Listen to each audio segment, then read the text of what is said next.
Good morning. If everyone could please rise and join me for the Pledge of Allegiance. I pledge allegiance to the flag of the United States of America and to the republic for which it stands, one nation, under God, indivisible, with liberty and justice for all.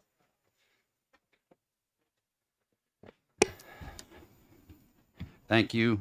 We'll be opening House Bill 113 first. I just wanted to give a shout out to all the members who stuck with us last night, and especially to our clerk, who did this for the first time on a record day yesterday with a record number of testimony and did not miss a beat. I appreciate it. Thank you. With that, I open House Bill 113 and recognize, who's going to open it? The prime sponsor here? Yes, please.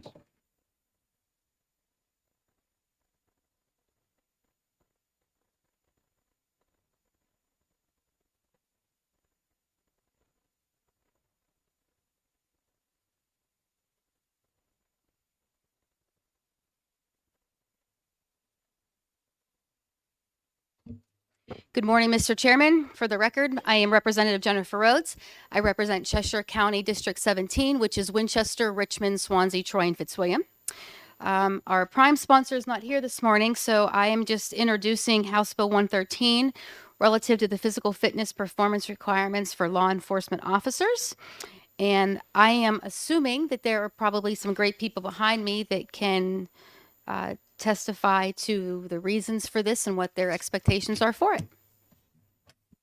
Thank you. The chair calls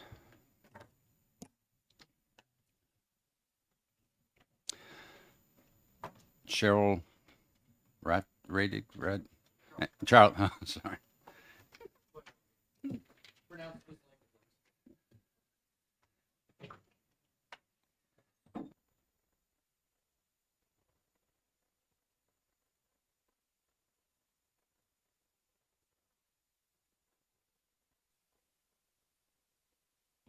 There. Good morning. So I'm Charles Rataj. I'm the chief of the Hinsdale Police Department. And the reason I'm here this morning is because of a crisis in law enforcement. It should come to no surprise to any of you that we struggle on a day-to-day and lately year-to-year basis with just keeping law enforcement officers on the road and responding to calls for service and keeping our community safe. I'm no stranger to physical fitness tests. I began my public service career in 1992 in the National Guard. I've been taking physical fitness tests off and on for years, and honestly, there's a great amount of importance in maintaining physical fitness. The issue that we've come across is that several-fold is that this particular physical fitness test requires a test once every 3 years. Should the officer fail, it becomes once every 5 years because they get a 2-year waiver. As opposed to the military or other places which hold a test every single year, there's really no great value in taking a test once every 5 years and expecting that to maintain a level of physical fitness. Looking at what other states do, no one else has the same requirement. They don't do this in Vermont. They don't do this in Maine, Massachusetts, Rhode Island, or Connecticut. Only New Hampshire. And the end result of that is that it hurts both recruiting and retention.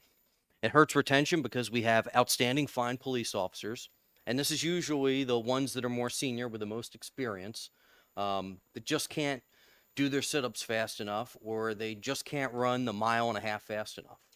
It also hurts recruiting. We have another crisis in law enforcement, and it's amongst police administrators. Right now, these senior law enforcement officials, the sergeants, the lieutenants, the chiefs, we're the ones who are training the vast, huge number of individuals who we're bringing in.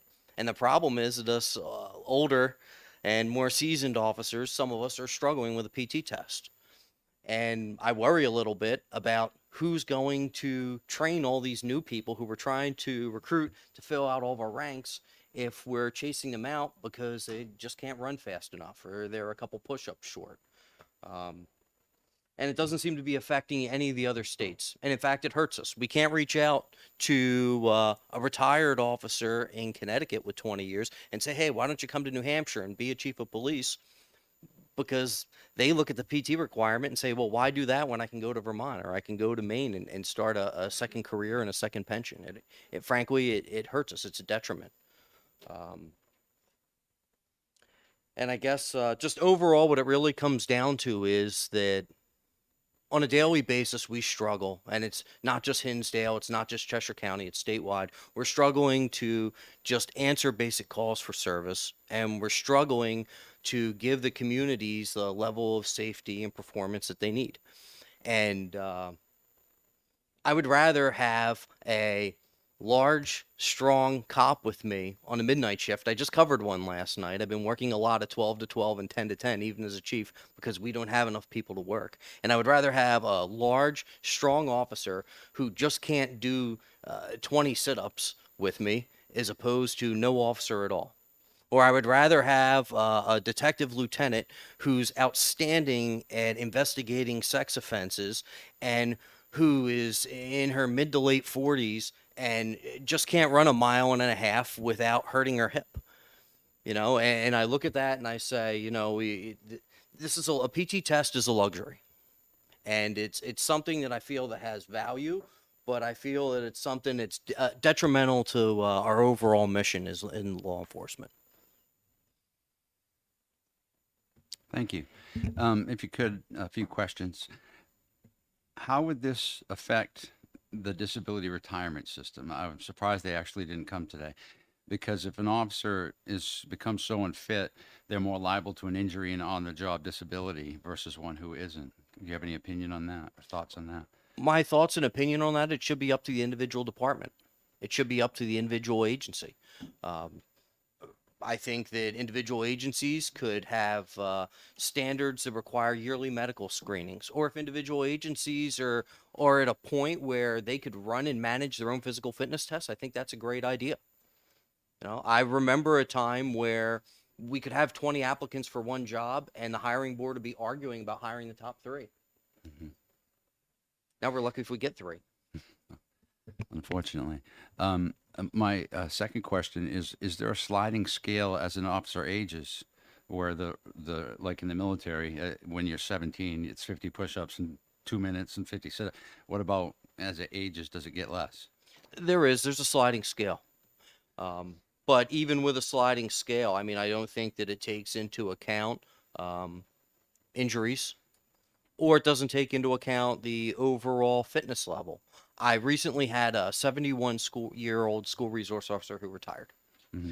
He was an avid hiker, and you could put a 30-pound backpack on him, and he could hike all day long. Mm-hmm. However, he struggled with the impact that the concrete had on his 71-year-old joints. Mm-hmm. Thank you. Representative Rhodes. Thank you, Mr. Chairman. Thank you for taking my question. Would you be able to explain to the committee what the difference is on recruiting or hiring officers between New Hampshire and Massachusetts? Because my understanding is it's not done the same way as far as training and recruiting.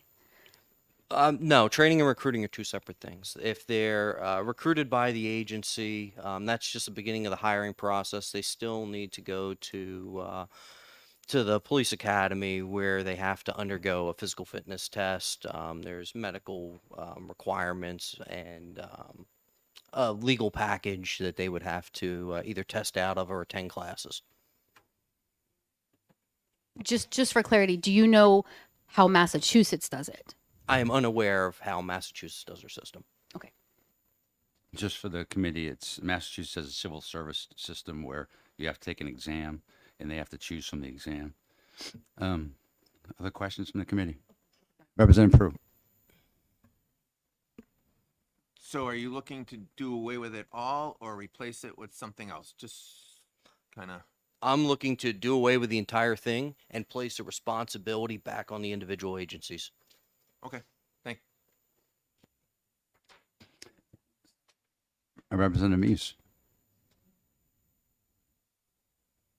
To what extent is an officer who isn't in good shape. To what extent do they present a potential issue for for other officers and members of the public in your experience? I think that that's mixed. I think that there are some agencies where they maintain strict standards, and that's no issue at all. I think that there are some agencies out there that have allowed some individuals who are overweight or obese who they probably should hold accountable. And I think that agencies can do that through their own policies and their own procedures. Thank you. One more question. Does the city or town or does anyone provide these officers paid time to maintain their fitness, to work out, to? Some agencies, the agencies do different things. I've seen many of them provide incentive bonuses for employees who maintain a level of physical fitness. If you pass the test, they'll toss you 500 or 300 or whatever dollars. The problem with that is that in most of our agencies, we're short-staffed, so they're working end over end 12-hour shifts, which leaves them virtually no time for physical fitness. And it becomes a repeating loop where you have no help. They work harder. They don't have time to work out, which then makes them work harder at PT test time. Which, as opposed to people that are incarcerated who have all day to work out and come out in great shape. Okay, thank you. Is there any further questions? Seeing none, thank you for your testimony. Thank you. Chair recognizes Brian Lord.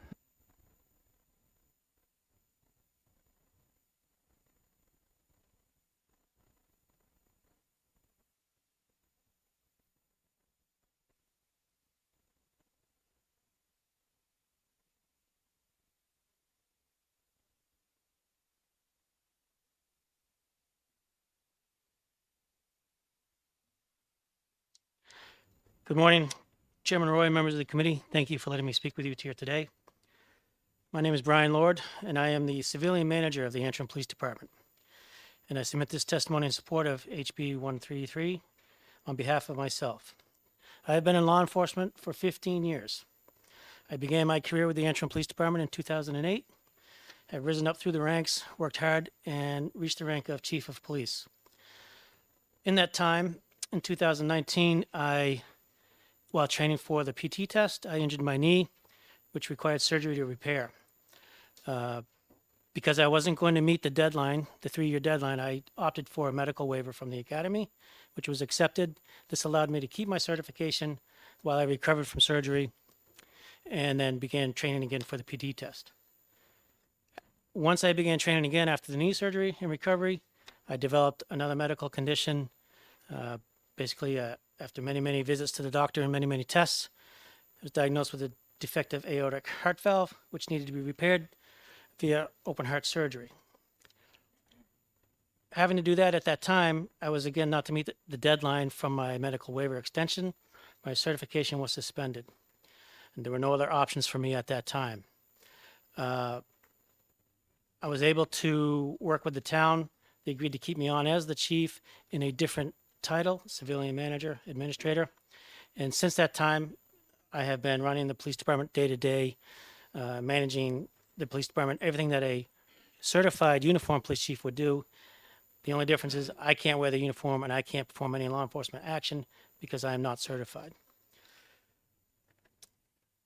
The reason I'm not certified is because, in my opinion, it's an unfair standard. It doesn't take into account medical conditions that are not the fault of the officer. I have been training extensively since 2019, since recovering from my surgeries. I've hired a personal coach and a professional running coach to help me with my training. I can do everything. I'm in great health. I have a strict diet. I exercise nearly every single day, but I can't finish the run in the allotted time.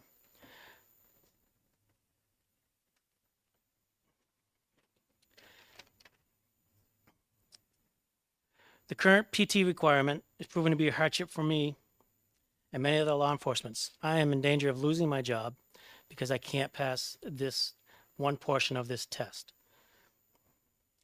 This is hurting law enforcement in New Hampshire, especially at a time when there are mass retirements from law enforcement, along with an unprecedented lack of applicants to fill the multitude of vacancies, not only in New Hampshire, but across this great nation. Losing experienced and highly qualified officers is not in the best interest of New Hampshire law enforcement. In closing, I ask that you find this bill ought to pass. Thank you for your consideration. Thank you. With your condition, do you qualify for medical retirement? I'm not sure. I'd have to look into that. Okay, thank you. Representative Newman. With the repeal of these two laws that cover physical fitness, is that in and alone sufficient to make it so that it wouldn't be a problem anymore? Or are there other laws that might come in? Yes, repealing this law for the physical requirement, the ongoing fitness requirement would certainly help me. I would be able to keep my job if it were to be repealed. And I'm not sure the process, but I would think that I could get my certification back and continue on with my career. Thank you. Thank you. Representative Jambrin. Thank you, Mr. Chairman. Thank you for taking my question. Are you aware of any criminal, of any law enforcement jobs that do not have this requirement that they go and be certified by the police academy? I specifically know of 2 elected positions in the state of New Hampshire that don't require certification, but you can also be a law enforcement officer. Yeah, I believe the sheriff can be elected, and I'm not sure the other one you're speaking of, but it's the Constable, only one I know of. a constable. Constable. Yeah. Any further questions? Thank you for your testimony. Thank you. Chief Hobecki and Glenn Drolet.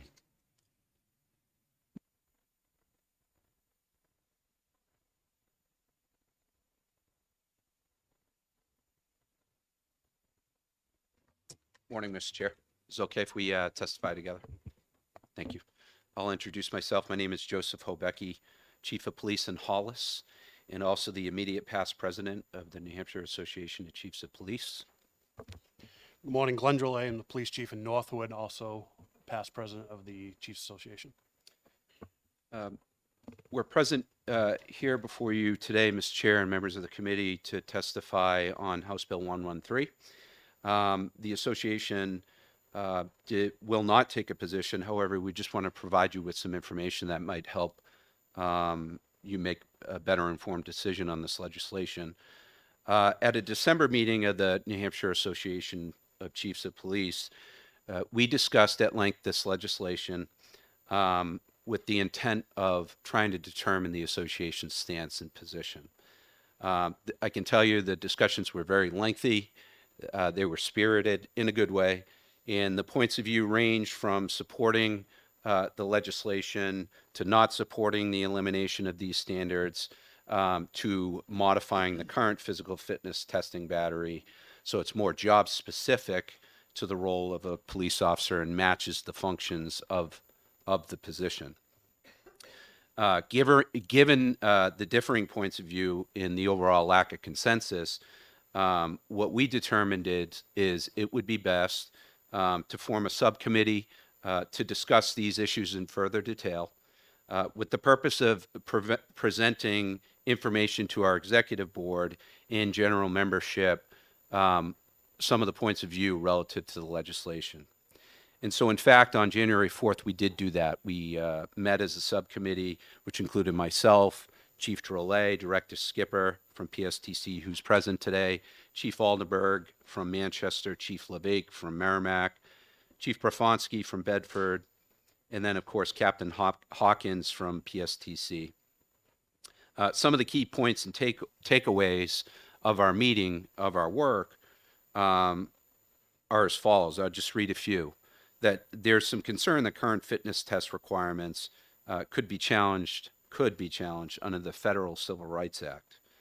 It is important to note that the legislation deals only with incumbent testing, meaning those folks who are in the profession are already certified. Developing and implementing New Hampshire specific testing battery would take specific time and would be expensive. But there is potential to use other physical ability testing batteries from other states like Massachusetts, for example. That would be an option, but we would need to consider how these tests would be administered. We're very concerned, there is some concern amongst the membership about medical requirements and medical assessments. So if the standard does in fact go away, what will the medical requirements be to ensure that we have officers who don't have existing conditions that would limit their ability to perform the job, which certainly ties into the whole perspective of risk management and liability as well. Staffing issues, certainly, which you heard from the chief earlier, are always of concern, as well as recruitment and retention. We also think it's important to mention officer wellness. And we mention wellness because we know that physical fitness is a key component of that. So in an effort to kind of filter and sift through some of these considerations, what we did was we created a survey. It was a 5-question survey, and I'll let Chief DeRelay speak to the results of the survey for you. Thank you. So seeing as I get the hard part of remembering all the numbers, I'm going to read off the paper, so I apologize. In collaboration with Captain Hawkins at PSTC, the survey was created within the benchmark analytic system, which every chief in the state has access to. The survey was then distributed through benchmark and by way of association emails to the chiefs, with a completion deadline of January 24th. Once every completion period ended, Captain Hawkins compiled the results, which are included in the attached document. We received replies from 108 chiefs, provided answers to the questions listed in this memo, which constitutes a 49% response rate from all the chiefs.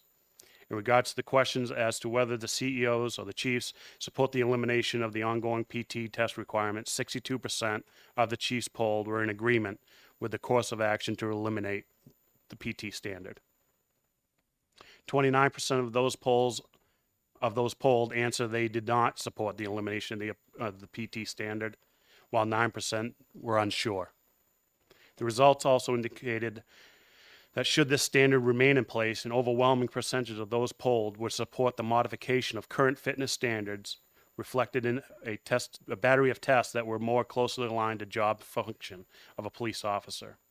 About 50% of those polled have had the certification of an officer working in their agency placed on probation status due to the inability to meet the current standards. Around 20% of chiefs polled indicated that officers within their agency have had their certifications suspended due to failure to meet the current PT standard. Finally, of the chiefs polled, roughly 52% indicated they would develop and implement their own fitness and agility testing requirement, as well as medical evaluation. Although roughly 62% of the chiefs who completed the survey support the elimination of this standard, there is still a relatively high percentage of chiefs who do not support this cause of action.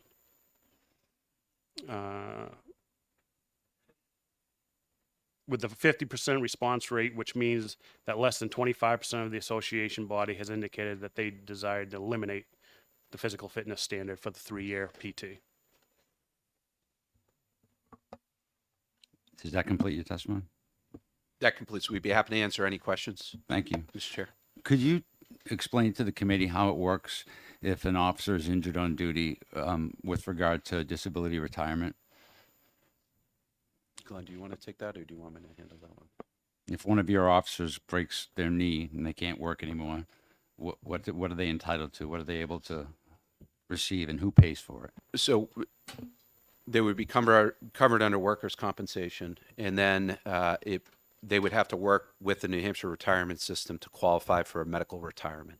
That's kind of a snapshot. I worked with an officer who had a similar circumstance about 5 or 6 years ago. And do you recall what the percentage is, of their pay they get on a disability retirement? Yeah, it's 66 2/3, I believe, of their average, depending on current construct of where they fall in the retirement program. Okay, and that disability retirement is paid out of the state retirement system, so all of the municipalities contribute into that. Is that correct? That's correct. New Hampshire Retirement System for Okay. Police, Group 2. Okay, thank you. I think Chief So- Drolet had. Yeah, Sure. just one follow-up and I'm not 100% on this, but I think that officer would have a fight on his hands that if he's at Planet Fitness on his own time, working out, gets hurt, he may not be entitled to anything, even though he's doing it for 3 years because he's on his own time and he's not currently working at that point. So So even if your he's, point is if he's training for the PT test and gets hurt training, is he not may not covered. get a dime. He may be out of a job. Thank you. Representative Rhodes.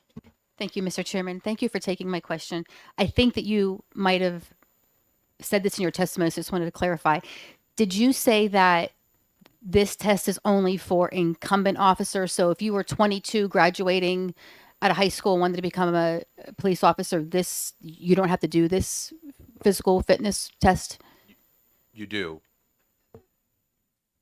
You do have to do this fitness test. Anyone hired after January 1st, 2001, I was actually the first police academy class to go through it with my fellow academy mate over here. So we were the first class to required to meet this 3-year. If you're a officer who's applying for a job, you have to meet the fitness requirements as specified in police academy policy. It's 35th percentile of the Cooper standard. Ongoing PT test is the same standard. So every 3 years, you would have to take a fitness test, which is the incumbent testing, at the 35th percentile, and it's age and gender specific, if that makes sense. Yeah, just to clarify, this is not changing the standard to get into the police academy. No. This is only for the ongoing officer that's already hired and every 3 years until they retire have to keep taking this test. So 3 years goes by, they test. If they fail, they're given 2 more years to pass it. And then they're on probation, their certification is held in probation.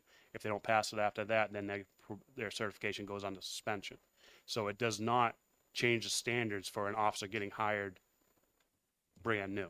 It's for the currently hired officers and going forward, once they're hired, to retest every 3 years. Okay, so for clarification, because that was my concern. If a new officer being hired the first time, this would not apply to them. They would have to go through the same training, pass the test. This is for once you're already hired and you're already a working officer. Correct. Correct. Thank you.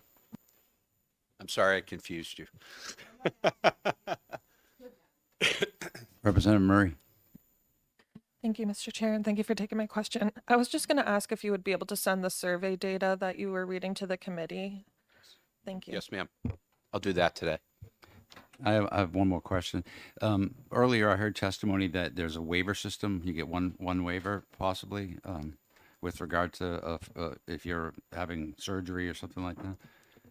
So within the 3-year period, if you extend beyond that, there's up to 2 additional years of waivers. So 5 years to pass a PT test. Representative Newman. I think I'm clear about the incumbent officers in the academy. What about somebody who is already an officer somewhere and then gets hired in the state of New Hampshire, maybe from out of state? What would they be subject to as far as PT requirements? At this point, they would be also required to take the 3-year PT. So if you, and I think the chief before us talked about it, if a chief or an officer retires in Maine, does 20 years, comes over to New Hampshire, gets their certification through the law package of the academy, they would have to PT every 3 years after that. Follow up? So so would they take one immediately and then every 3 years they would take one Thank you. No further questions. Thank you very much for your Thank you, Mr. testimony. The chair calls Director Skippa.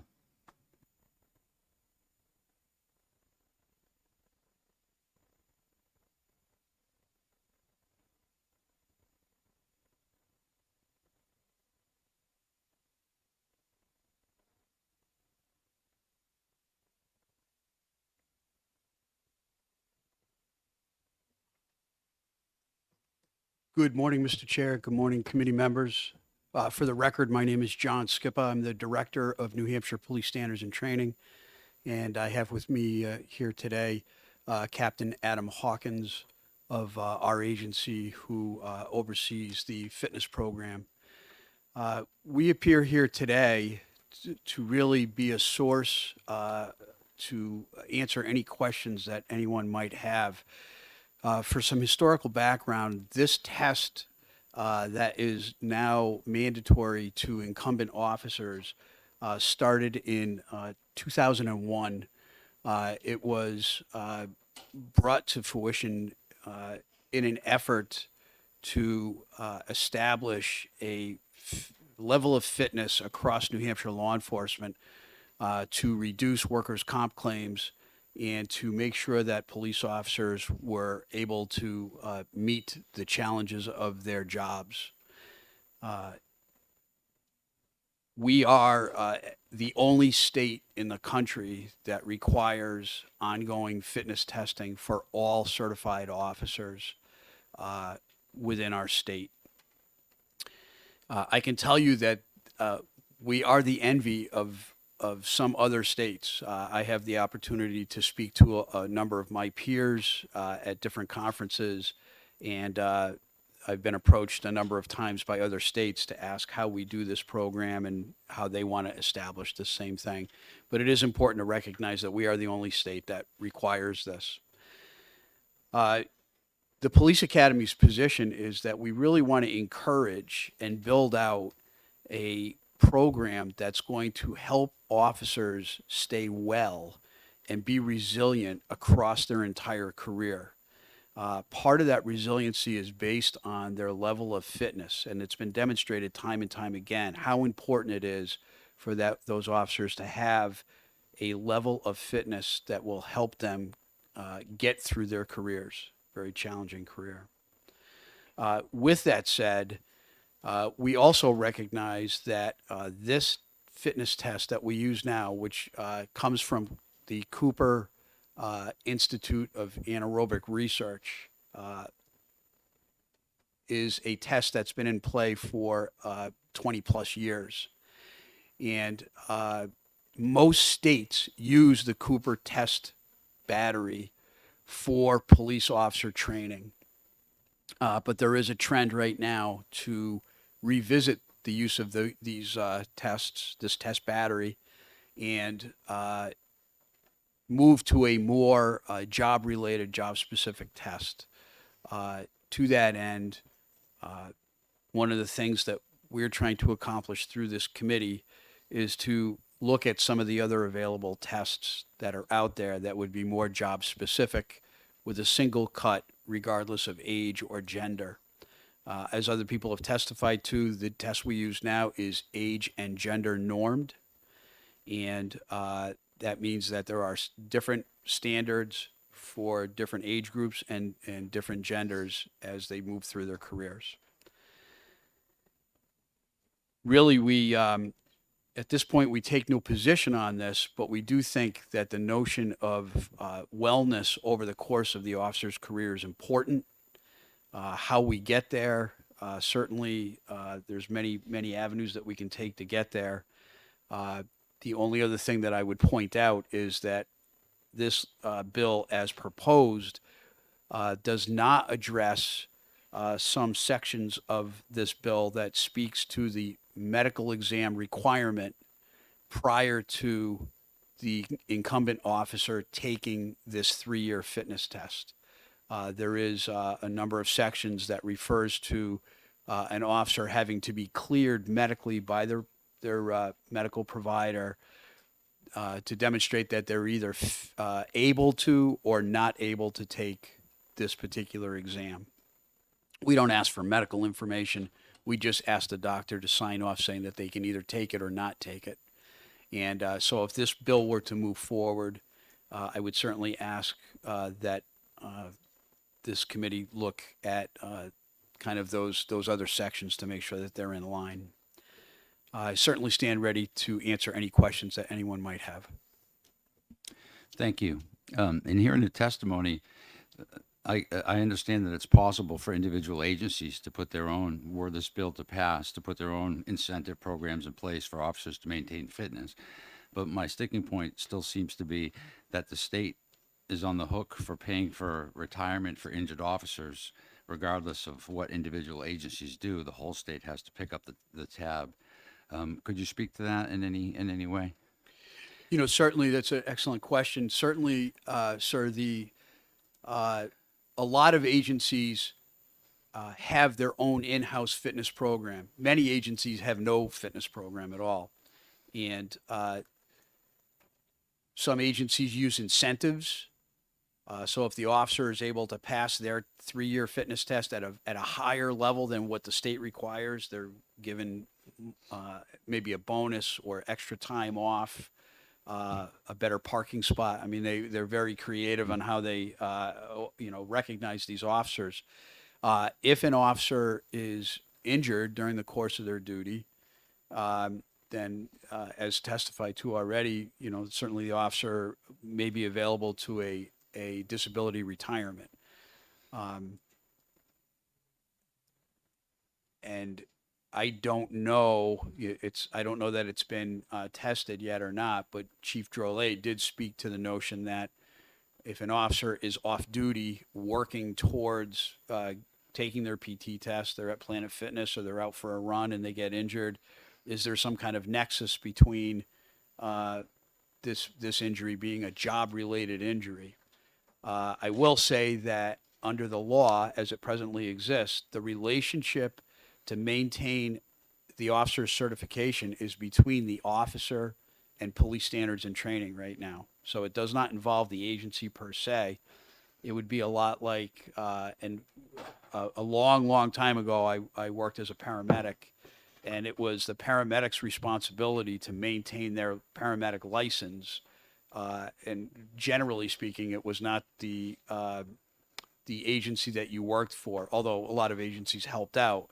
It really wasn't the responsibility of the agency to take on a part of that relationship. So it does place the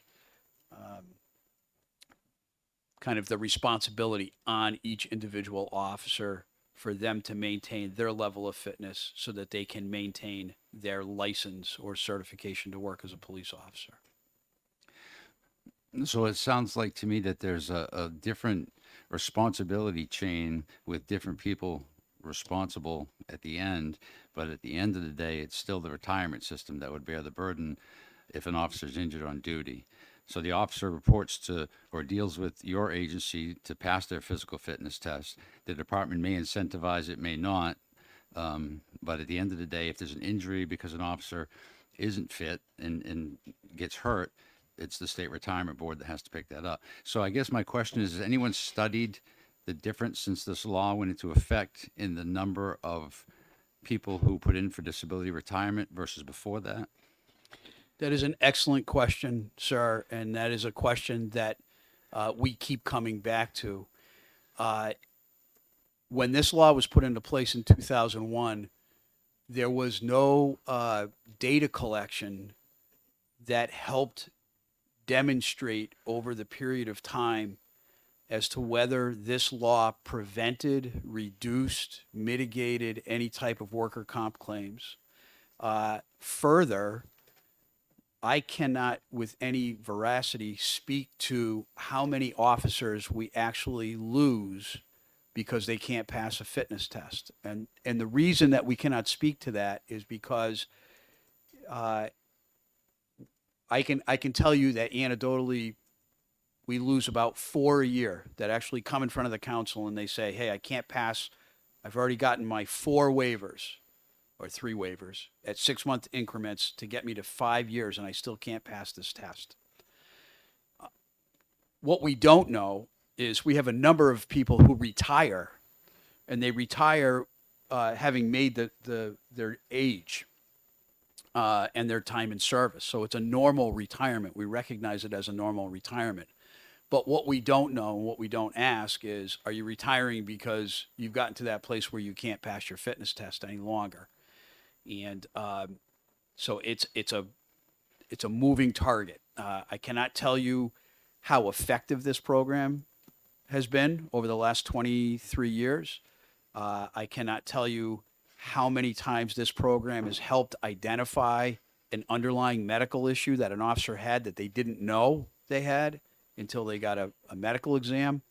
I cannot tell you, we cannot with any veracity answer any of those questions. And ironically, it's serendipitous or kind of ironic that I'm here. I was the training specialist in charge of rolling this program out in 2001 when it went online.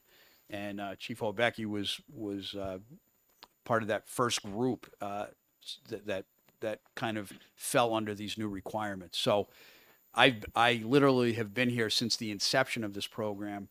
And as we were preparing to speak today, and really the work we've done at a subcommittee, you know, these questions have already come up and we just can't answer them because we've never collected any data or there was no way to collect that data.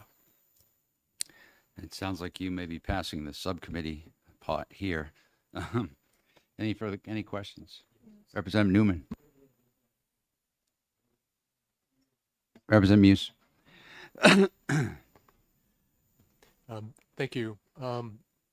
I'm wondering if a legislative change would be required in order to make the program more wellness focused, like you've talked about. It seems like having an officer, capable of running 1.5 miles under a certain time doesn't do you much good if the next time the officer does it, their cholesterol level is so high that they might have a heart attack. And that's something that you would have no knowledge of unless you were getting some sort of a regular biometric test. So one of the things I'm really curious about is whether this is something we could evolve into something that would be more useful for everybody as opposed to simply getting rid of. Thank you very much for that. And in fact, we feel exactly the same way. The Police Academy feels exactly the same way. Candidly, under existing statute, the New Hampshire Police Standards and Training Council has the statutory authority to set the fitness standards, the hiring standards.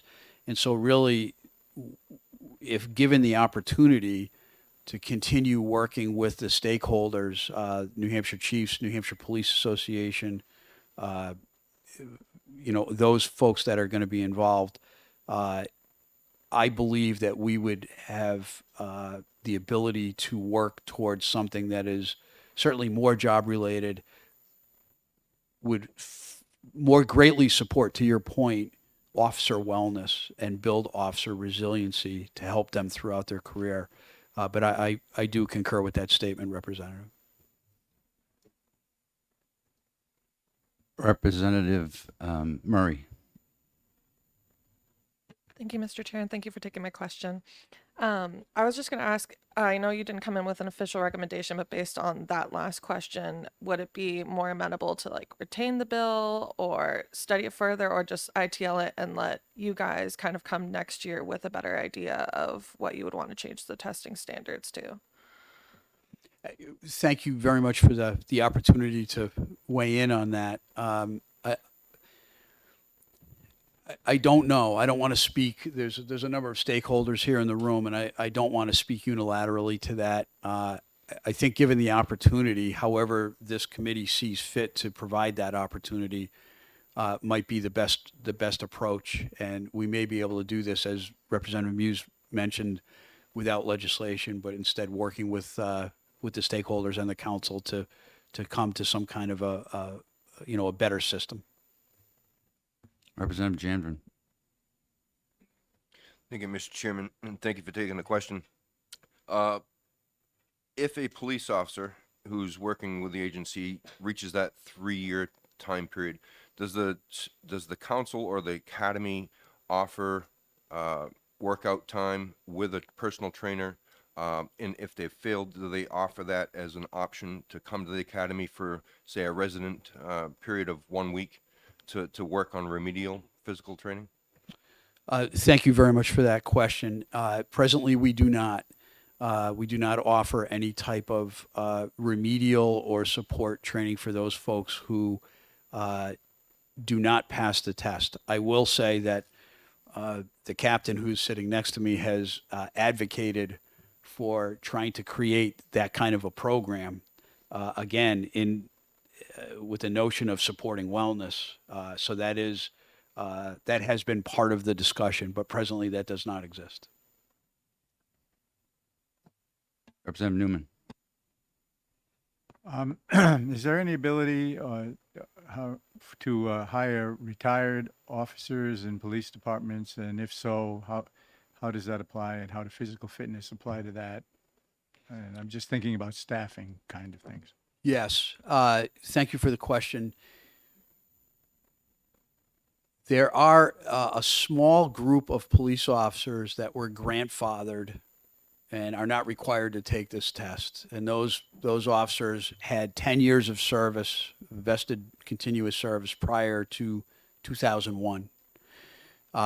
There's probably about 200 total officers out of the 4,000 that we have that still fall under that grandfathered section. If a retired officer wants to come back, and they fall under that very small group, they're not required to then be required to take the fitness test. Anybody who was required under the law that began in 2001, even if they retired and then came back, they would come back under the requirements to take that 3-year fitness test. So for the new group now that is not grandfathered, and they have the opportunity to work with the test, how does that work? Do they get their retired pay and some amount of money? How does that work? Oh, thank you for that question. I'm sorry. So if a retired police officer who is drawing retirement comes back as a part-time police officer, they're allowed to work part-time up to, I believe it's 1,350 hours per year. The hiring authority has to report the number of actual hours that retired part-time police officer is working. They have to report that to us. And there are some certain penalties that can be imposed by New Hampshire retirement if a retiree works beyond those number of hours in any given year. They can come back full-time, but when they come back full-time, they stop drawing their retirement, and then they are now an active member of the retirement system, and they continue to pay in. Thank you. You're welcome. Final question. Is there any restriction on new officers with things like tobacco use or anything like that? We are not like Massachusetts. Massachusetts, and I was a director of a police academy in Massachusetts, so I can speak pretty accurately on differences between the two states. New Hampshire does not require police officers to, in essence, sign an affidavit saying that they do not use tobacco products, nor is there a penalty here in New Hampshire for a police officer that uses tobacco products. In Massachusetts, that does exist. You, as a public police employee, you cannot use tobacco in the state of Massachusetts. And it's my understanding that was established to protect the retirement system. Is that correct? That is absolutely correct. Okay, thank you. Thank you for your testimony this morning. Thank you. What? Oh, I'm sorry. I didn't see Representative Gathright. One last one. He's here. If this was to pass, would it have any effect on your certification, those that have like the national certification? I'm sorry, madam. A national certification? Yeah, like Nashua, I think Hollis, they have a national certification. Yeah. Accreditation, right? Yes. Oh, thank you. So Thank would you. that affect this? I don't believe so, madam, because it is my understanding that for those agencies to reach national accreditation through CALIA, which is the organization that oversees that accreditation process, irregardless of what standards may or may not exist in the state, those agencies have to meet the CALIA standards in order to get that CALIA stamp of approval. So if there was any kind of CALIA standard relative to fitness, that agency would take it upon themselves to meet those requirements, and it would not impact if any action was taken here. Thank you. And that raises yet one more last question for me. I understand that there is potentially some state standards being worked on at the moment. Are any of those standards involve physical fitness?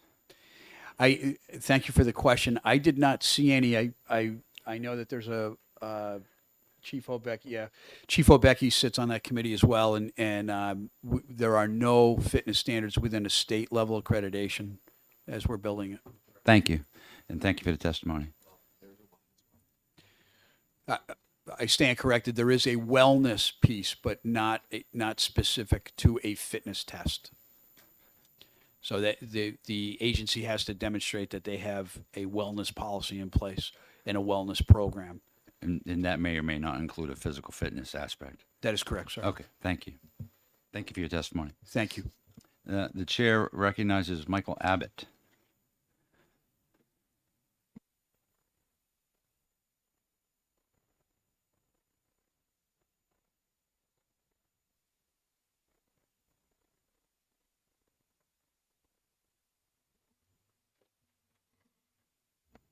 Thank you, Mr. Chairman.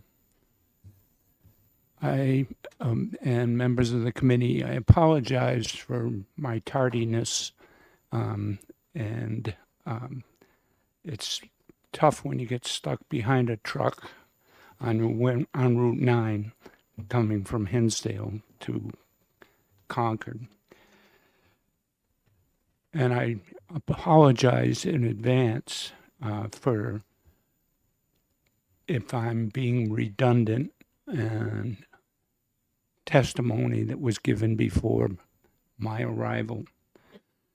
The reason why I sponsored this piece of legislation, it was brought to my attention the difficulty that rural police departments have in recruiting and retaining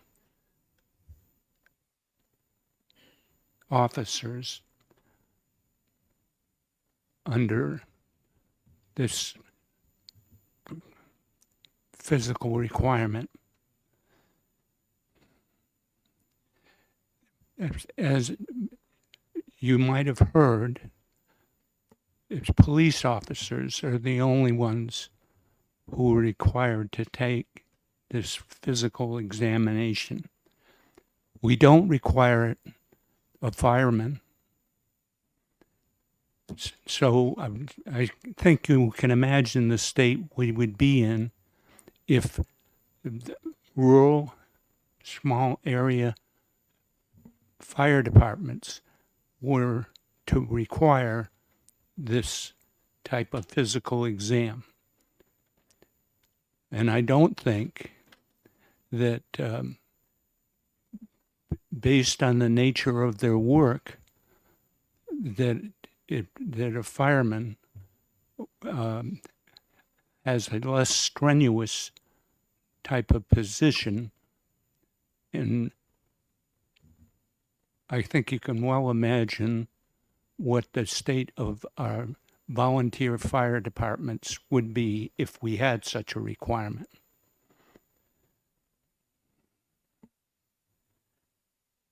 And I don't think if you have questioned some of the police chiefs about the actual practice of these exams fits into what their duties are.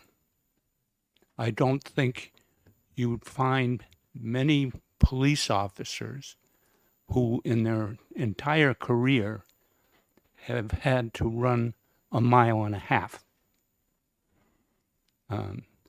And I think this is a matter of local control, like planning and zoning. This does not preclude local departments from having their own physical standards and in order to stay certified. And I think it should be not something, going back to the chairman's question about physical or unemployment, workman's compensation for this. This is not, I think, a duty that the state should be involved in. If by putting it under local control, it would be up to the individual departments to set the standards, the physical standards for people to be certified. I've lived in Hinsdale for 52 years, and I can count into double figures the number of police officers who would not be able to pass this physical requirement. And I think it's something that the state shouldn't have gotten involved in and should remain out of. And I'll be welcome to answer any questions that you might have that I'm capable of responding to. Representative Newell. Thank you, Mr. Chairman, and thank you for taking my question. So I think, from the people who we heard from before, one thing that kind of stuck out to me was a job-based, you know what I mean? So it depends on kind of what your role is, what you need to do. I mean, I think the goal of it is to be up to the job, right? If there were things that were taken into consideration, what you needed to do, but also taken into consideration where you are a police officer, but there was a standard that was adaptable to different towns and things like that. Would you be amenable to something like that, or is your goal to just get rid of the statewide standard and leave it on the individual municipalities? Yes, thank you for the question. I think it should be up to the individual community as to what they require, and if the community, the select board or city council felt that some standard would be acceptable, I think it should be up to them to set it. Thank you for your testimony this morning. Is there anyone else wishing to testify on this bill who has not turned in a pink card? Seeing none, I hereby close the public hearing for HB 113. I am appointing a subcommittee for this bill, and the chair will be Representative Tenzar, Representative Mannion, Representative Stone, Representative Muse, Representative Harriet Gathright, if she's willing. Thank you. If not, just let me know. I know you're very busy. I would ask the chairman, Representative Tenzar, to please get with Director Skippa and also reach out to the retirement board. I think that they should have a seat at that meeting. With that, I open the public hearing on HB 135 and recognize Representative Schultz to introduce her bill. Chair, my fellow reps here actually have to get to committee. I have nothing else to do today, so I wanted to call them with me. Sure. So I'm here to formally introduce the bill, and I will speak after they speak. Thank you very much, Mr. Chairman, members of the committee. I will keep this very short, not because I have a hearing, but because I believe that if you cannot make your points in 2 minutes, you shouldn't be making them. Yes, I'm Representative Daniel Popovich Miller, Windham. So I want to start the testimony by mentioning 2 cases, Catherine Johnston in Atlanta in 2006, Jose Gorenia in Tucson in 2011. What they have in common is speaking to the reason why I'm in support of this bill, which is that they ended up losing their lives in, no-knock warrant scenarios. And as you know, I strongly believe in supporting, our public safety, our police officers, but allowing them, putting them in a situation where they are asked to use every tool in their toolbox to fight crime, and then giving them tools like the no-knock warrant puts everybody at risk. And the reason for this is very simple. We are creating a situation where the homeowner has no way of knowing who is breaking into their homes. They don't know it's the police. They can very easily assume it's a home intruder. Both of those cases had that in common. The homeowner was confused. They were not criminals. They had no reason to expect a raid. And they ended up in terrible situations. And those situations are terrible for the police officers involved too. I don't think anybody goes into public service anticipating that they may be responsible through entering those situations for taking the life of an innocent. And I'm asking you to consider supporting this bill in order to stop putting police officers in lose-lose situations. We have a system in which nobody should be the judge, the jury, and the executioner. And yet this is what happens a lot of the times in no-knock warrant scenarios, because we are creating that situation where everything is escalated, nobody knows who's there, and you got to make split-second decisions. And no human, no matter how great and how trained and how well-intended they are, can judge every one of those situations correctly. I would urge you to consider, supporting this bill to stop putting our police officers in those situations, and to also to protect their lives and the lives of the people they are sworn to protect. Thank you. Representative Rhodes. Thank you, Mr. Chairman. In direct to your comment, have you asked the officer, any of the police officers, if they don't want to be in this particular situation? Is that just your opinion? I have spoken with a few police officers, and I'm gonna also refer to my experience as a finance director. Sometimes people want the ability to make decisions, and it is our responsibility as people who make the rules to not give them tools that will lead to a bad outcome. As a finance director, I would never approve a system in which somebody would receive money, would verify they were received, and it would put them in the in a pocket and then be allowed to spend them. No matter how honest they are, there should be checks and balances into place. The fact that I did speak with some police officers, the majority of them did want to retain this power, but I believe that it is in the best interest of the public and the police officers for us to not put them into those situations. Because again, sometimes it's the people in charge who need to make the rules, and not everybody's going to be happy with the rules, but we have to balance the best interest of everybody involved.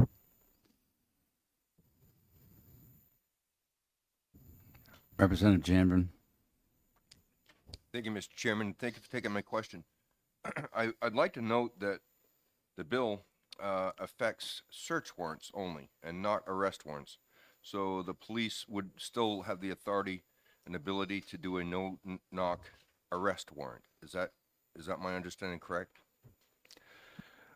I believe you are understanding it correctly, but frankly, I think that any no-knock warrant is trouble waiting to happen, and I would be supporting taking that tool from the toolbox of anybody.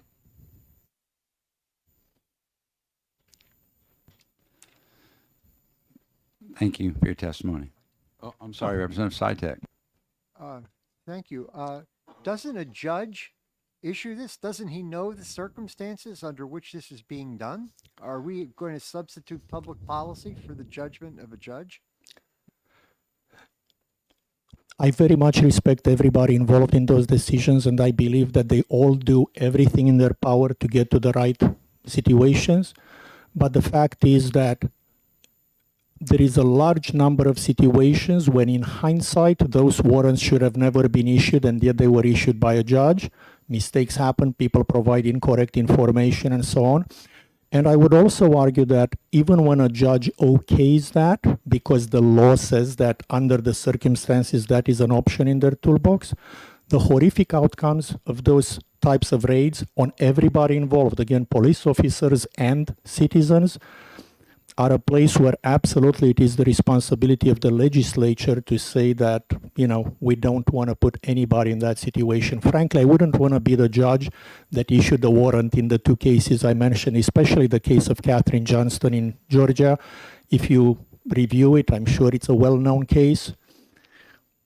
That warrant should not have been issued. A judge issued it because they acted on the information they had, doing the best, you know, to get it right. But I'm sure they feel responsibility in some way for the outcome of that warrant. And again, I don't think we should put those public servants in those situations. Have you considered, and I know that we've discussed, you've mentioned the several horrific cases, and personally, I don't think any evidence is worth someone's life. Having said that, there's hundreds of search warrants, no knock, issued across the country every year that are to do with officer safety, that where the suspect that they're going to get, if he does or she has advance warning they're coming, they're going to be prepared to fire on the officers. What is your position on a no-knock warrant for the safety of the officer? I believe that it is an idea that is well intended. There are a lot of places where that has the opposite effect. Think about, you know, I don't have the case number, but there was at least one case somewhere in the Midwest where a homeowner ended up killing police officers in the commission of a raid and was acquitted because they did not know they were the police, and they ended up, you know, getting, you know, not suffering consequences. But those police officers lost their lives in a scenario in which knocking on the door and announcing themselves would have eliminated that conflict. I think it's just terrible to create these situations where nobody knows who's what and terrible things happen. And we have to balance those situations against the ones in which we get the bad outcomes. Mr. Chair, I'd also like to point out that while he's not formally a co-sponsor, he does obviously support the concept in the bill, but he did not have a chance to weigh in on the language. So maybe those questions should come to me and the formal co-sponsors, but I'll leave his opinion to him. Well, thank you, and you're sitting there and free to jump in at any point on a question. I think that's all the questions. I don't see any other hands, so thank you for your testimony. Thank you so much. Well, wait a minute, Representative Newman. I think one of them's leaving and the other one's still going to stay. Is that correct? Yes. And there are other co-sponsors here who have committee at the same time. I'm happy to speak now. I just am mindful when I have had committee days the No, same that's times fine. I'm, you know what I'm saying. Who's next that would like to, as a co-sponsor, that has a committee?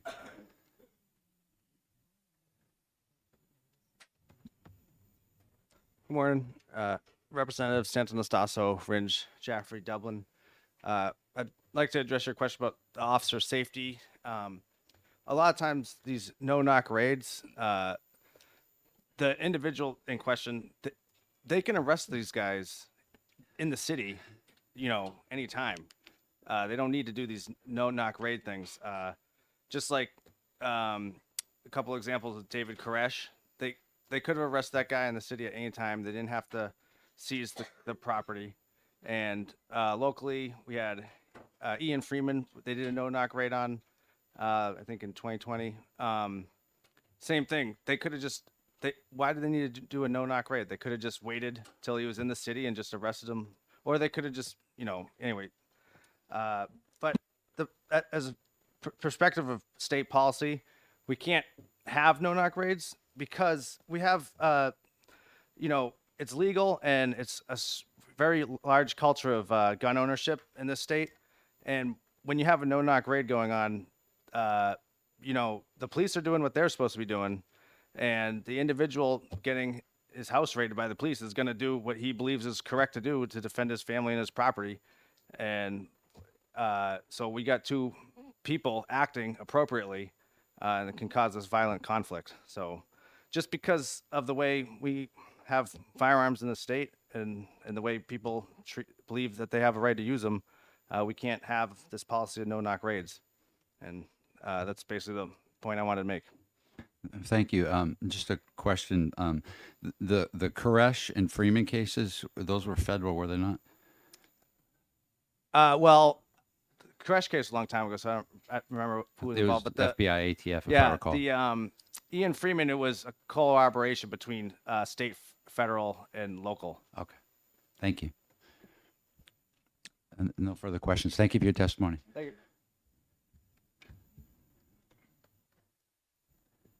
Is this the last co-sponsor? I believe. Okay, thank you. Hello, my name's Glenn Bailey, representing Stratford 2. I was looking at the fiscal note associated with this from the New Hampshire Municipal Association indicates no-knock warrants rely on the tactic of speed to avoid destruction of evidence or harm to officers and others. It's not working. They're harming others. And it's a little bit of tunnel vision. I have here from the U.S. Supreme Court, the case of Coffin versus the United States.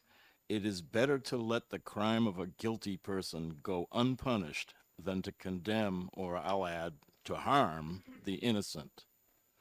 And it goes way, way back to the Romans had this same principle.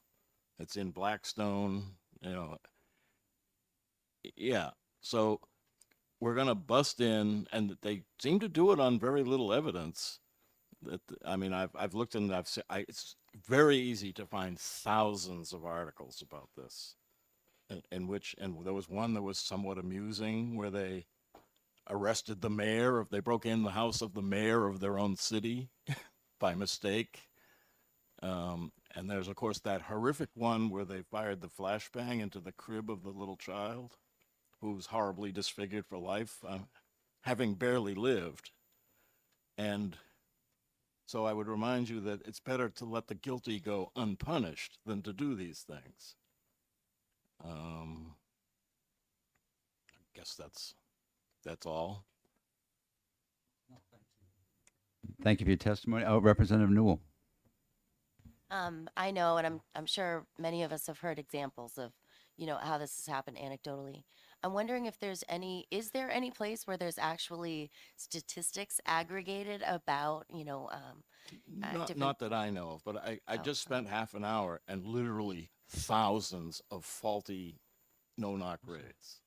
Understood. Thank you. And people have been killed. I mean, I won't say thousands have been killed, but dozens, hundreds, you know, I don't know. And so those are the innocent being punished by sloppy. It's often based on confidential informants, and they get the addresses wrong, or the person's there once a month and they bust in and hold the whole family at gunpoint. It's just unconscionable. Representative Sitek. No, just. Representative Sitek, it does go back to the Romans. And try not to elicit a question when he doesn't have one. Thank you for your testimony this morning. Thank you. And Thank you, Mr. Chair. I'm Representative Chris Schultz from Concord, including where we sit is part of my district. I think they all cited good reasons. I think we all arrived at the same point for a number of instances like this. I was inspired by the unfortunate death of Breonna Taylor. I'm from Louisville originally, and one of my high school classmates was an EMT with her. So I shared her grief from here. And that was an unfortunate, innocent person, public servant who served the community well, who unfortunately did pass away because of a clerical error. But as they stated, there are so many instances. I could name a few others that I knew of before that. But the language of this is essentially the same or similar language put into New Hampshire words that mirrored what the city of Louisville did. So if you have a problem with the language and you want to include more instances to ban, I would be open to that. But that's where the language of this comes from, and then was put into words to fit New Hampshire law with the OLS folks who wrote the bill. It's also interesting, complication maybe complication's the wrong word, but while I did not watch the President's State of the Union, apparently he is issuing an executive order with a no-knock warrant ban. Obviously, all these forces are coming together, liberty-minded Republicans, progressive Democrats, the president, Black Lives Matter, and I think we're at a tipping point on this issue. And I have spoken to law enforcement to get to a earlier question, and I know they want all of the tools in the toolbox they can have to keep us safe, and I respect that. But it is our job to put the bumpers around what that is. When we see a need for doing that, we should do that.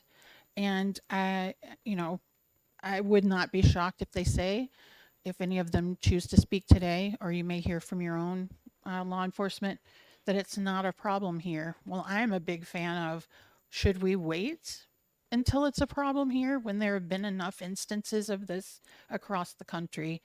I know of a horrible incident on a separate topic where we waited until something awful happened before we fixed an issue in Concord.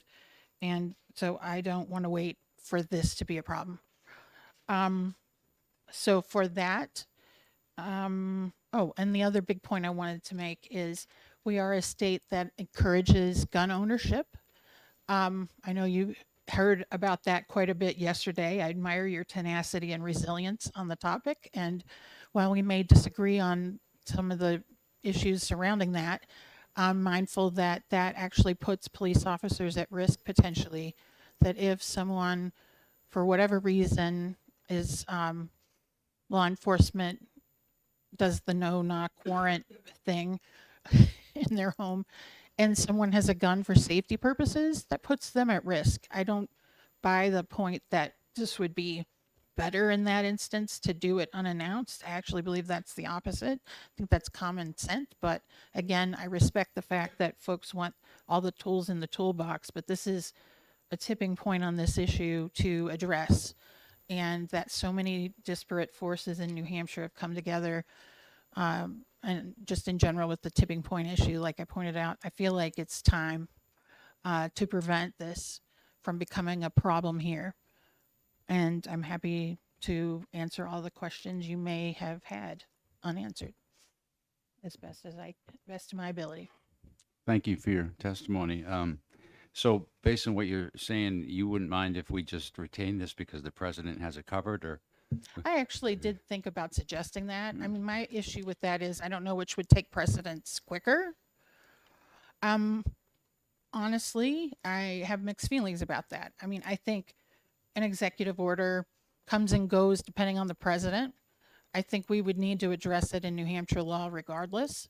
I don't know if an executive order would take precedent or go into effect sooner than the bill, which is 60 days after its passage. That's actually a pretty swift enactment, but we're not exactly the swiftest necessarily with our legislative and executive process, but I'm open. So yeah, I would be open to that. Representative Rhodes, you had a question? Yes, thank you, Mr. Chair. Thank you for taking my question. I'm just curious on where it says before any of the premises give appropriate notice, what would be considered, how long is the officer supposed to, what is the appropriate notice? I feel like this is common sense, knocking, saying police or FBI or whatever. I realize we don't address the FBI. I apologize for, what would be traditional would be a knock. This really is that designation of announcing that you're here. I mean, I will admit I'm probably seen this happen more on TV than in, than in person. But I would think that this would be a common sense, a common sense moment of safety to knock and announce. Representative Newman. Yeah, I would just, there was a question about what kind of warrants does this apply to, and the first sentence it seems to be pretty definitive that it just says execute a no-knock search warrant, so it doesn't differentiate between arrest warrant and search warrant. Was that the intent of the language? Yes, and I would be open to including any type of warrant potentially that you would feel isn't necessary, but that was the instance with the Louisville ordinance, because that's what the warrant was in Louisville, I will admit. So I'm open to covering more instances. Thank you. Representative Muse. I just wanted to point out in the statute that you reference, I don't see anything that actually authorizes a no-knock warrant. So I'm kind of wondering how that may have evolved. Probably not a question for you, but a question for maybe some of the folks who follow you. Interesting point. I do know it happens here. I've found no statistics of how often it happens here with state and local law enforcement, but it definitely happens here. So regardless of if it's in current law, a ban obviously would address that. Thank you for your testimony. Thank you, Mr. Chair and committee. Representative Jason Gerhard.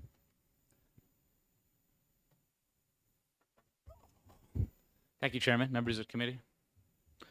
So I just want to talk about something that wasn't mentioned, was the improper use of SWAT teams by people that are looking to pull pranks on people. So I'm sorry, I'm Jason Gerhard, Northfield Franklin, Representative.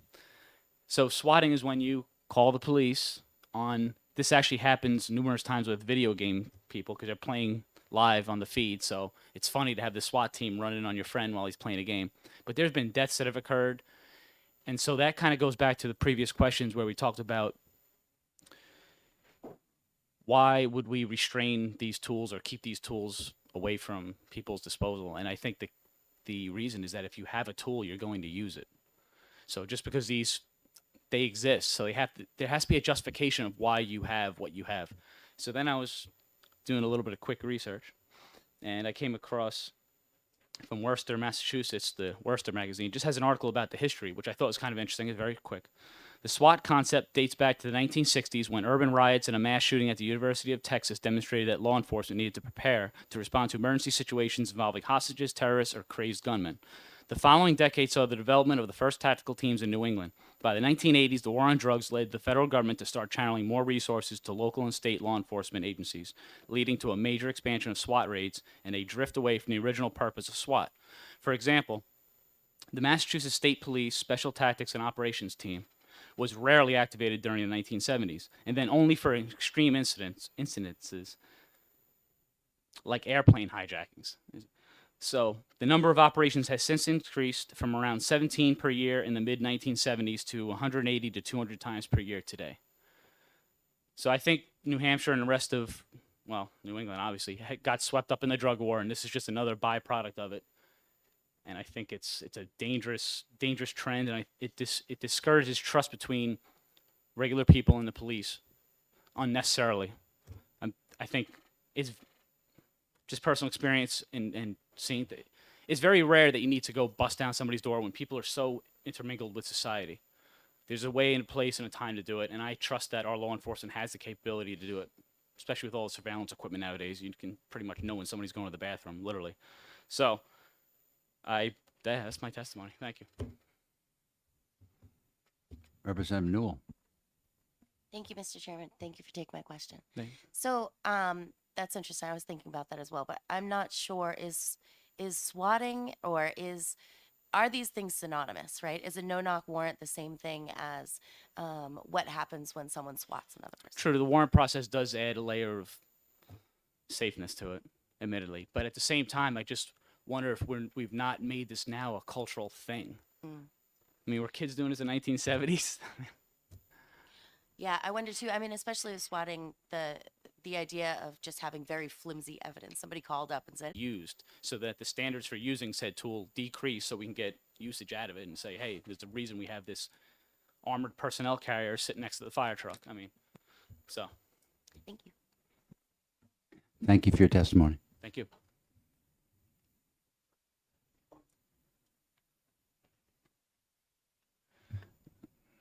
The chair recognizes Joseph Lacaze and Giles Bissonette. And if I mispronounce Giles, please. Gilles Bissonette, thank you. It's okay. It's okay. It's a good French name. I could run for office in the North Country. Gilles Bissonette, legal director at the ACLU of New Hampshire. Thank you so much for the opportunity to testify today. I'm actually here in lieu of Joseph Lacaze, who does our smart justice work, who's unfortunately unable to attend today. So I'll be speaking briefly on his behalf and on behalf of the organization. This is a bill that we support because I think we continue to have, like so many community members and like so many people you've heard today, have serious concerns with no-knock warrants because they can have severe and deadly consequences for everyone involved.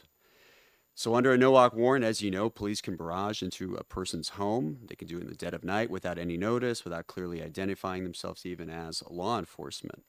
And as law enforcement has become more militarized, police departments have used battering rams to force entry into homes. They've used flashbang grenades, etc. And I can tell you, this does happen, in New Hampshire. And in fact, I had a case in 2015 in which the case was actually about videotaping law enforcement. But prior to that action in which law enforcement was videotaped, there was the use of a no-knock warrant on his property, and it terrified people, including the two women that were on the property. Their incendiary devices were thrown into the windows, the doors were kicked down, officers came in with semi-automatic weapons. There was no issue, and there didn't need to be a no-knock raid, but the place was trashed. Again, people were terrorized. Law enforcement could have done their job without that having occurred, and certainly without the damage that was done to the individual's property. But we've seen this, of course, nationally with much more devastating and severe consequences. The Breonna Taylor case was mentioned, and there she was killed by police in a no-knock raid in her residence. It seemed to be part of a drug investigation.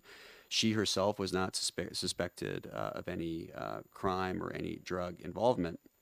And we've seen this, of course, in other cities.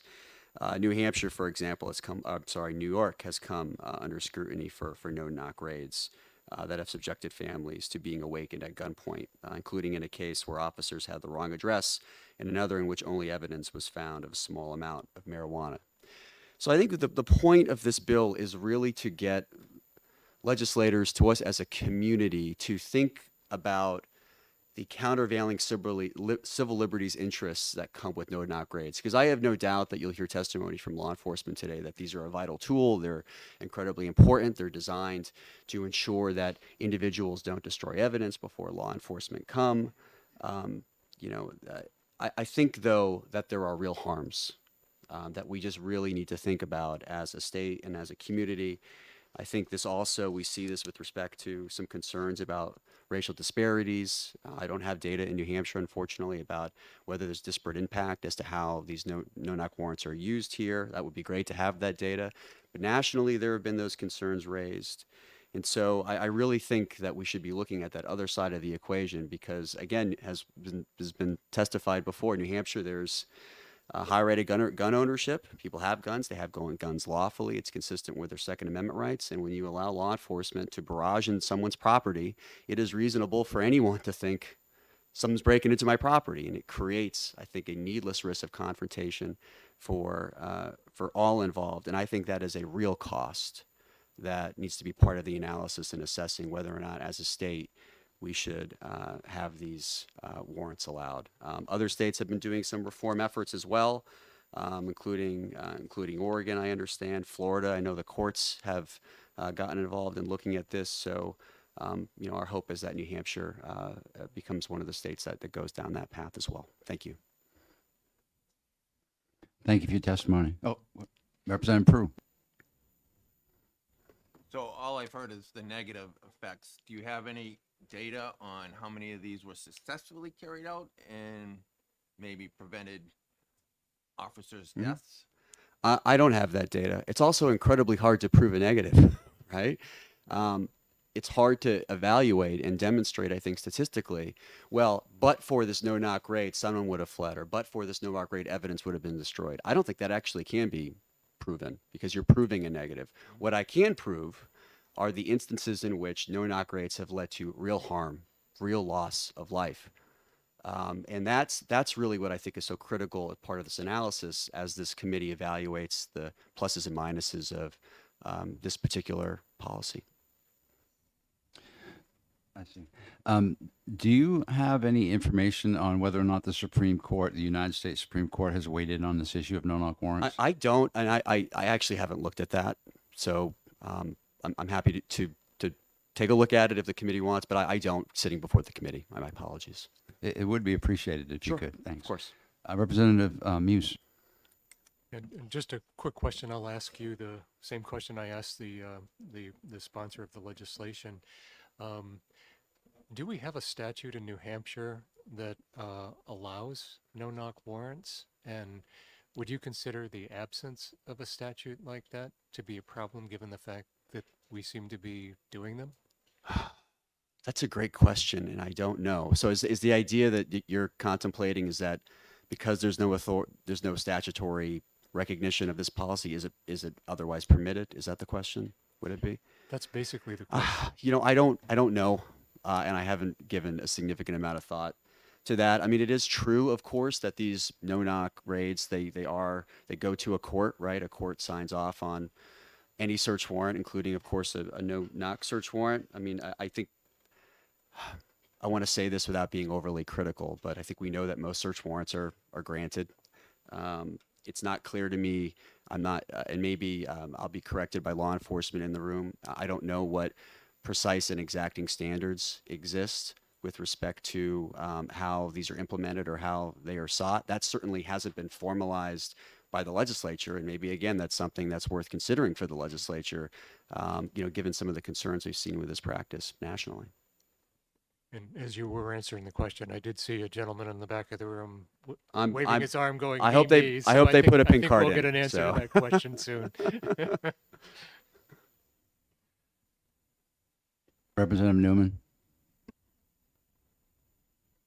Do you have any comments about the thought that I have of somehow making a warrant, whatever warrant kind it is, to differentiate between the purpose of the warrant is to retain evidence, to make sure you get evidence, or it's to deal with the dangerous situation where the police officer's life may be in danger because of announcement of who they are and what they're there for, maybe because of speed or some other instance that might cause harm to the officer. I'd have to give some thought to it. I think my initial reaction is that we probably still have concerns with a proposal that even in that instance narrowed the scope of no-knock warrants. I mean, that is probably the primary justification right now for most no-knock warrants, and I think we've seen, even with that, you know, some devastating consequences that, again, we as an organization continue to have concerns about. Thank you. Thank you. Thank you for Thank you, testimony. Mr. Chairman. Thank you, committee. The chair recognizes Roseanne Chester.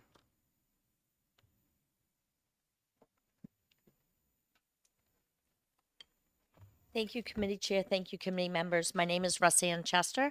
I'm from Bedford, New Hampshire, and I'm coming from a very different point that I think is important, is that anytime there's a no-knock situation, I worked for DCYF for a number of years. I went with police to remove children from homes without parents' knowledge. That was traumatizing for everyone involved.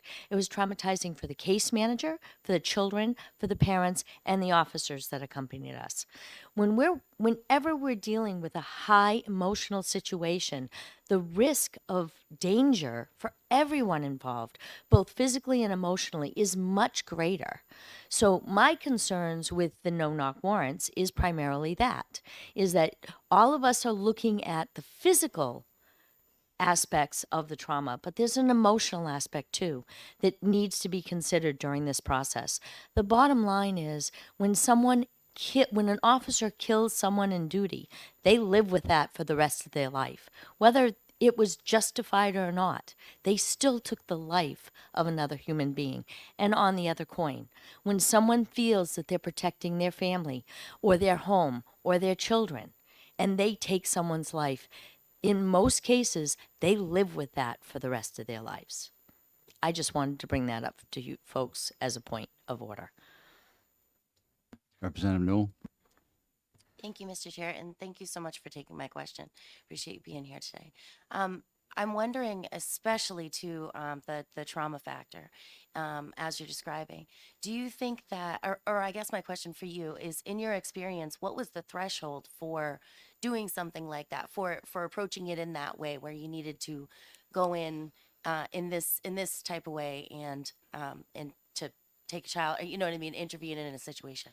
So, thank you for your question.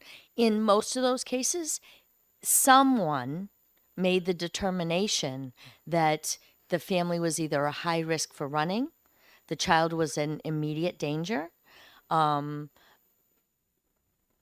in some cases, it may have been warranted, but in most cases, what I found, and what our officers found is that we really didn't need to do it the way we did it. We did it based on the information we had, and that information wasn't always accurate and up to date. You're welcome. Thank you for your testimony. You're welcome. Thank you.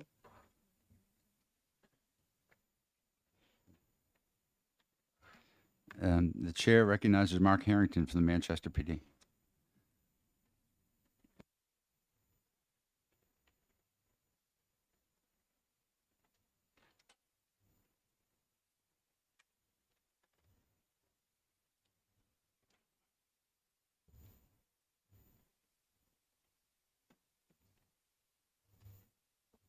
Thank you, sir. I hope it's okay. I brought one of my coworkers, Officer Lindstad, with me as well today. Good morning, Chairman Roy and members of the committee. My name is Mark Harrington, and I'm a sergeant with the Manchester Police Department. I have been a resident of the state of New Hampshire and a police officer here for the last 15 years. I currently serve as a first-line supervisor on the 4 to 12 shift on our patrol division. I've also been a member of, I apologize. I've also been a member of my department's SWAT team for the last 13 years, the last 3 of which I've served as a team leader. I'd like to thank you for the opportunity to speak before you today in opposition of House Bill 135 on behalf of my department and is also the New Hampshire Association of Chiefs of Police. I'm going to speak about no-knock warrants and knock-and-announce warrants, both of which I have extensive personal experience with. Unfortunately, no-knock warrants have recently gained negative national attention due to a few tragic incidents that have occurred outside of the state of New Hampshire. A no-knock warrant is a search warrant authorizing highly trained police officers to enter an identified premise without first knocking and announcing their presence and purpose. No-knock warrants are intelligence-driven, meaning that an investigation has led to extensive research, surveillance, and intelligence that has been obtained requiring the no-knock warrant. This information usually identifies that the suspect is likely to be armed with a deadly weapon, has made statements of resistance, has fortified their premise, and has surveillance systems or aggressive animals. No-knock warrants provide police officers with inner structural control while clearly identifying themselves, which is a key advantage when executing these warrants. This tactic is used without the intent of keeping the suspect from arming themselves and harming others within the premise or fleeing upon police arrival. Upon executing a no-knock warrant, loud PA announcements are immediately made by law enforcement, clearly identifying themselves as police to the suspect and the surrounding community. No-knock warrants are highly effective and, when executed properly, provide the highest level of safety to the public, officers, and suspects. Although a no-knock warrant allows for officers to enter a premises and execute a warrant, It has more complex tactics and decision-making involved. Depending on the intelligence gathered, law enforcement may utilize a breach and hold tactic, a first room entry, or potentially a fluid dynamic entry. The key point is that law enforcement has options dependent on the situation, intelligence, and safety concerns. A knock and announce warrant is a search warrant requiring police officers to first knock and announce their presence and purpose prior to entering the premise. A key issue with a knock and announce warrant is that it gives suspects time to arm and potentially attack police, as seen in Philadelphia just 3 months ago, where 3 Philadelphia SWAT officers were shot through the front door and window of the residence by the suspect. It allows suspects to take time, potentially take innocent victims inside the premise hostage or inflict injury upon themselves or a third party. If House Bill 135 were to pass, officers would not have the option to execute a no-knock search warrant and would be held to a knock and announce warrant only. In New Hampshire, tactical teams across the state take great pride in their investigations, preparation, and execution of these warrants. I speak from personal experience when I say that I've seen the benefits of a no-knock warrant in which a suspect has attempted to arm themselves upon police arrival. If a no-knock warrant had been executed, the result of the investigation could have ended with a lethal engagement instead of a peaceful surrender. In closing, I ask that you find House Bill 135 inexpedient to legislate, and I appreciate your time. Thank you for your consideration. Thank you for your testimony. Could you explain to the committee the judicial review process required to obtain such a warrant, the level of versus a knock and announce, and also if there's any difference on the search warrant return? Well, I can't obviously speak to as far as through the judge's eyes who would be signing it, but as far as the department, I can speak a little bit more educated than just any police officer. And as I worked 5 years in the drug unit on my department as well, so I kind of saw it from not only the tactical side of things, but also the investigatory side of things. I can speak for the Manchester Police Department for sure that we take our due diligence and time. There is no set time frame, 2 weeks, a month, 3 months of the investigation, but we do have, I would say, like levels of intelligence that we need to receive. For instance, we need to see the people leaving and exiting through a particular door. We need to have the idea of not only the building, but potentially the exact apartment door that they go in. That's done with different surveillance tactics, undercover operations and whatnot. It's not a one-trick pony, so to speak, that we don't only do one particular thing and that covers us for everything, but we have a wide variety of tools that we utilize to get the proper intelligence that makes us feel comfortable with that is the address, that is the door, those are the people.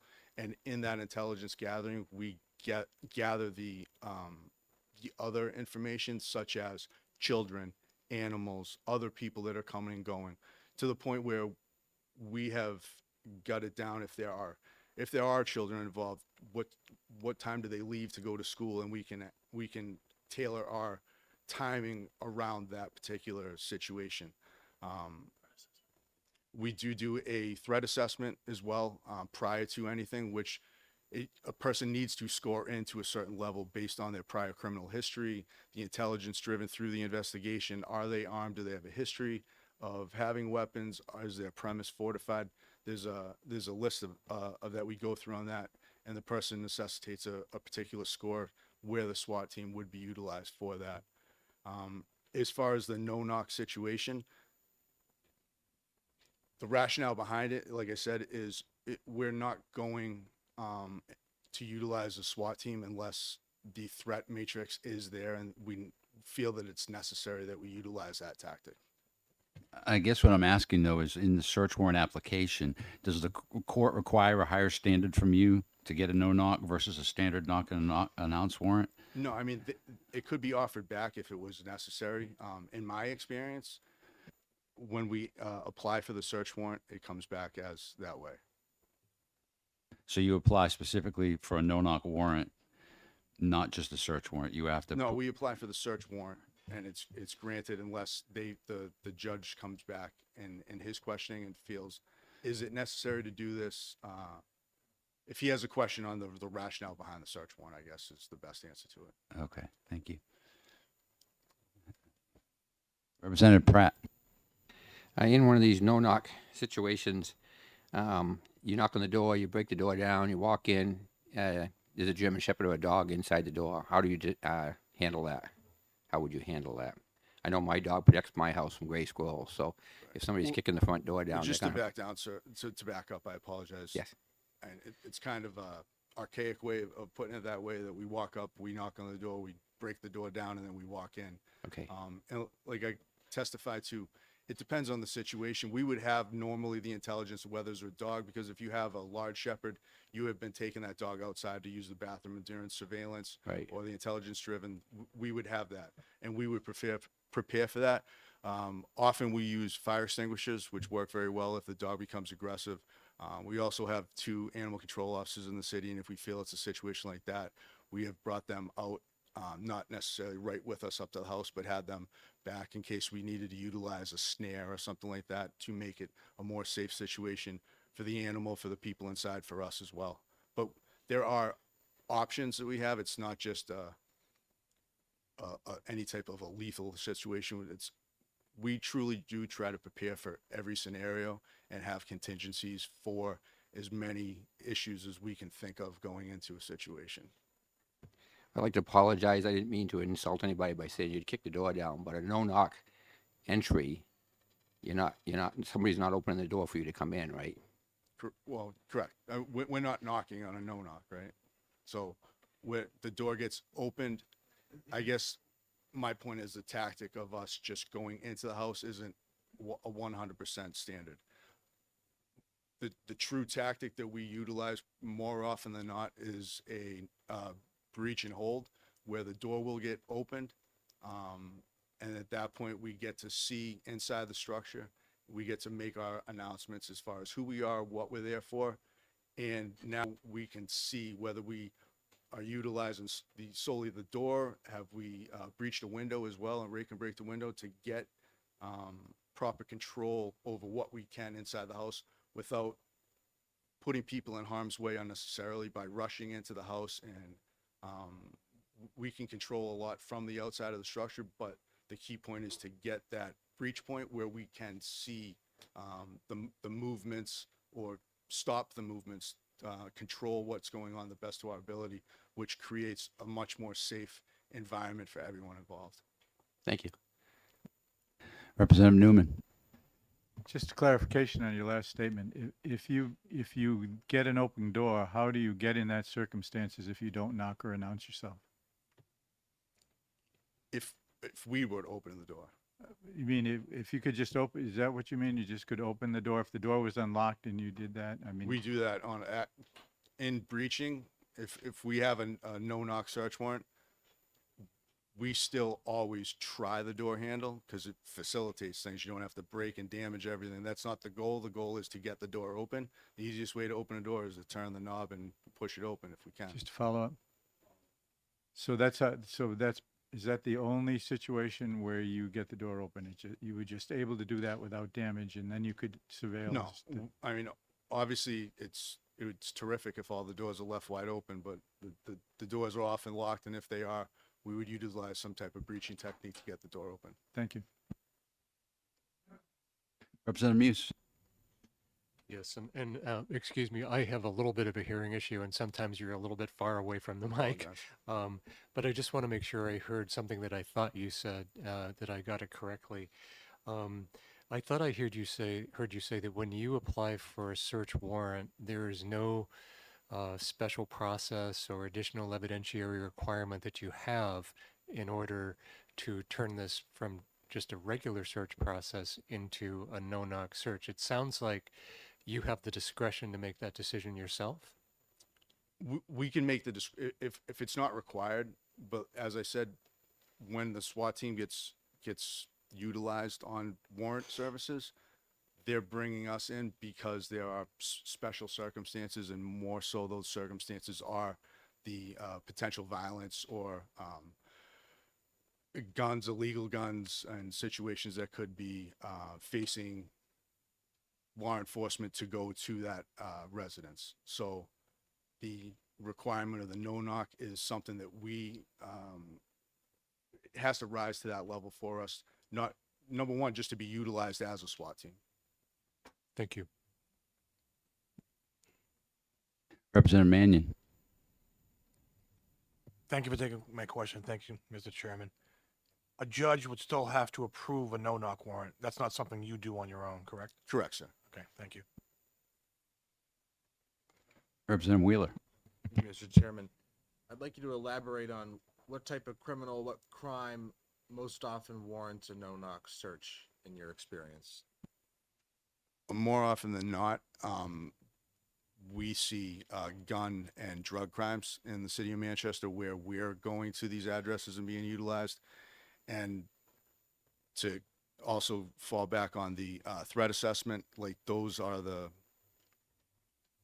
situations that are going to get you a higher score. The known history of weapons, the fact whether the person's been seen with weapons at that point. It falls back on their history, both long-term history as well as their recent history involved in that particular investigation or case. So I mean, drugs and guns are what really push the needle, so to speak, to rise to that level.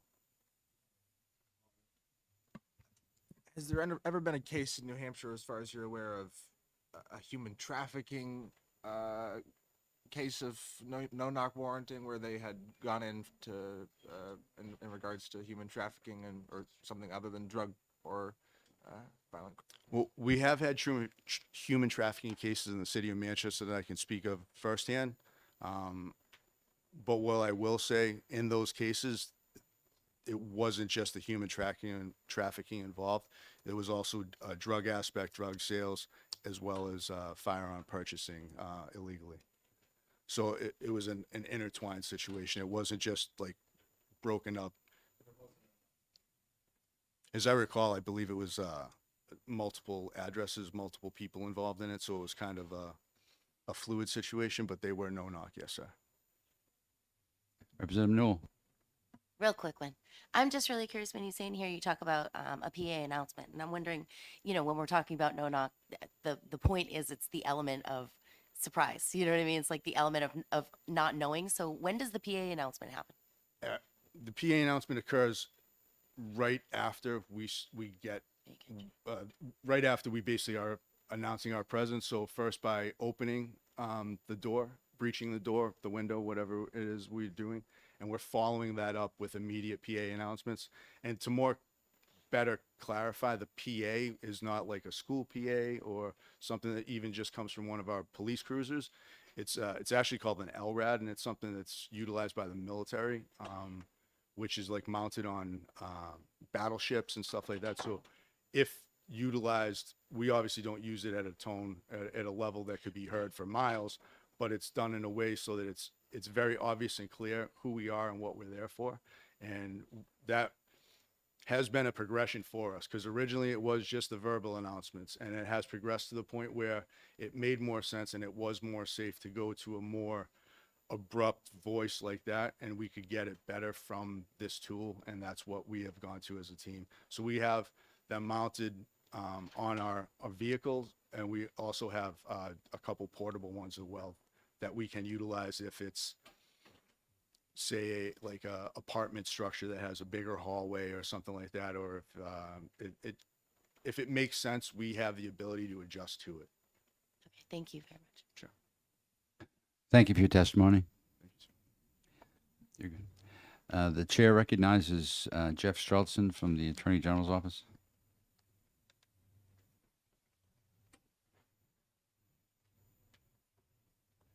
Good morning.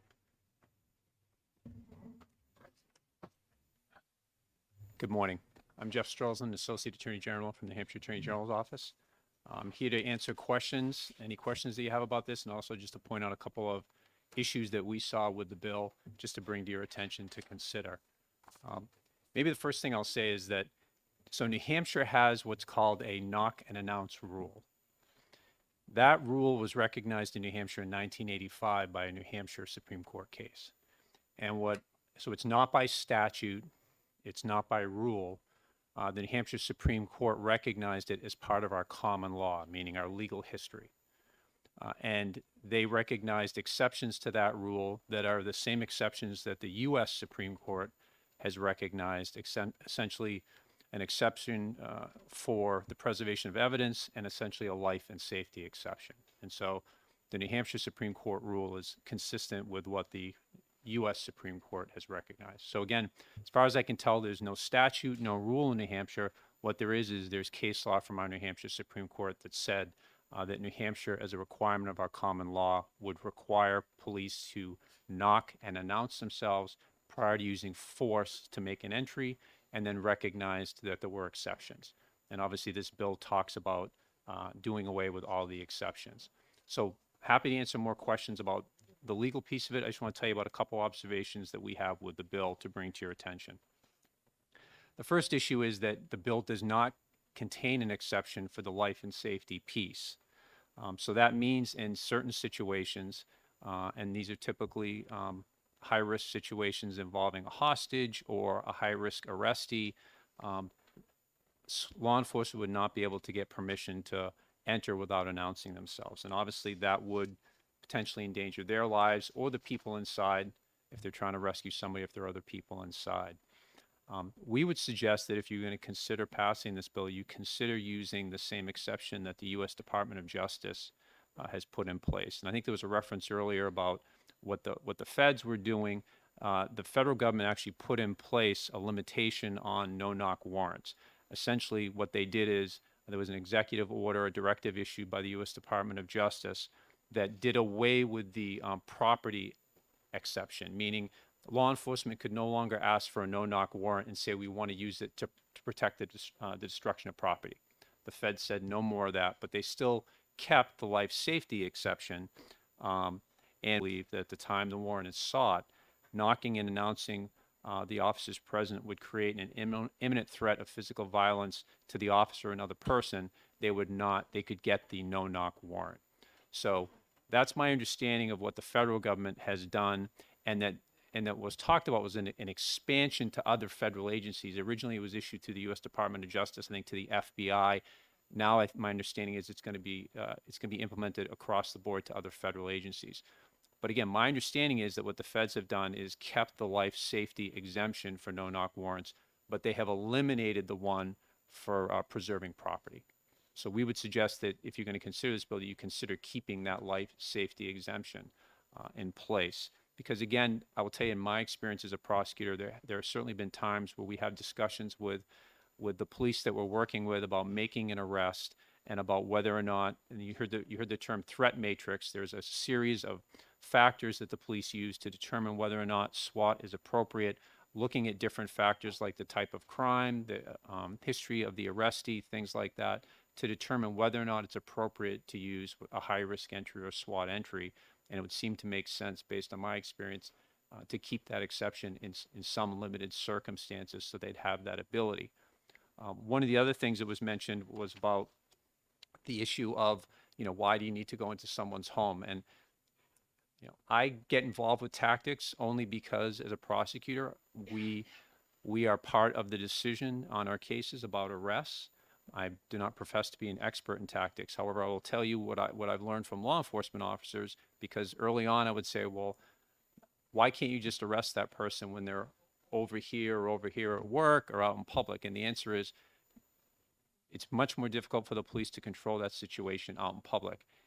If, God forbid, shots start getting fired, many, many more people are at risk. And so often trying to get that person, arrest that person in a contained space is the most safest way to do it. So again, I'll let them speak to that tactical piece, but I will tell you I've been involved in listening to that decision-making process about why it is you would arrest somebody in a certain place. And just so it's clear about how the legal process works, this would affect arrests. I think somebody asked a question, would this affect arrest warrants? And the answer is it would, and let me explain why. The way the law works in New Hampshire, if I get an arrest warrant from my neighbor, the arrest warrant allows me to enter into that person's home to make the arrest without an additional search warrant. But if I want to arrest that person in their neighbor's home or at work or in some other location, you must secure a search warrant to go in and execute that arrest.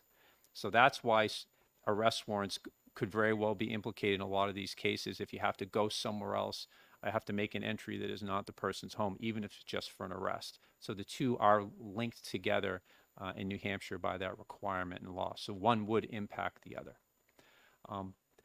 Another issue with the bill is just the wording of the bill, and this may have been an unintended consequence, but in paragraph 2A, the bill says that an officer cannot forcibly enter a building until the person inside refuses admittance. So that means if the person inside says nothing, the officer can never enter. Or if the building is empty and nobody refuses admittance, the officer could never enter. So we think that was probably an unintended consequence, and should probably strike that language, because otherwise, if an officer knocks and announces himself or herself, the person inside under this bill simply remains silent and the officer can never enter to execute the warrant. Or if the building is empty, could never enter the building, execute the warrant. Again, I think that's probably an unintended consequence, but I would just point that out, that that's a little bit of a quirk in that language in the bill. So those are the two issues we see. One is that US DOJ has carved out a life safety exception. We would ask you to consider that as well. And second, just that language in the bill, I think, creates an unintended consequence. And I'm happy to answer any questions about the comments that we have on the bill or the law or the process of how this works to the extent I can.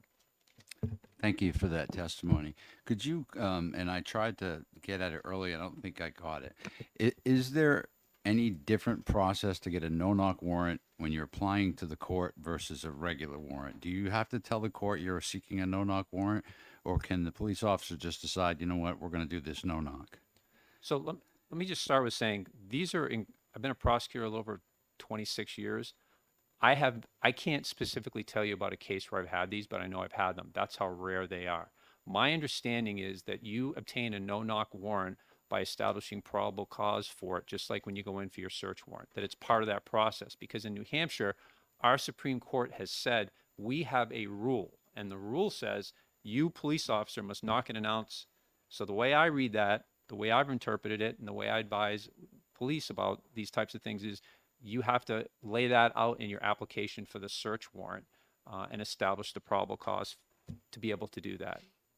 So that should be the process.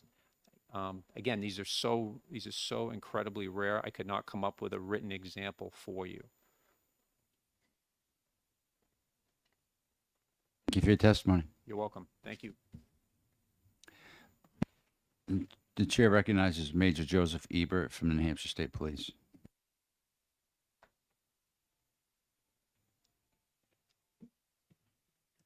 Good morning, everyone. My name is Joe Ebert. It's E-B-E-R-T. I'm a major with the State Police overseeing the Investigative Services Bureau. And I purposely chose to go behind Attorney Strelzin today because I knew he was going to raise many of the same issues that I was going to. So I'll keep my testimony very brief because I think he touched on the things that were of greatest concern to the State Police. Specifically, the language in the bill that doesn't address whether or not when somebody doesn't respond from inside the building or when somebody isn't in the building. One thing I did want to say generally is that as the officers from Manchester Police Department have said, and I think everybody who is involved with this type of warrant, it is incredibly important to consider life and safety. And that is something we absolutely do on a regular basis before any warrant is executed. Having said that, I would request, much like the Attorney General's office did, that if you are so inclined to pass a version of this bill that provides bumpers for law enforcement to stay within, that you do not eliminate the possibility of the use of this action. So what that may look like, whether it is life and safety or it is some other metric that you approve of, I would just ask that you consider the situations that we've run into where we are executing these dynamic warrants. The factors involved in them vary so much that I couldn't possibly tell you all the things we may or may not run into in the future. But I do know that if you're inclined to put those bumpers in line, I would just ask that you give us some variance to be able to utilize this in specific situations. So having said that, I'm more than happy to answer any questions you might have. Thank you for your testimony. Do you have any specific or even anecdotal evidence about how many of these cases the state police might engage in a year? I can give you anecdotal evidence. I'm happy to talk to our tactical team leader to give you actual numbers, but much like Attorney Strelzin said, these are very rare. They're very few and far between. And I don't recall the last time we executed a no-knock warrant. Having said that, though, again, that's not my area of expertise, so I'm happy to provide the committee via email with the number that we do approximately in the course of a year. The committee would appreciate that if you could, and it's readily available, go back a couple of years just so we can see a trend or a pattern in it. Certainly. Representative Newman. Thank you. I'd like to follow up on the chairman's question about the no-knock warrant. When the state police apply for a search warrant and their intention is to use a no-knock warrant, is there a rule that's written that's something other than common law that hasn't been noticed by the Supreme Court? Do they specifically have to, if they are going to use a no-knock warrants, indicate in the search warrant request that that is their intention? Thank you for the question, Representative Newman. I be very transparent with you in saying that I don't know the definitive answer to that question, but I'm happy to provide it in the email that I sent to the chairman. So I don't want to misspeak. My understanding is that, yes, we make clear our intention to utilize a no-knock tactic. But having said that, what I will do is I will ask our tactical team commander, and I will provide the committee with a definitive answer. Follow up. Follow up. When you find that, wherever it is, along with the information about what it is, could you include where we could find it? I mean, if yes, yeah, yeah. When you return that, I mean, there are protocols and stuff for various places, and I'm just curious, where could we look that up if that's available to the public? Absolutely. Yeah. So I would have to look into, I believe our policies and procedures are all accessible via 91A. And there are policies and procedures that govern our tactical team and the execution of search warrants within them. So I'm happy to provide the information on where that is. Thank you. If it wouldn't be too much trouble and you could get one, could you get us a copy of a search warrant application, standard application? Absolutely. And just work to see if we can discern for ourselves if there's a spot on there that you check no knock. Representative Reed. Thank you, Mr. Chairman. Thank you for taking my question. So if you watch mainstream media, it appears that these no-knock warrants happen frequently. If I understand you, it's not that common of an occurrence, correct? That is, so I appreciate the question, but I think there may be a separation of two separate things there. So whether they happen regularly in other jurisdictions throughout the course of the United States, that I can't speak to. What I can say is that having had some involvement as a crisis negotiator with our tactical team for many years, I am not aware of a slew of no-knock warrants on any given year. And I think I would, again, anecdotally, I would offer to the committee that as time has progressed, our tactical team has moved away from no-knock warrants throughout the course of my involvement, although limited with that team. Thank you. Representative Sytek. Could you give us a flavor for what in your interaction with the judge is? You're standing before the judge. Can you give us a sense, a feel how that conversation goes? I can. I've been before many judges to discuss search warrants, and oftentimes the judges, when we discuss whether or not this is going to be executed at early morning hours, or if there is going to be a request for a no-knock, oftentimes the judges are hesitant to opine on what should be done. It's been my experience that what they will say is, well, you discuss with me the tactics that are needed. I will tell you whether or not you have probable cause, but the safety of how this warrant is executed is really something that should rest with the law enforcement. But oftentimes there's a discussion that takes place with that judge saying, hey, this is the dangers. He's read the affidavit, so he knows or she knows exactly what the case specifics are. And they will often engage us in a conversation about, well, what is the safest way for this to be executed? And if I could, during that process, is it normal for the judge to push back occasionally and say, you need a little more probable cause here, or this doesn't quite cut it, or? In other words, are they routinely granted without question, or do they get into the affidavits and say, wait a minute, you know? I appreciate the question. Thank you. I would say that judges are, it has been my experience that when we ask for a search warrant or an affidavit, the judge spends a significant period of time reviewing that, and they often will have questions. The latter half of my career, in fact, most of my career has been spent associated with the major crime unit, which is homicides and other major cases. And I will tell you that when we go before a judge and we are seeking a warrant in a homicide, a kidnapping, any major case, a shooting, a non-fatal shooting, the judges spend an incredible amount of time. In fact, we're often left waiting for that judge to return the warrant and affidavit because they are spending such a long period of time. We're left wondering if they had gone back to sleep or, but it's an anecdotal way of me saying, I know that they're spending time reading every portion of that, and they will often have questions about certain facts that are outlined in the affidavit. Seeing no further questions, thank you for your testimony. I appreciate it. Thank you. And thank you for getting back to me with that information. Is there anyone else wishing to testify?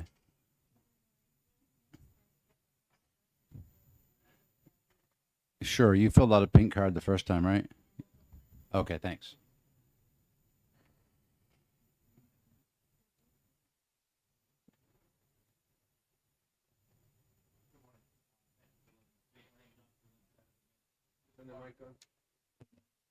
Thank you for letting me speak. My name is Officer Lindstedt of the Manchester Police Department. I am the president of the New Hampshire Tactical Officers Association. And as I've been sitting here today, I've heard some things that I just wanted to address, if that works for you folks. This has been touched on, but I just want to touch on it again. A couple of people had mentioned that it's easier if David Koresh were to walk out and then just place him into custody. And I understand the thought process of that, but we take every single situation into consideration before we do these search warrants. And there are times, a significant amount of times, a higher percentage of times where it's more dangerous for the citizens of either Manchester or the state of New Hampshire to let these people that have reached a very high level on the threat assessment to try to take them into custody in the middle of Market Basket or in the middle of Elm Street or Main Street. Every scenario is taken into consideration, and then we decide how we do take that person into custody. Each raid, if you will, or each arrest warrant or search warrant is prepared by multiple officers. So an officer or a SWAT team member will prepare that, and it'll go with they'll do that with a supervisor and with the detectives that ran the case. It'll go to a supervisor, and it'll also go to a judge. The next thing that I wanted to discuss was the president's speech. I think it was stated earlier that the president was going to ban these. I have the verbiage here. It says restricts the use of no-knock entries to a limited set of circumstances, such as and when to entry would pose an imminent threat of physical violence. That was from the president's speech, and that's exactly what we do now. We don't just do these on a whim. It already reaches what the president is trying to push for.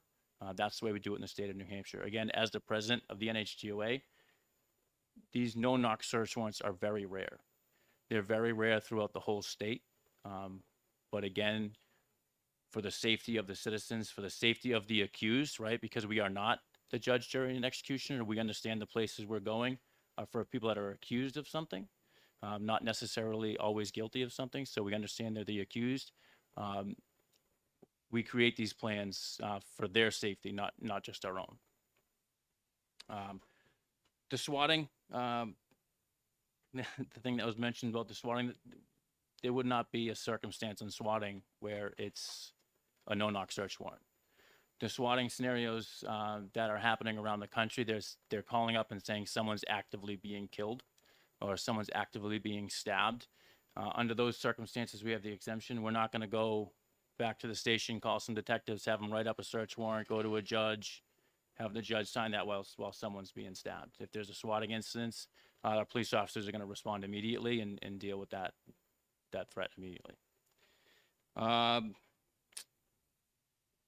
And just the last one, I know we had someone up here from DCYF, and I will tell you that I have been on the SWAT team for 15 years, but I'm a de-escalation instructor, I'm a cultural diversity instructor, I'm a CIT instructor, I'm a CISM officer. Mental health for police and mental health for the citizens of New Hampshire is a very high priority for me. I have never, ever as a SWAT team member done anything with DCYF. So I'm not sure what scenarios that person is talking about, but I've never rammed a door, kicked in a door, and run in on a DCYF warrant. Those are just a couple of things that I've been listening to. I wanted to discuss. If you have any questions for me, again, as part of the NHTOA, I'd be happy to answer that. Thank you for that.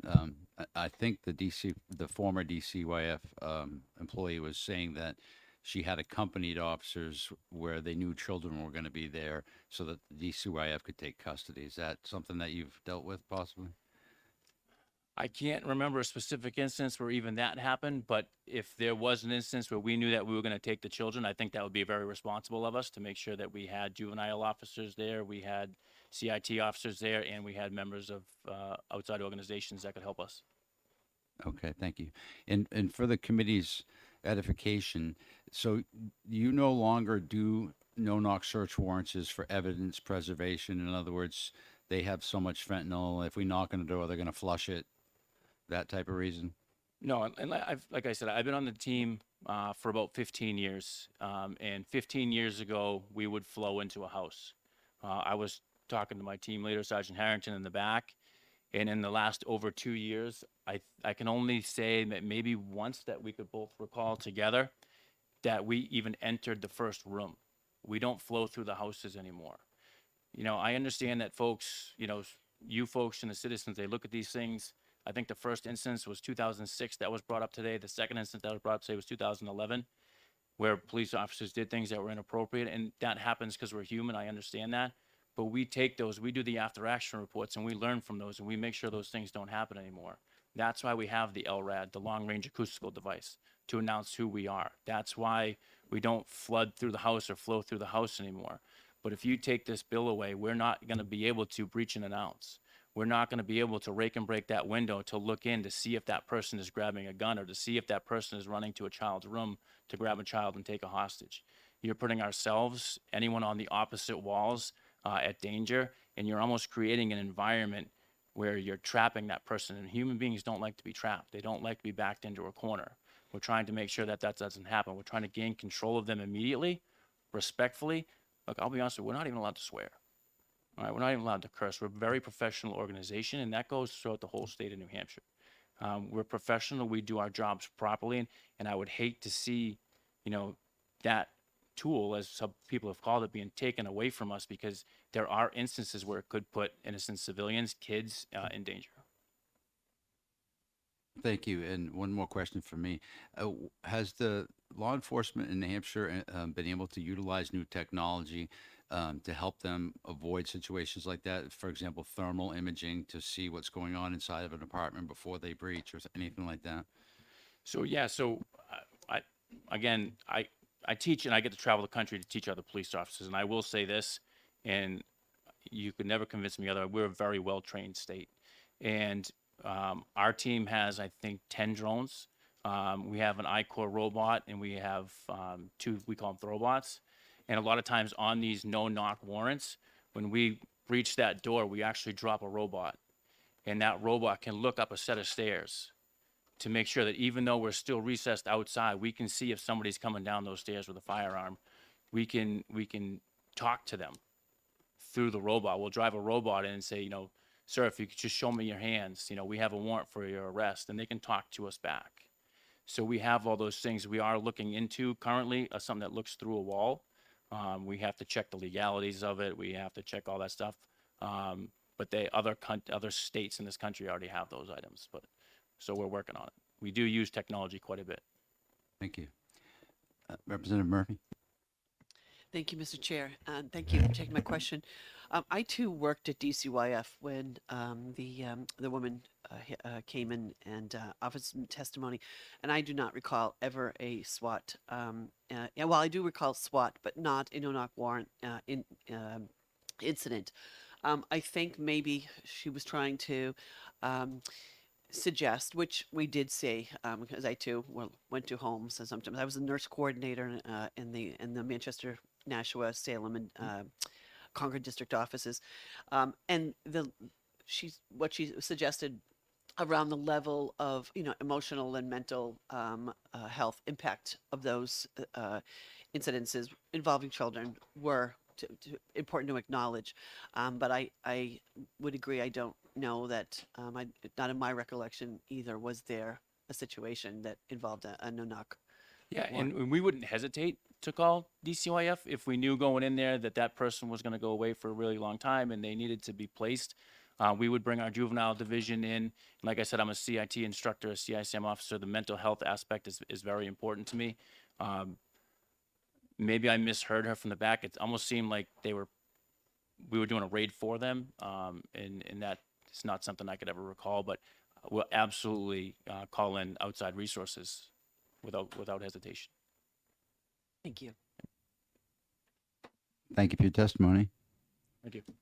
Thank you very much. Is there anyone else wishing to speak on this bill who hasn't turned in a pink card? Seeing none, I hereby close the public hearing on HB 135. And we are going to take a 10-minute bio break. Committee being recessed for 10 minutes.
Thank you. At this time, I'm going to open the public hearing on the next bill. If you could all take a seat.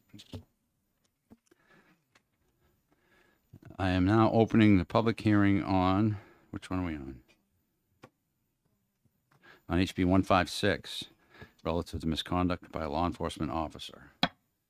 And I'm going to recognize the sponsor, Representative Muse, to introduce this bill. Thank you, Mr. Chair. I want to open by saying that I think this is an issue that would only ever apply to a very, very, very small percentage of officers in New Hampshire. But based on the definition of police misconduct, and I think based on some of the things that we've heard during some of our other hearings on these issues, I do believe this is necessary. This is actually a bill that Joseph Lescaz of the New Hampshire American Civil Liberties Union asked me to file and to testify on. Unfortunately, I'm not quite sure if Joseph is going to be available to testify on it today, but I will try to answer as many of your questions and do the best job that I can. What the bill essentially does is it expands the definition of police conduct in New Hampshire to include misrepresentation of a material fact in a police report or demonstrable misidentification of the race or ethnicity of an individual in a police report. As it does for other forms of defined misconduct under the current statute, if another officer observes an officer engaging in this form of misconduct, they would be required to notify their chief law enforcement officer, and their department in writing immediately or as soon as practicable after actually observing this type of misconduct. From there, the incident would go into the hands of the police standards and trainings people who would conduct a review. Again, the need for the bill really stems from the fact that over the course of several hearings on bills similar to this, we have heard about incidents like this happening in our state. And currently, if you look at the definition of police misconduct, while we cover a series of things that constitute misconduct, unfortunately, these things are not represented in there.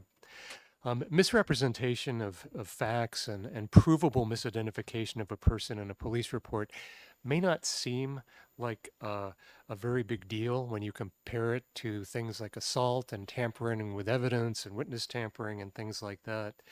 But when these things do happen and when they do come to light, they chip away at the credibility of police. And I think this is a time when, as much as we can, we need to be building up that credibility. And sometimes we need to do systemic changes like this to actually help things along. So this is not an attempt to hurt police or to punish police. It's simply an attempt to establish clearer and more focused guardrails around what is acceptable conduct and what is not acceptable conduct for a police officer. I do not expect that this bill is going to result in a flood of misconduct cases for these reasons. And again, the reason is I think the vast majority of our police officers would never even think of doing things like this. But unfortunately, some of the ones who would might think of not only doing these things, but might think of doing some of the other things that constitute misconduct as well. And essentially, I think one of the things that we sometimes find is that small violations have a way of becoming bigger issues and potentially bigger violations later, unless behavior like this is actively discouraged, and there are consequences for it when it happens. So again, this bill is really designed, I think, to help improve the credibility of our police. I think it's very much in line of some of the other things that we've been doing since Governor Sununu, excuse me, signed the police reform legislation into place, excuse me, in 2021. And I would urge you to vote ought to pass. And if I don't choke, I will answer some questions. Thank you. Could you give the committee an example of the misidentifying portion of this? Yeah, this is something that Joseph has mentioned several times in his testimony on various bills that have been in front of us, most of them involving racial profiling. It was an incident of racial profiling that he was involved with as a victim, where he said where he basically told us that afterwards the police officer who recorded the incident recorded him as being white. And so during a time when we have other bills in front of us that would, where we're looking at things like requiring a change to driver's licenses to make listing of race and ethnicity optional, it's important that once we decide how we're going to start gathering that data, that we're accurate about how we do it. And I know one of the questions that's come up in the context of those bills is, how do you enforce it? Well, one way to enforce it is to make it actionable misconduct, when you intentionally misidentify a person. So that's really what this is all about. Do you believe that it should be tied to the other portion passing where someone has the option of identifying themselves, so it's not up to the officer to guess? In other words, we don't want to punish officers for making a wrong guess about someone's identity, their ethnic background. So if the person has an opportunity to identify themselves and then the officer intentionally disregards that I think would speak to what you're talking about. But if the officer doesn't know and makes a wrong guess, we wouldn't want to make them liable, would we? So you're absolutely right. It would have the most impact if we pass the changes to our driver's license law, if we pass the bill that basically prohibits racial profiling by law enforcement, and we pass this bill. The three bills together would have the most impact. Unfortunately, we all know that's not the way the New Hampshire legislature always works. And so one of the things that we deal with in all kinds of legislation, from this kind of legislation to legislation around the environment, is that sometimes we need to address an issue in pieces, which was the reason for three separate bills instead of one bill altogether, and really hope that we can make an effective case for each one of those. And if we can, those bills will get passed. If we can't, then we will have to try again later. But that was basically our strategy in doing it this way. Thank you. Representative Newman. Thank you, Mr. Chair, and thank you for taking my question. This bill modifies the definition of misconduct. I assume misconduct would then, you'd be guilty of improper misconduct. And I haven't read the law that is being modified, but somewhere else in that law, there is the definition of the punishments for. Yeah, I can read you the current definition of misconduct. Not the definition. There is a penalty associated. Maybe is there a penalty associated with that? And is that part of the law that is quoted here? You could find that penalty in the law. There is a process for reporting incidents like this, and this is not a criminal. It's not a criminal penalty. The danger, as I understand it, or the consequence, as I understand it, is the potential loss of certification. That, from what I also understand, that doesn't always happen. There are warnings that are issued at times. I think I think one of the things that police standards and training does a very good job of is taking circumstances into account, so that I don't think anyone would be drummed out of their department for doing this one time or something, or something like that, unlike some of the other things in the definition of misconduct. So things like assaulting people, tampering with evidence, those are much more serious, and I would imagine that from a certification perspective, they would be dealt with in a much more serious way. Thank you. Representative Sitek. Yes, Representative Muse. Something a little bit slippery. You talked about racial profiling, but I'm considering a driver's license as racial identification. Profiling means I'm picking on you. I don't see the bill seems pretty reasonable. I haven't heard from law enforcement, but I did want to mention that profiling and identification are different in my mind. The question I have is, you have demonstrable. Is there, a couple things occur to me. Should there be an intentional in there?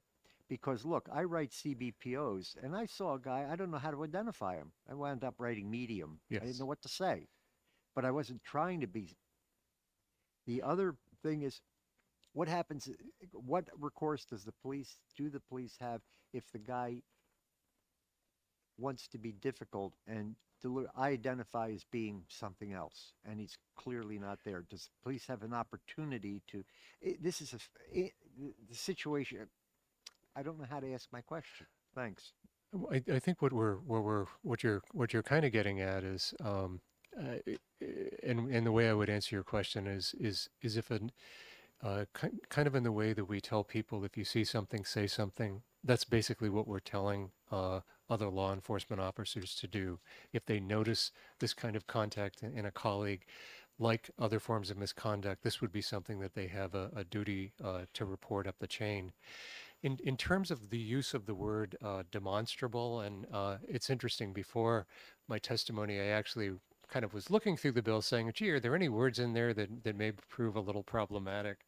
And one of the things that I did was I actually looked up the definition, and demonstrable means clearly apparent or provable. And Major Ebert offline before the hearing started actually brought up exactly the same issue around intentional that you did. I think that is something, we'd be more than willing to look at as a change. I think sometimes as a committee we've kind of gotten wrapped around the axle with using the word intentional, because proving intent can be difficult. But I think the issue here is we wouldn't want somebody who just records this data by a mistake, especially given the fact that my understanding is currently for arrests it gets recorded in a drop-down menu. And having used a few drop-down menus over the years myself, I know how easy it is to make a mistake. So I think your point is well taken, and that would, and I would hope that would be something that the committee would consider looking at as well. I think if I may deign to speak for Representative Sitek, he was also asking if you have a suspect who's clearly a Caucasian and says, I identify as African American, and the officer writes down Caucasian because that's what he observably is there any kind of a contemplation about how that would be dealt with? I think part of it gets to it actually may get to intent. So what is is this a mistake? Why did this happen? I think the issue is if you see it happen, it should be reported. So that shouldn't be like the other forms of misconduct.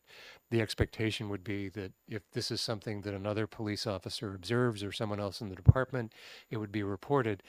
And like anything, there can be a perfectly logical, reasonable explanation for it that would come up during a hearing, or come up with the chief, or come up during some part of the process.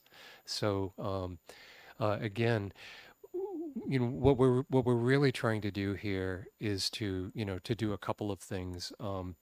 We want to make sure that misrepresentation of material facts in a report, which is, I don't think anything any police officer or any law enforcement official would ever condone. That we're just making sure that is added to our standards for misconduct.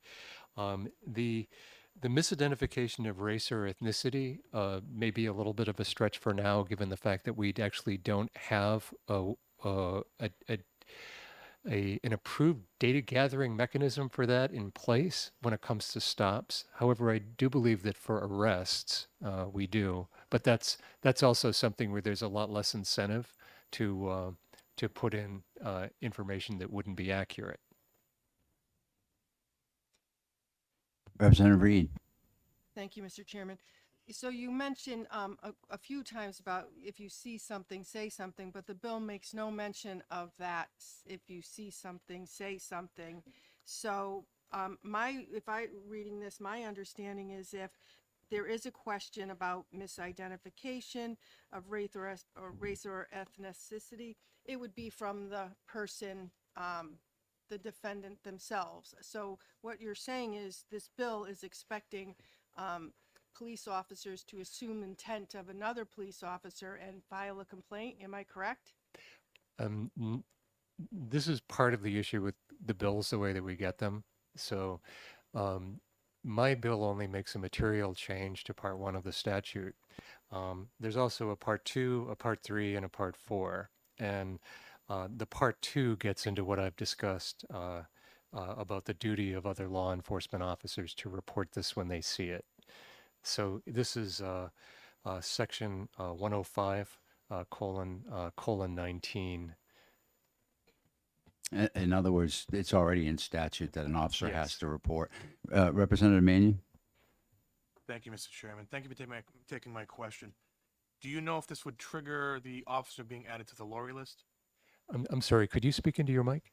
Do you know if this would trigger the officer being added to the lorry list, a violation of the statute? If it would trigger, sorry. Them being added to the lorry list in New Hampshire?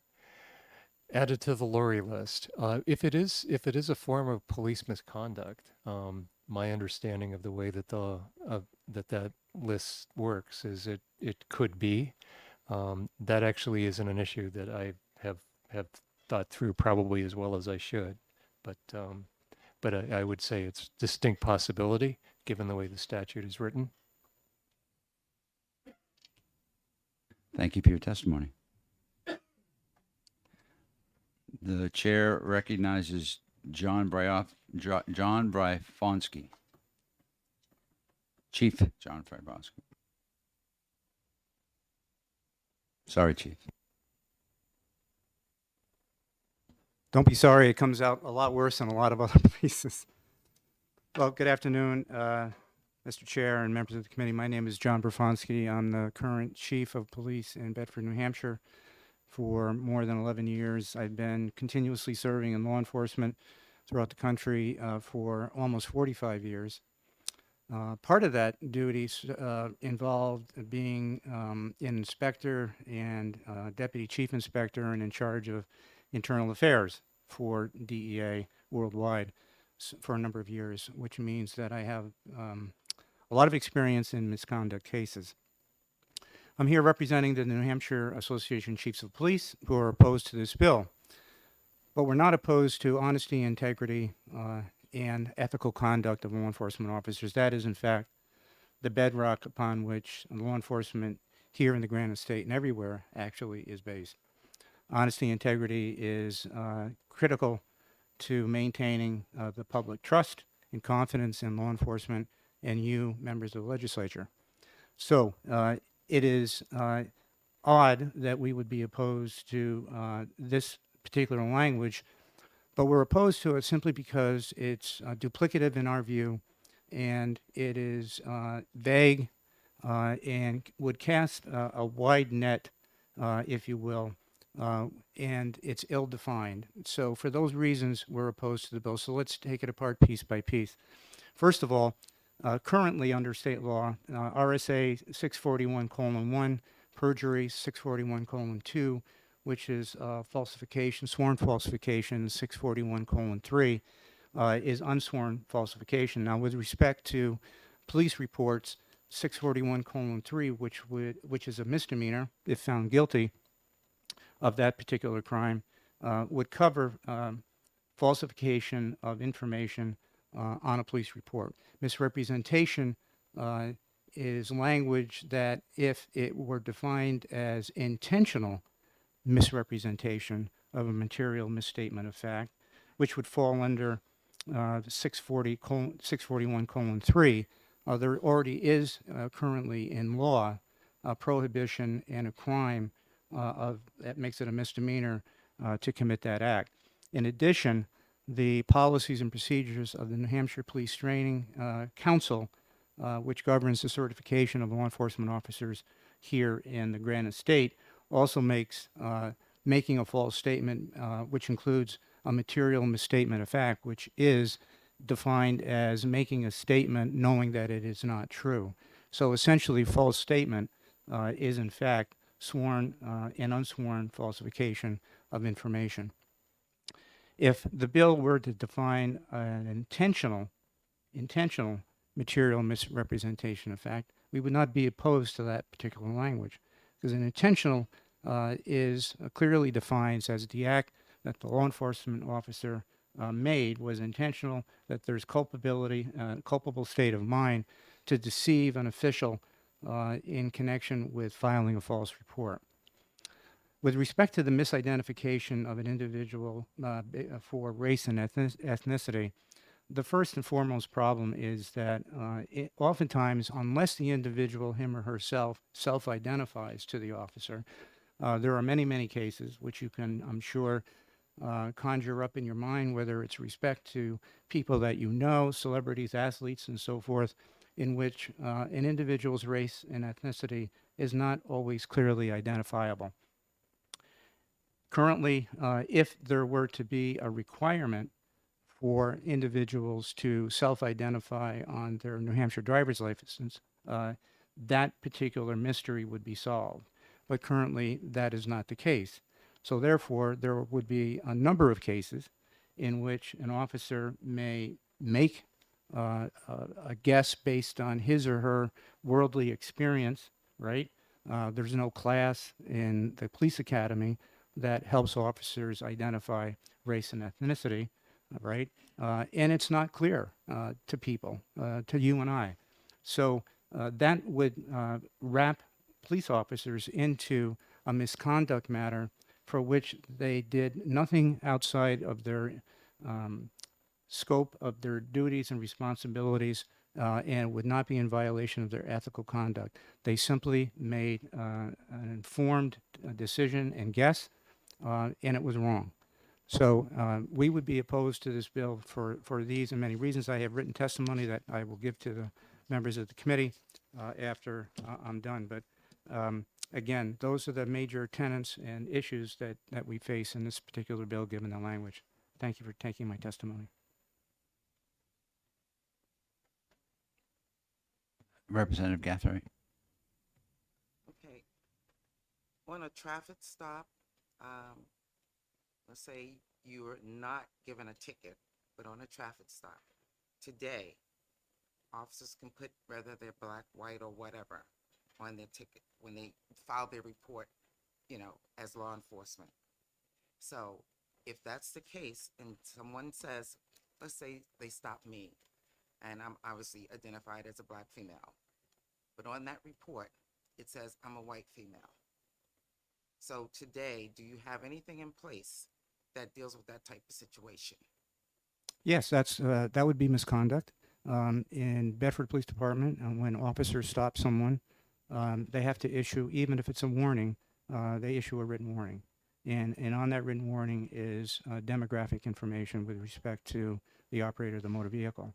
If it comes to our attention that an officer intentionally or unintentionally, we don't know until there's an investigation clearly, places information on that ticket that is inaccurate, and in the case that you just described, if that were to be the case, and a internal affairs investigation was conducted and interviewed you, clearly identified your race and ethnicity as being inconsistent with what was written on the report, that's making a false statement. That officer would be subject to misconduct allegations, would likely be fired by me, and perhaps face a criminal charge, a misdemeanor charge, and likely be subject to losing his or her certification as a law enforcement officer. Have a follow-up? Follow-up. Okay, so given the case of myself that I just mentioned, then, and I filed a complaint with you, am I notified as to what happened in that situation? You can certainly request that information via 91A once the investigation is complete. Those reports of misconduct investigations that I have released to the public, and some of which are in the Union Leader, are subject to redaction based on the attorneys that are hired by the municipality to follow the rules and regulations of 91A. But yes, you would ultimately find out what occurred in that particular case. All right, thank you. You're welcome. Representative Newman. Could you just clarify for me, in testimony that we had over this issue of profiling and race, I was of the impression that it's not required on a driver's license, it's not on a driver's license, and that there was difficulty in determining the race and all those kind of things.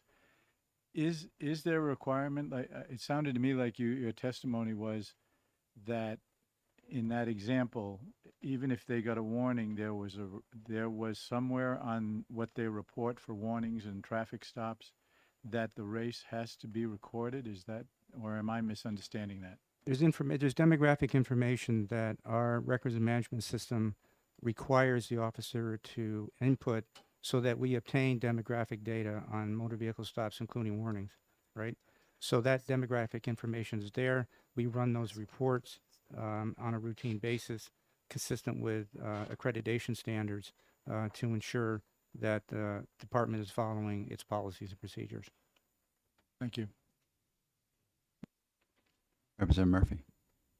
Thank you, Mr. Chair. Thank you for taking my question. Can you tell me, separate from warnings or like the issuing of a ticket, is there documentation of every stop, regardless of whether or not like a warning or, you know, if I'm pulled over and for whatever, I don't wind up getting a warning or a ticket, is there a record of me being pulled over? And if so, is there documentation as to the you know, the race and et cetera? If there's no summons issued and there's no written warning issued, there still is a record of the motor vehicle stop in the department's computer-aided dispatch system. That would include the data that is included on your motor vehicle operator's license, right? So that would be the data that would be reflected in that particular case. And of course, individuals are not required to submit data with respect to race and ethnicity on their driver's license. And that's where the problem of subjectivity comes into play, right? Without self-identification, in many cases, officers guess, and when they're not certain, right, they're simply going to place unknown, right? And so that's typically what occurs when an officer is not able to factually discern with ease the race and ethnicity of an individual. It's listed in the database as unknown, right? So that's where we come into the problem of corrupted data. Thank you. But if I just want to clarify so I understand.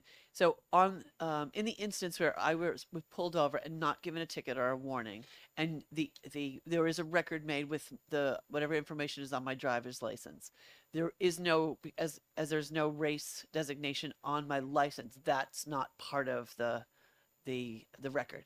Correct. Okay. Thank you. Thank you for your testimony. Thank you, Mr. Chair, and I'll distribute my.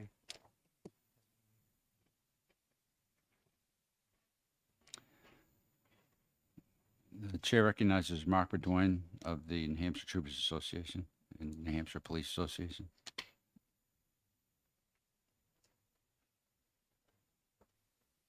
I was going to say good morning, but I guess it's good afternoon. I think we just went over the notch there into the noon. So my name is Mark Bodwin. I am a retired sergeant from the New Hampshire State Police, and I'm here to speak in opposition to this bill. And just so for the beginning of this, we're not opposed to the idea of the bill, which is what reporting misconduct to supervisors that you might see of fellow police officers. The only issue we have with the bill is, and I think we've talked a little bit about it here before, is where it says a misrepresentation of a material fact in a police report. It's our belief that the word intentional should be in front of misrepresentation. Because if I put something into a police report that I misperceive something and it actually is incorrect, but I didn't do it on purpose, we don't want to hold that police officer accountable for that honest mistake. And the same thing for, I think, with the misidentification of race. I think that that has to be an intentional misrepresentation as well, because I think you've tried to parse that out a little bit here with the prior witnesses.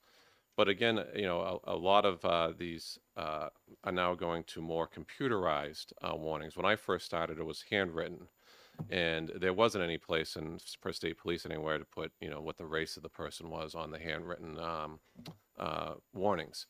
Now it's all computerized, and with computerized, they try to make it easy for you, which includes drop-down menus. And if you accidentally select the wrong one and you didn't notice it and you kept going to the next box, we don't want to hold a police officer, or at least I don't think you want to hold a police officer accountable for that. But at the end of the day, what you're looking to do is you're looking for those officers to report these intentional infractions that they see their fellow officers doing to their supervisors. And then I think that there's also other statutes, as you heard the chief speak to, that can play a role behind the scenes afterwards, to also include 106L:2, which is the misconduct with the Police Standards and Training Council, where you're brought in front of them for your certification status. So with that, I want to keep it brief. So our only concern was the words intentional in front of both of those sections. And with that, I'd be happy to take any questions you might have. Representative Rhodes. Thank you, Mr. Chairman. Thank you for taking my question. If an officer was made aware that the wrong waste was put on, the person comes in front of you and you can clearly see that, would it be corrected and would it be noted? Yes. Thank you. Thank you for your testimony. Thank you. Have a good afternoon. You as well. The chair recognizes Major Ebert.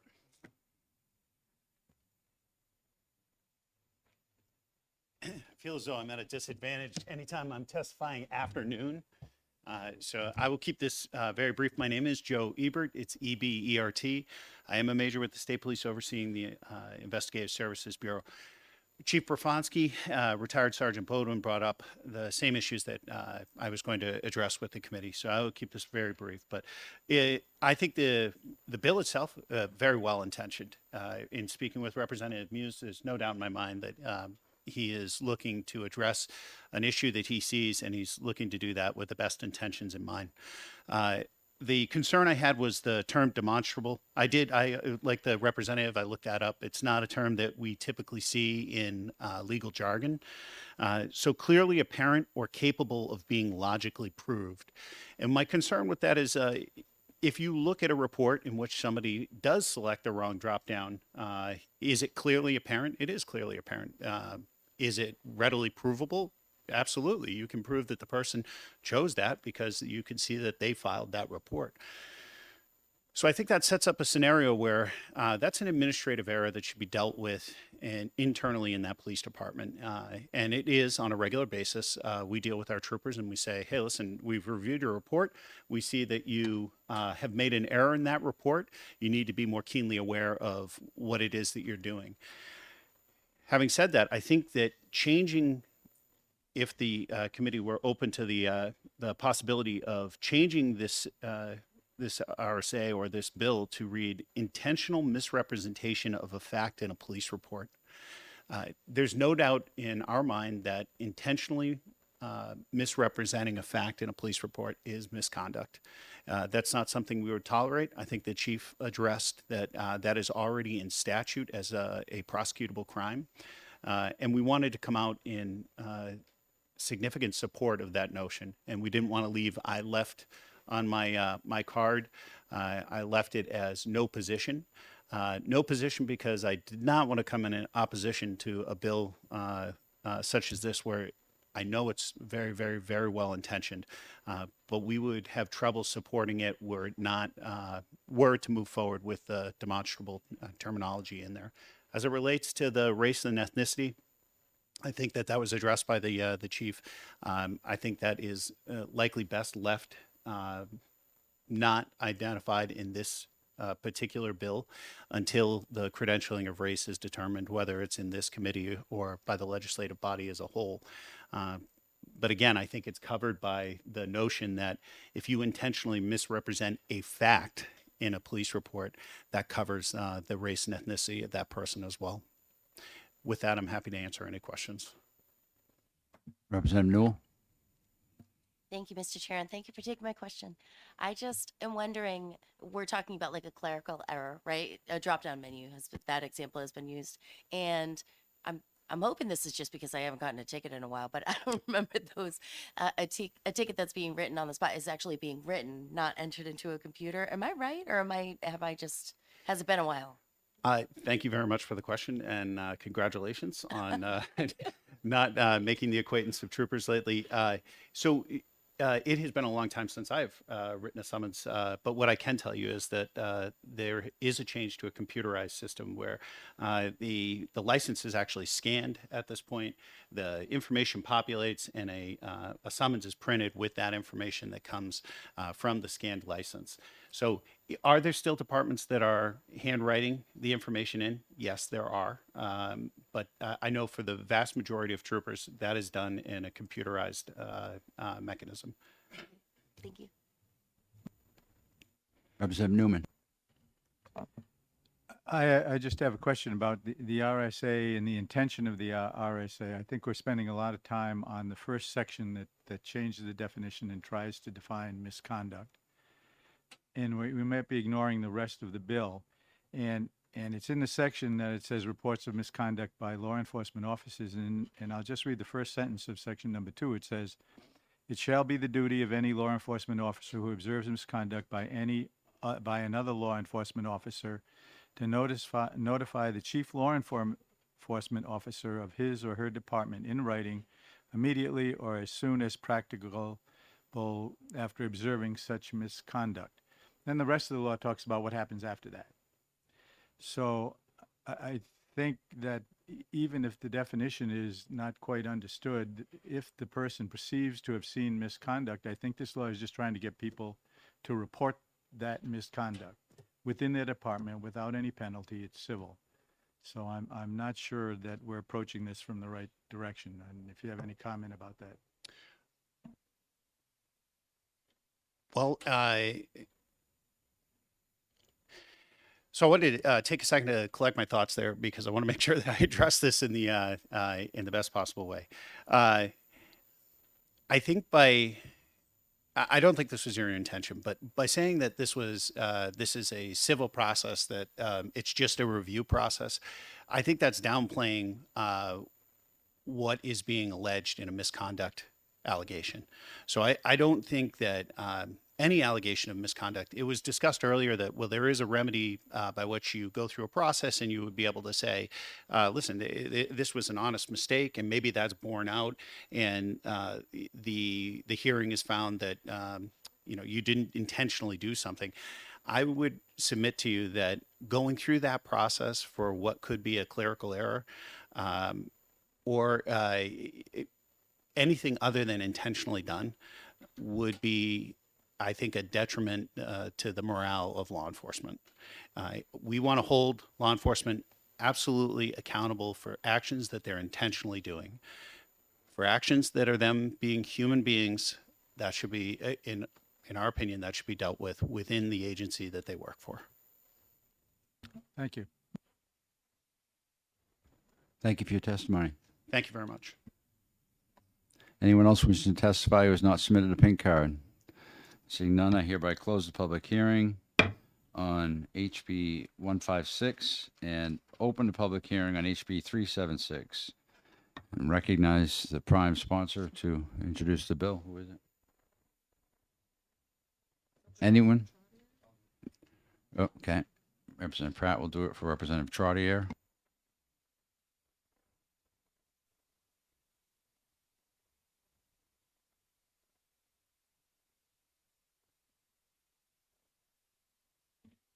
Thank you.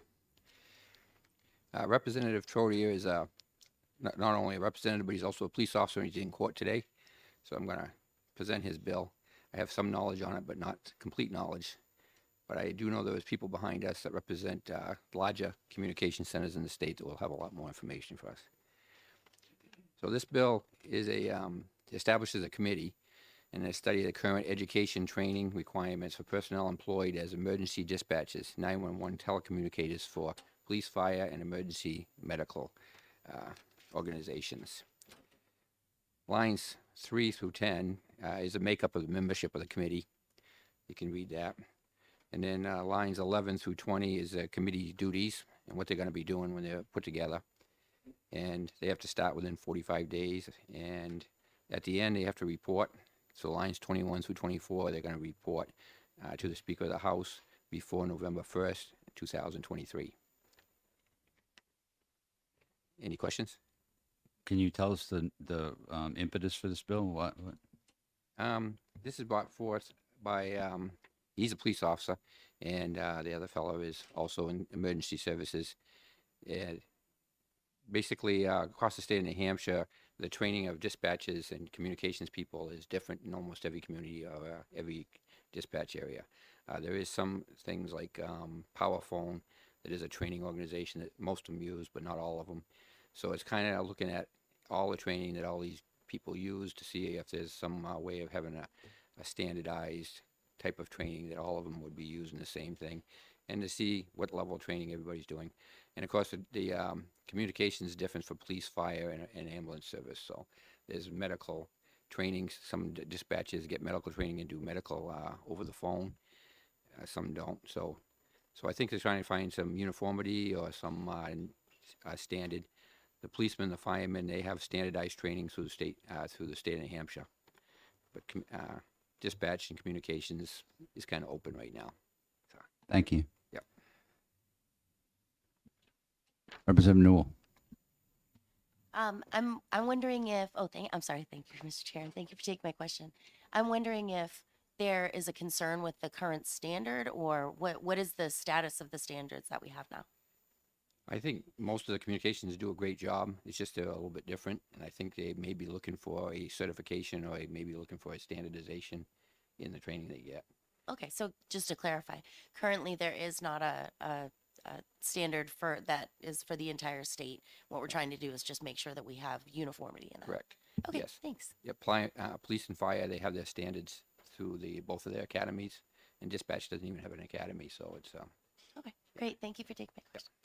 Thank you for your testimony. Oh, I'm sorry. Did you want to ask him a question? I'm sorry. I can't see you behind her.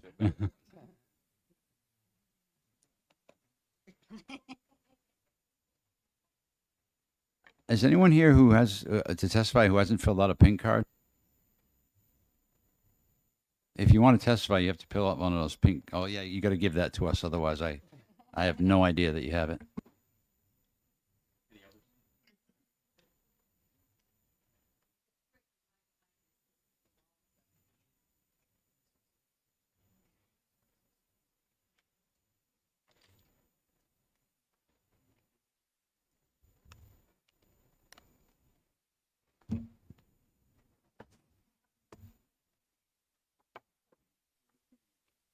My name is Mark Doyle.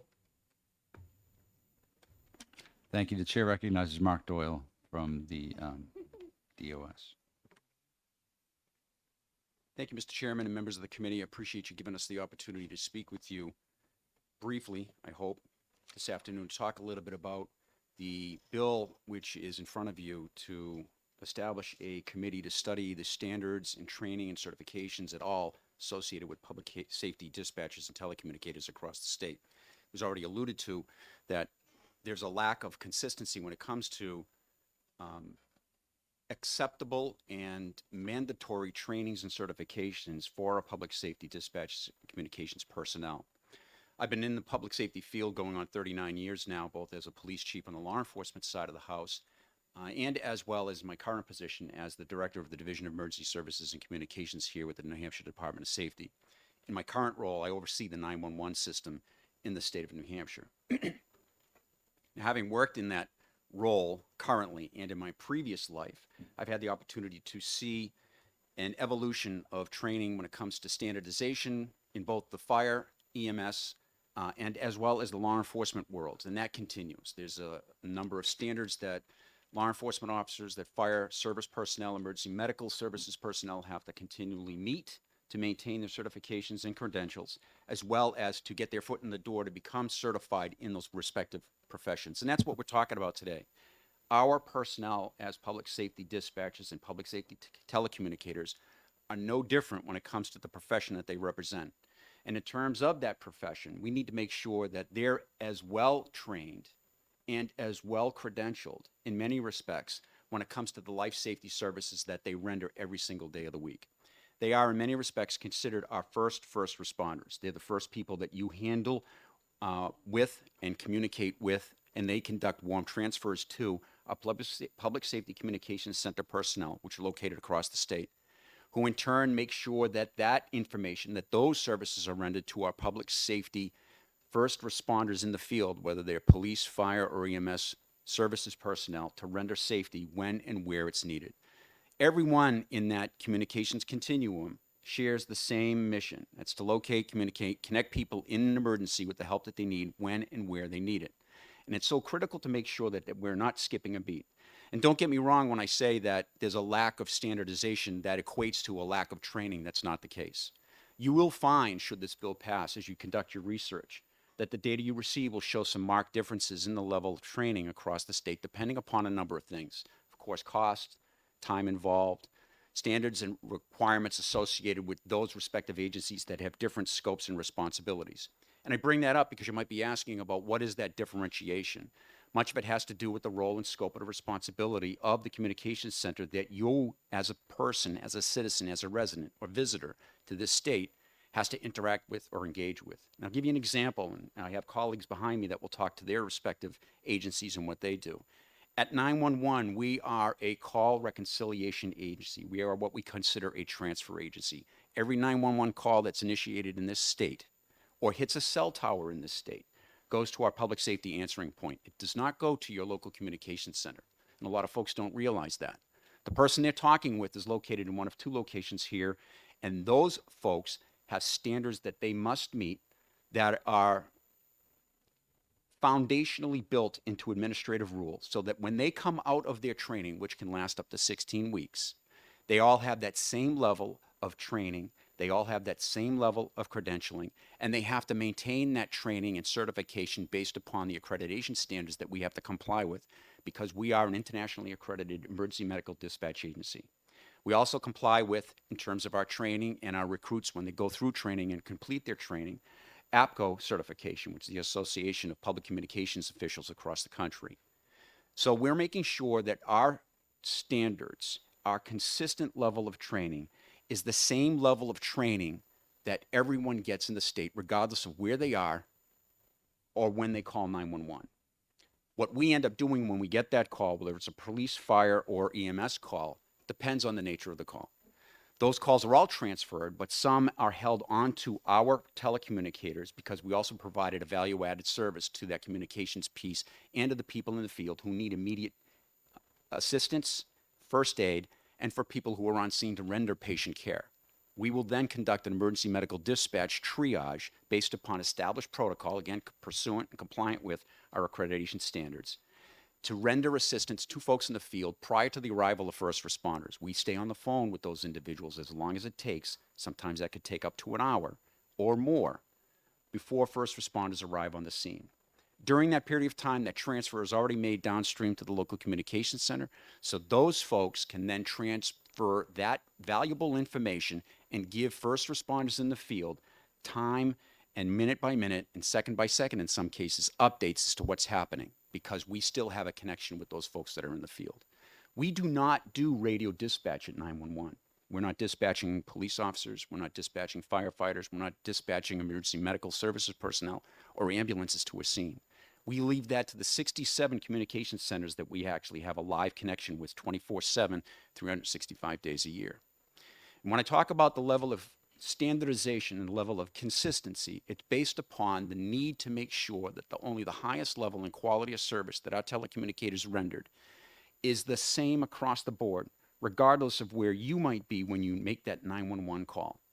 That's not to say that that's the same case everywhere else if you don't make that call to 911, but you reach out to your local police department or sheriff's department or other communications center because you need help that may not be an emergency, yet it's still going to require a police, a fire, or emergency medical services response. Now, that's not to say, again, that the training is any less or non-existent. Again, it all depends on the nature and scope of the training. But there should be some minimum standards that are established across the board when it comes to the expectations that our citizens and residents have of all of our public safety first responders. And again, our telecommunications personnel, whether at the 911 center or whether in your local communications centers, are the first responders. And we require of them to maintain the only highest degree of professionalism and talent and continuing education and training. We do, the folks behind me do, and you should expect no less.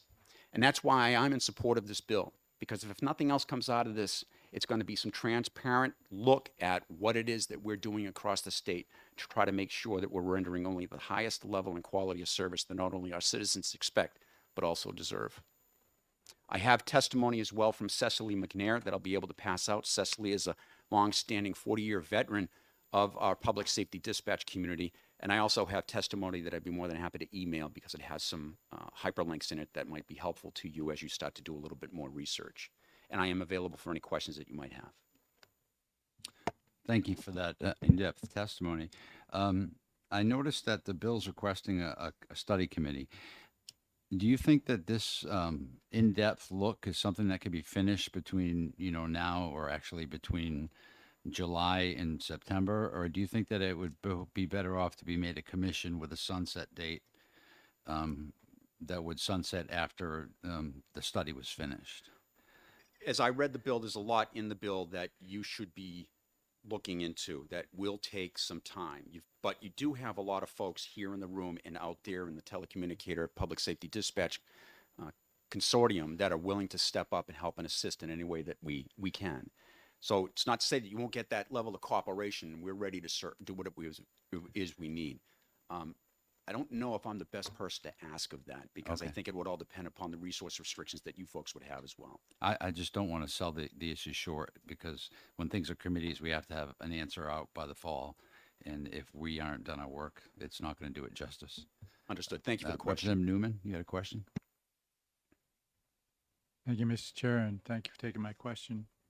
I'm just looking at the definition of the words in line 2 and 3 of the bill. It says emergency dispatchers and 911 telecommunicators. And can you just tell me the differentiation? One is your set of folks, and one is the set of folks that are associated with the people behind you. In simplistic terms, that's exactly the case. And when we talk about 911 telecommunicators, they're call receptionists. They're reconciling 911 calls. 911 calls do not go to your local public safety communications center.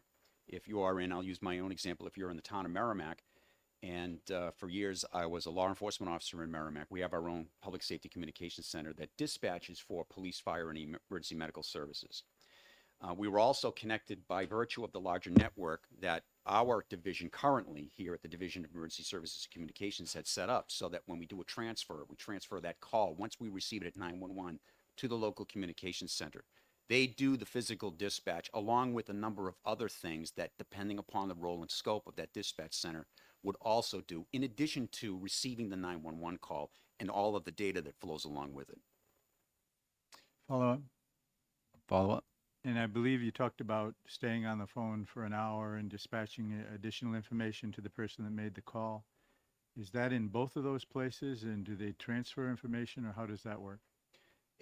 Anecdotally, we have a number of cases where, as you know, New Hampshire is a diverse state, meaning there are a lot of geographical and topographical issues associated with the nature and timeliness of a response. For example, the time that you're going to get in terms of a response within the city of Manchester or the city of Nashua or an urban area is going to be markedly different than it would in an area that's a little less served from the public safety perspective, such as in the town of Colebrook or in Grafton County, for example. And that's not to say because that they are any less equipped, but they have fewer resources to allocate. But there may be occasions where we're on a 911 call where we're rendering patient care during that time it takes for an individual to arrive, whether it's a police officer, whether it's a firefighter, whether it's emergency medical services personnel. And some of those calls can last many minutes. Some of those calls can actually last, if it's our search and rescue, and we've had these occur where they've lasted several hours where we stayed on a phone with somebody in the field for a few hours waiting for an emergency rescue. Thank you.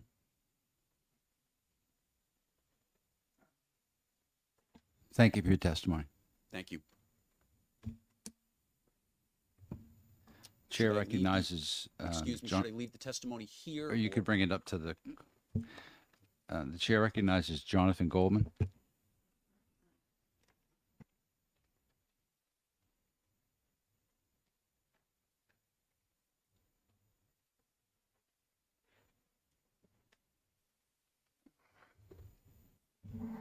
Excuse me. Good afternoon, Mr. Chairman, and good afternoon, committee members. My name is John Goldman. I'm the chief of the Lakes Region Mutual Fire Aid District based in Laconia, New Hampshire. I'm speaking in support of House Bill 376. I'm also the president of the New Hampshire Emergency Dispatchers Association. Lakes Region Mutual Fire Aid is a fire mutual aid district comprising of 1,800 square miles, protecting 35 communities and dispatching 37 fire and EMS agencies in one of the most heavily recreated areas of the state.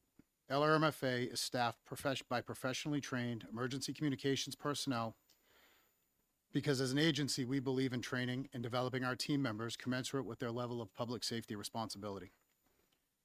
There are currently no training or certification requirements to perform the work of New Hampshire's public safety telecommunicators or dispatchers.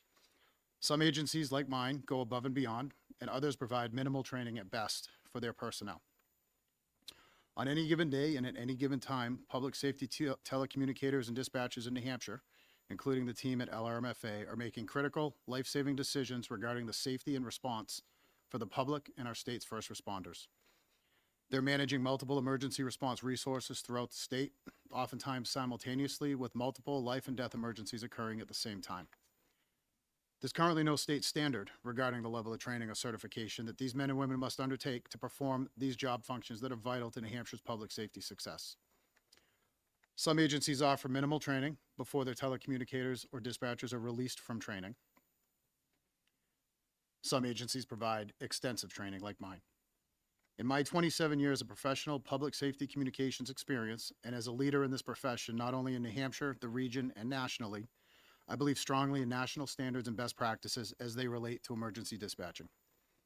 LRMFA is one of only 3 agencies in the state that have voluntarily submitted their new hire and continuing education training programs to the Association of Public Safety Communications Officials, which is APCO, for their agency training program certification. APCO ATPC is an American National Standards Institute standard of certification of an agency's training program that certifies 111 individual standards have been met or exceeded pertaining to the national minimum acceptable standard, which does exist nationally. As a state, we train our police officers and our firefighters to a statewide standard so that they're trained the same and the expectation of service from the public across the state is the same. With such a disparity in public safety telecommunicator training and dispatcher training in New Hampshire, I believe that we're doing a disservice to the public and the public safety first responders that we collectively serve. We all go to barbershops or salons for service, such as colors, haircuts, hairstyling. My wife's a hairdresser, so I can speak to it. She went through 1,500 hours of training and schooling before she could submit to the Board of Professional Licensure to be licensed as a hairdresser. But there's no regulation regarding training for New Hampshire's first responders. I strongly believe this is a subject that should be studied to determine if we are in fact providing the utmost professional public safety and emergency services to our state's residents, visitors, and public safety personnel. Again, I am in support of the bill. Thank you for your time, and I'm happy to answer any questions that you may have. Thank you for your testimony. Are you envisioning some type of an academy-style training, or are you? What do you put your folks through? New hires. So the 111 standards that APCO has deemed to be the minimum acceptable level of training nationally. Now, obviously, those aren't recognized in this state. There are states they are recognized in. My staff goes through about a 12 to 14 week training period. There's organized course structure. There's certifications that they have to obtain. Obviously, there's on-the-job training that they have to that they go through. Eventually, when they're capable and have passed all of that requisite training, they're released from training in such a way that they can now effectively work. They are never, my staff is never allowed to work. We have 2 people on duty 24/7. So my staff is never part of that staffing matrix until they've successfully completed the program. And do you have an approximate, because in other words, what will this cost a municipality to adopt this per So person? that's a great question. And if I could go back, and I didn't fully answer your previous question, what I would envision is a standard, probably meeting or exceeding what's already existing at the national level that the state adopts. I would love to see an academy style. I've written new articles for journals on that. I would love to see that.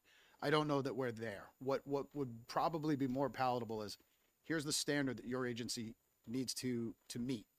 The dispatch world is as small, if not smaller, than than police and fire, right? There's enough people in the state that are active in this profession that could offer whatever trainings need to be offered. I'm an instructor for one of those courses that I think would be absolutely important. There's no reason why we wouldn't build a cadre of instructors. And I don't mean that you need to meet the standard tomorrow before you work. Maybe there's a lead up time, 6 months, something like that. But I think that there's the ability to construct some sort of a standard that says you need to do this in a reasonable amount of time. I ask because we have to be cognizant of our duties not to make unfunded mandates. So if we're going to propose something, we need to know how much it's going to cost. So I'm trying to, and perhaps that would be the point of the committee to figure out what that would be. Further questions? Representative Newell? I just thank the chair for addressing both of my questions. And if I may, the cost is obviously a concern. My agency and the previous agency, so the 3 agencies that I mentioned that have this level of certification are my agency, New Hampshire 911, and Derry Fire. Because my governance structure, if you will, hired me to manage the agency, they knew that standards and best practices, that's my bread and butter, if you will. It's important. I can tell you my people do the best job, but unless I'm adhering to some sort of national standard or best practice, I don't really have direction to give them the tools to do that. I think it's important that sure, agencies absolutely there's going to be a need for some sort of funding, right? But we're already training our people. We're already doing some sort of new hire training. This could just be an expansion upon that. This could be as staffing allows. There's ways that you can get around that. Cecily McNair, whose testimony you have in writing, many years ago actually created a New Hampshire Dispatcher Academy. And it was held typically at Police Standards and Training every year, and tons of people went. And it was great. It was geared towards, you can teach somebody about dispatching in Florida, and it's very different than New Hampshire because of the infrastructure and how we do things. But that particular academy, if you will, was a great opportunity for that baseline level of training. I think it's important to recognize we don't hand a police officer a set of keys, a gun, and a handcuff and say, go enforce the law. We don't hand a fireman keys to a fire truck and say, go put out fires. We have an expected level of service for them. And I think this 3rd level of service, if you will, this emergency communications component, we should absolutely expect the same level of service and training commensurate with the responsibility that these personnel are executing on a daily basis. Thank you. What about, do some departments in the state cross-utilize? In other words, they'll have police officers handling some dispatch, firefighters handling some dispatch. How would your program take that into account? Or there are absolutely some agencies that do that. There are some certainly on the fire side that do that, and there may be some on the police side. Back many years ago, before I realized that smoking was bad, it was not uncommon at the time to say, hey, can you watch the desk for a few minutes? I'm going to step outside. In a perfect world, I would love to say no more, right? But I think you have to give agencies some flexibility to manage themselves. I think this would be, if this is your primary job, or your part of if you're a firefighter or a police officer that's able to work in dispatch, not necessarily fill in for 10 minutes while somebody goes to make a phone call, but you're going to sit there for a shift or a period of time and be expected to answer these emergency calls from the PSAP or from the public. I think you would have, you should go through this. Or whatever this becomes. Thank you for your testimony. Thank you. So, to your knowledge, most departments that have a dispatch center have at least a basic training. There, I would have to say yes. I mean, there has to be basic training, and it could be as simple as this is how we put calls on hold. This is, you know, the button to transmit on the radio. It could be as simplistic as that when you say basic training, or it could be a 16 or 14-week training program. When I first started in New Hampshire back years ago, I literally sat with the senior dispatcher for 40 hours. And then a Saturday night, I was told, if you don't kill anybody tonight, you're going to be on your own and you're going to be released from training. My very first call happened to be a stabbing in a vestibule of a supermarket. I did fine, but I wasn't prepared for that. And to what Director Doyle's point about evolution, right? That was 25 years ago. The evolution in the industry has changed to a point where we shouldn't sit back any longer and allow that. Here's the keys, here's the map. Good luck. Follow up. So your idea is that if you're going to do basic training, this should be the standard that you're training them to. Every EMT basic in the state of New Hampshire is trained to the basic level of the National Registry of EMTs. Let's do that. If an agency wants to spend more money or create higher levels of training, or have their people go through higher levels of training to make them more proficient at, you can have a basic level of training, and then you could be really proficient at law enforcement dispatch and really proficient at fire and EMS dispatch. But everybody should start with that basic level. Thank you. Thank you. Thank you for your time. The chair recognizes Tom Andros.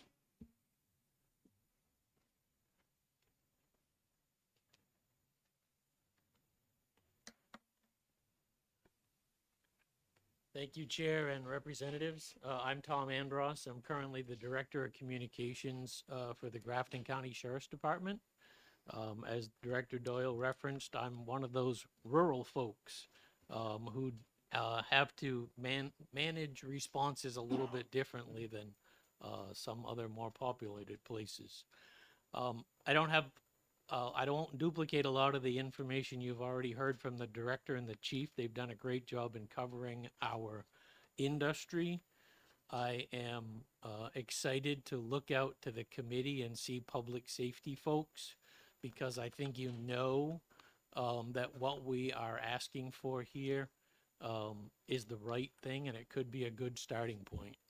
The public safety dispatch folks are the only ones in public safety who don't have formalized certification and training.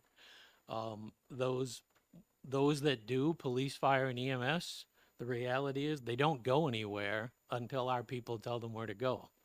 I would like to highlight the very first question that I heard of the very first speaker. What is wrong with the current standard, is how I took the question. The answer is we have so few standards to meet. We cannot, none of us can tell you how many of us there are today. That's how how little we track the public safety communications industry in our state. I think the study is the right thing to do. I think it's great that our industry is asking for it and is supporting it. I believe that the associations of those other disciplines who already enjoy excellent training and certification programs will support it. And I would take any questions.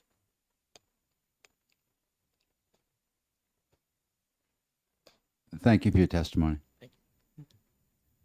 Is there anyone else who has not turned in a pink card who wish to testify on this bill? Seeing none, I am going to close the public hearing on HB 376, and the committee will be in recess until 1:30, 45 minutes.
Good afternoon.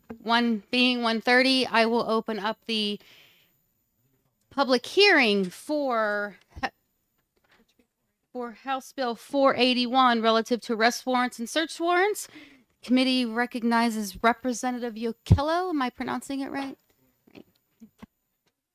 Thank you, Madam Chair. Thank you, members of the committee.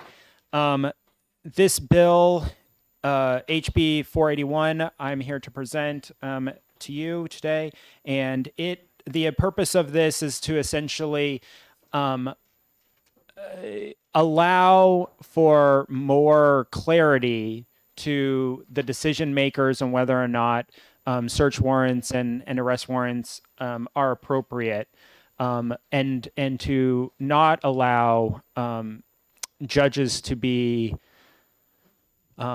used in by like judge shopping and going from one judge and asking for a search warrant, and then if it gets denied, going to another judge, and that other judge doesn't know that the another judge has previously denied the request based on the same evidence. And so what this would require is if you're using if you request either a search warrant or an arrest warrant with a specific evidence and that request is denied, that if you request that a search warrant or arrest warrant again, that you have to notify that judge or submit that evidence that it was previously denied, so that the judge can make an informed decision and maybe talk to the other judge if necessary about the reasons why a specific warrant was denied. And so that gives that judge kind of like the understanding that they could be able to have that conversation with the other judge and understand what's going on with this case. Also, that if that in this bill it asks that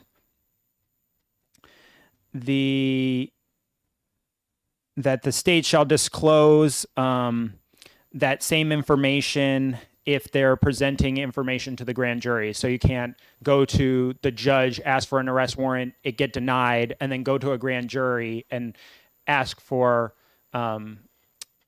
charges without saying, hey, we've gone with this evidence, this exact same evidence, over to the grand jury and ask for the charges that way, to kind of circumvent the judge's decision without and be able to do that without the grand jury knowing that was the case. So I'm happy to answer any questions. Representative Pro. How often does that happen? Thank you for the question. I don't have that statistics for you, but more than 0 times, and that's what's of concern to me. Thank you. So, follow up? Follow up. Have you ever heard of it happening? Yes. Thank you for the question. Yeah. Follow up. How many times have you heard it happening? I will get the answer. I'm aware of at least one time, and that is enough of abuse of power for me. So thank you. Representative Newman. Thank you. I'm just kind of scanning over the language here, and I read paragraph number 2, and I'm just curious. It talks about having one request, and then you submit another request. Does the first one have to be completed and adjudicated and denied, or could this be happening simultaneously, that they're going to one or more judges? Thank you for the question. I'm not sure the reason why they would be asking for multiple for the exact same person based on the same evidence, is if you're either going to arrest them or not. But I don't think that this language would require you to disclose that you've requested it 4 times, but you have not received any answer back, because maybe that judge is, let's say, not responsive or whatever, and they wanted to to talk to someone that would be more responsive. If they haven't made a decision yet, then I don't see any reason why they would need to. This is only saying that they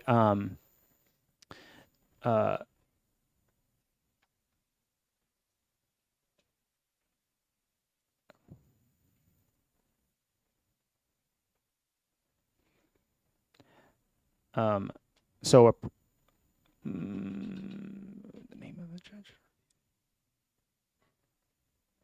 Right. I'm not sure that the language is reading it with your kind of your question in mind. I'm not sure that it's 100% clear that, because it does talk about pending requests, and you just state the dates that the prior request was, like the date of the request, the judge that reviewed it, and the particular evidence submitted, and whether or not the search warrant was granted based on such evidence. It doesn't seem to say that you shouldn't necessarily be required to disclose that it was previously requested. If you, in the example that I gave, if you requested 4 times, listing all 4, but maybe they wouldn't have the whether or not it was decided, that last factoid, I guess, that's listed in that sentence wouldn't be included because you wouldn't have the answer to that. But so I'm not sure that it's clear that you don't have to, but I would not be opposed to them having to say, like, yeah, we requested it 4 times. I'm not sure why they would ever do that, though. Thank you for your answer. Yeah. I have a question. I'm looking at line 24 and 25 about the $1,000 fine. Would that be to, the department as a whole? Would it be to the officer in charge? Exactly what does that, how would that come into effect? So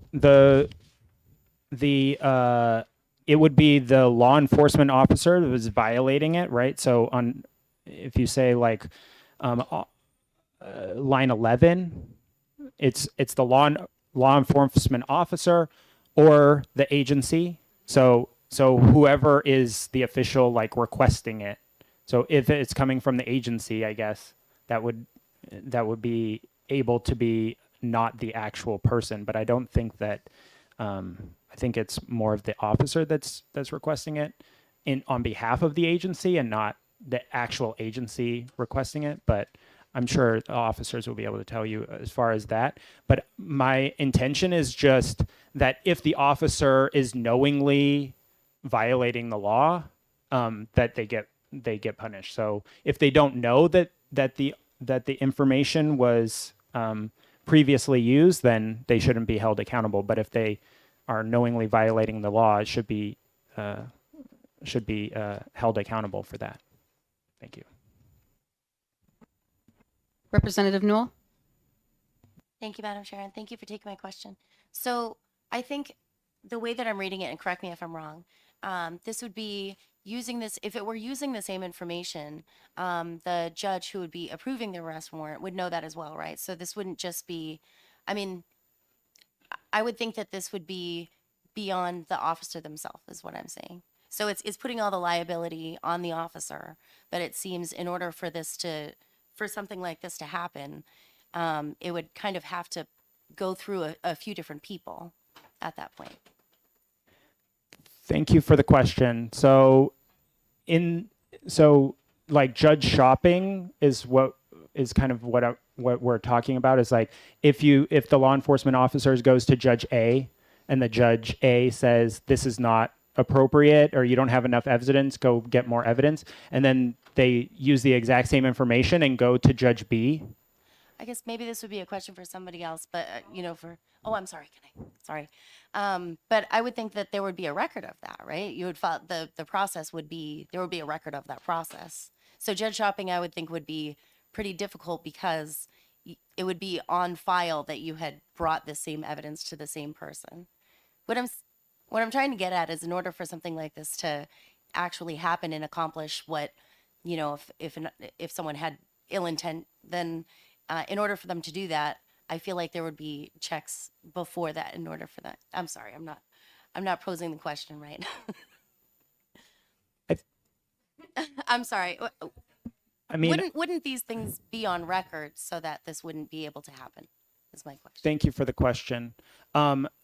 So when I'm talking about different judges, then it wouldn't necessarily be this. They wouldn't have the knowledge because you would be going to Judge A versus Judge B, and so they wouldn't necessarily have talked to each other about those different requests. However, there is new technology getting put in that they're requesting these more and more through online portals, and those would essentially have some record of the request being made, but wouldn't necessarily may not document like what the actual evidence was. And so really it's the requesting officer that would know, like, this is, I requested this because I'm kind of the lead on this case. I've requested this with this information, and then I've requested it again with the same information. So Okay. thank you. Representative Mannion? Thank you, Madam Chair. Thank you for taking my question. I've been in law enforcement for some time, and I'm a little bit confused as to how this could happen. Would you be able to speak to that one specific incident, about the facts of that, so I can understand how this could occur? I think there will be other testimony here today that would be more helpful as far as that line of questioning. Representative Jandrin? Thank you to the chair, and thank you for taking my question. Specifically in law right now, we're not talking about just circuit court judges issuing warrants. Justices of the peace can do that. So how would you police that?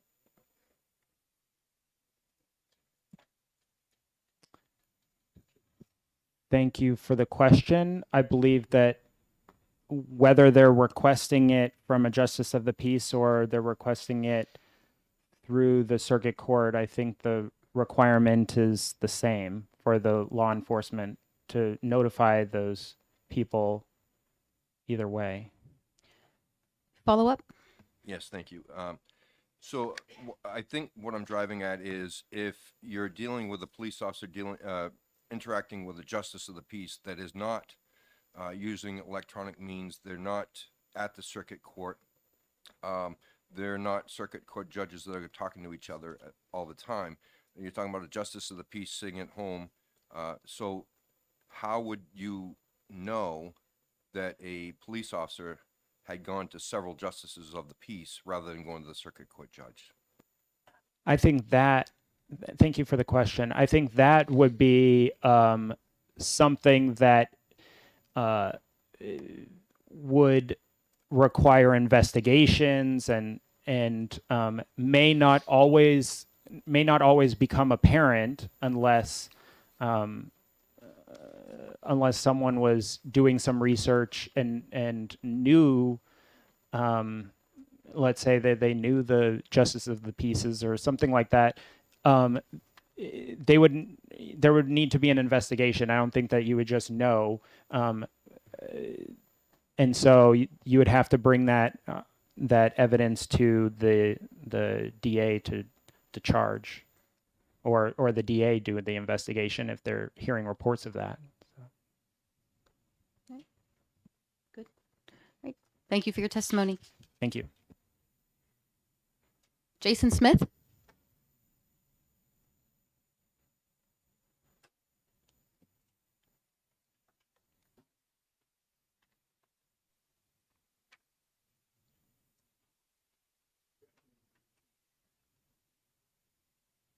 There you go. Oh, thank you. Good afternoon. Thank you, Madam Chairman, members of the committee. Thank you for allowing me to speak here. My name is Jason Smith. I'm a captain with the Salem Police Department. I've been full-time officer in New Hampshire for over 25 years. And the NHPA, the New Hampshire Police Association, asked me to speak on this bill today. And that is why I'm here. I believe this bill is attempting to solve a problem that does not exist in this state. The proposed language to amend RSA 595-A:2, the requisites of warrant statute, and RSA 592-A:8 is problematic in a number of ways. The proposed paragraph 2 of the requisites of a warrant statute states the law enforcement officer or law enforcement agency requesting the search warrant. Well, that's in direct contradiction to RSA 595A4, written statement under oath in support of application for warrant. It states a person seeking a search warrant shall appear before a court of justice. It speaks nothing about an agency. Every arrest warrant and every search warrant that is applied for in this state and granted is done by one officer. There's not a team of officers. There's not an agency. Why is that problematic? Well, excuse me. It's problematic because the language is now making it sound like the entire breadth of the agency has knowledge that one officer may or may not have. So are we going to punish an officer for something another officer may know that didn't tell him if the agency knew it? We don't know. And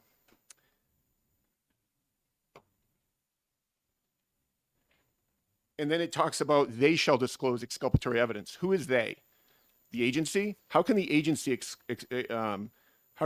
put out exculpatory evidence when they're not giving out the evidence? It's only a single officer. So that's a problem with the statute itself. It's flying in the face of how the search warrants and arrest warrant process works. This also applies to RSA 592A8 under the warrants, that only one officer will sign out a warrant. So next, the definition of exculpatory evidence does not exist in the RSA code. We all know that exculpatory evidence is evidence that tends to show that an individual charged with a crime did not commit the crime. We know that. But it means different things to different people. It means different things to a police officer, to a prosecutor, to a defense lawyer, to a judge, and to a jury. So how are we going to expect an officer to know what is exculpatory evidence when we don't even define it? It's not defined anywhere in the statute.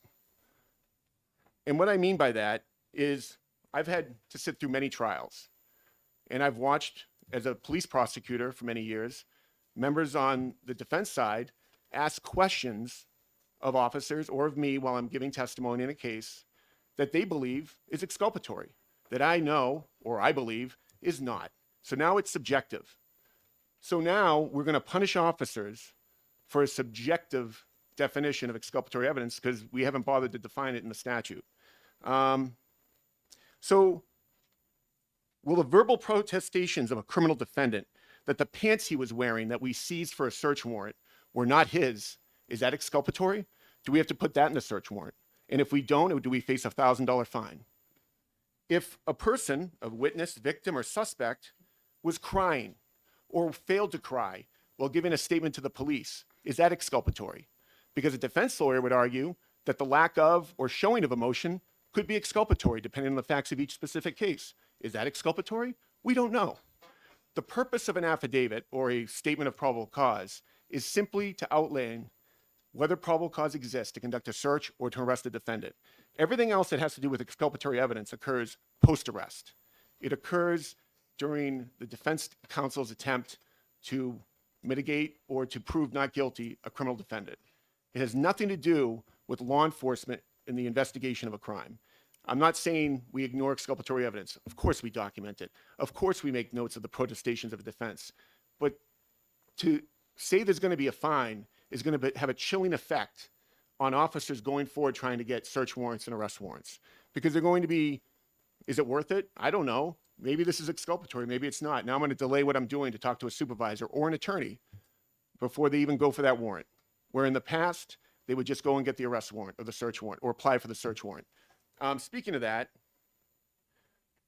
the Brady rule requires prosecutors to turn over any exculpatory evidence they're aware of. It's a long-standing federal practice, and it applies in this state.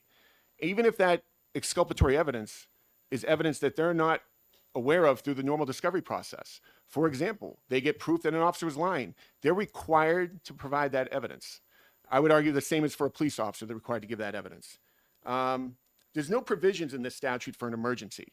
What do I mean by that? We could have an individual who's been the subject of multiple ongoing criminal investigations, who's out on, or he's released on PR bail, and there's an emergency situation, and we're outside his home, and we need to get a search warrant to go in. And some of the facts of that case are going to be related to prior cases that we were already doing. It's midnight, it's 2 a.m. We got to get a search warrant to get in there. Is that midnight officer that's working on a search warrant going to have to call in that officer and scan his brain to figure out everything in custody of the agency that might be exculpatory? Or the dates and times of prior search warrants or arrest warrants? It doesn't make sense. All it's going to do is delay what could be an emergency situation. And finally, who determines what a violation of this chapter is? The member that just spoke before me, I don't recall his name at the moment, talked about knowingly. He added a mens rea to a statute that doesn't exist. It's not in there. I don't see knowingly in there. So it's just the way that's written is, anyone, I guess the judge will be like, you should have known that, $1,000 fine. Is there an appeal process? This just doesn't make sense. For these reasons, the NHPA is opposed to this bill. Thank you. Thank you very much. We're all good? All right. Thank you very much. Thank you. Chris Rice. Thank you, Madam Chair, members of the committee. My name is Christopher Rice, 159 10 Rod Road in Rochester.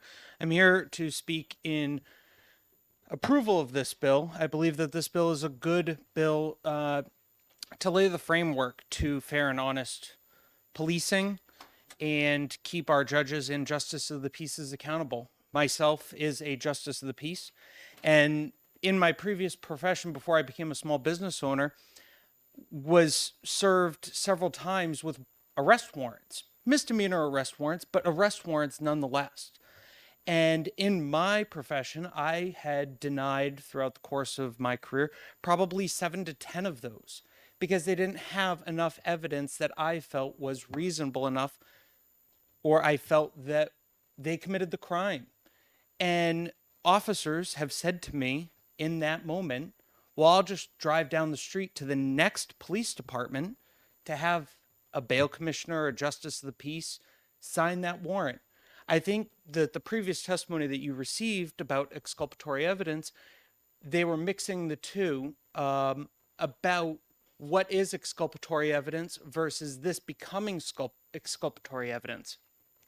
How the bill is laid out, it states that the denial will become the evidence to the next judge.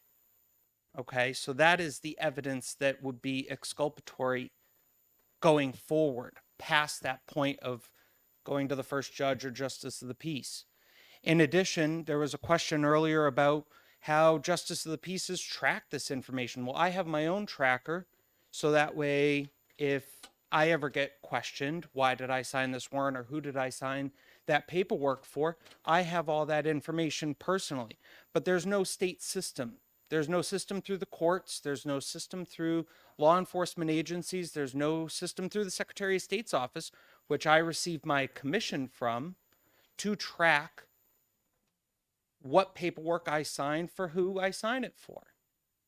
So that might be something that comes later in the process. We have a state system for campaign finance. We have a state system that you can search business names and LLC names. Why don't we have a system online that as a justice of the peace or a judge can log into and see last name Rice? Oh, I see that Mrs. Smith, I'm just using a generalized name here, denied that application for a warrant. We're talking about fair and honest transparency in the police world and in the judicial system.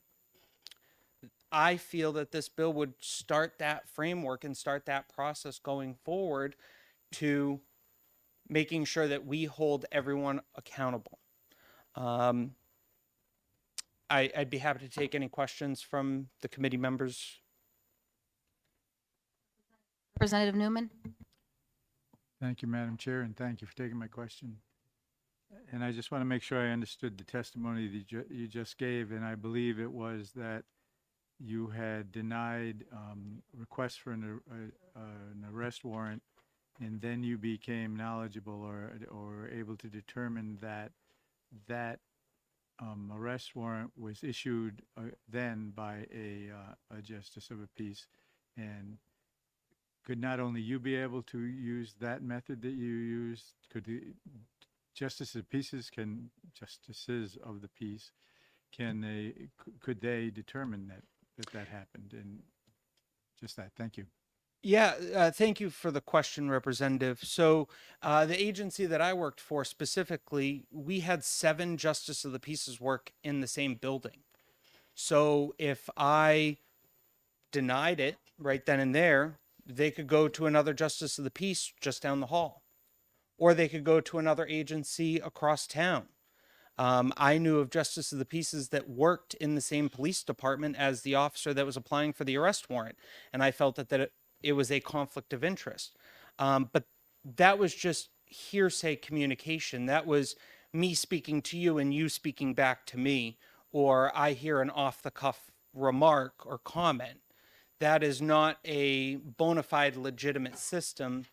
And and I have no right to propose anything, but if I were to propose something, this online system, I would have to establish what the grounds are on that system for that denial.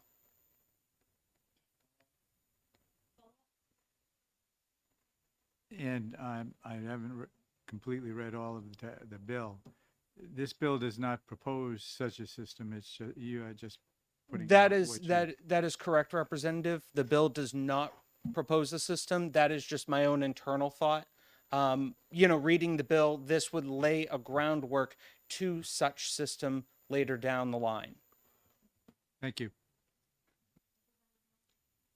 Thank you, Madam Chair, and thank you for taking my question. Yes, thank you. When in that specific instance that you're referring to, and I don't know if it's just that one, but let's just pick one.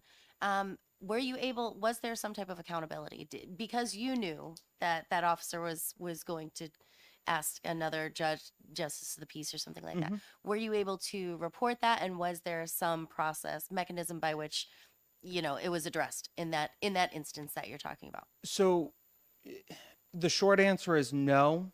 But I will say, as a justice of the peace, and the reason why I became a justice of the peace was not for my job. It was a benefit that I was able to add on to my job to serve in that capacity. However, could I make phone calls? Absolutely. But that's not the place to, in my opinion, interfere with the judgment of an arrest warrant. I made the decision to deny it. That's my decision, and I had my grounds for such reasons. But a different JP or a different judge could feel differently, or they might have had new evidence that came forward before them applying to a different JP or judge. Okay, thank you. You're welcome. Representative Mannion? Thank you, Madam Chair. Thank you for taking my question. Absolutely, thank you. This is just more for clarification because of the other question. Sure. You testified earlier that you heard that the person made an off-the-cuff remark that he would go to somebody else. And I'm confused. Did that actually happen? They made the off-the-cuff remark after I had denied it, and it was days later that they went to a different JP to get that arrest warrant signed. Okay, I just wanted to make sure that Sure. actually Yep. occurred. Yep, that's what I had heard days later after I had denied that request. Thank you. Thank you for your testimony. Thank you, Madam Chair, and thank you, committee members. Esquire Clerk?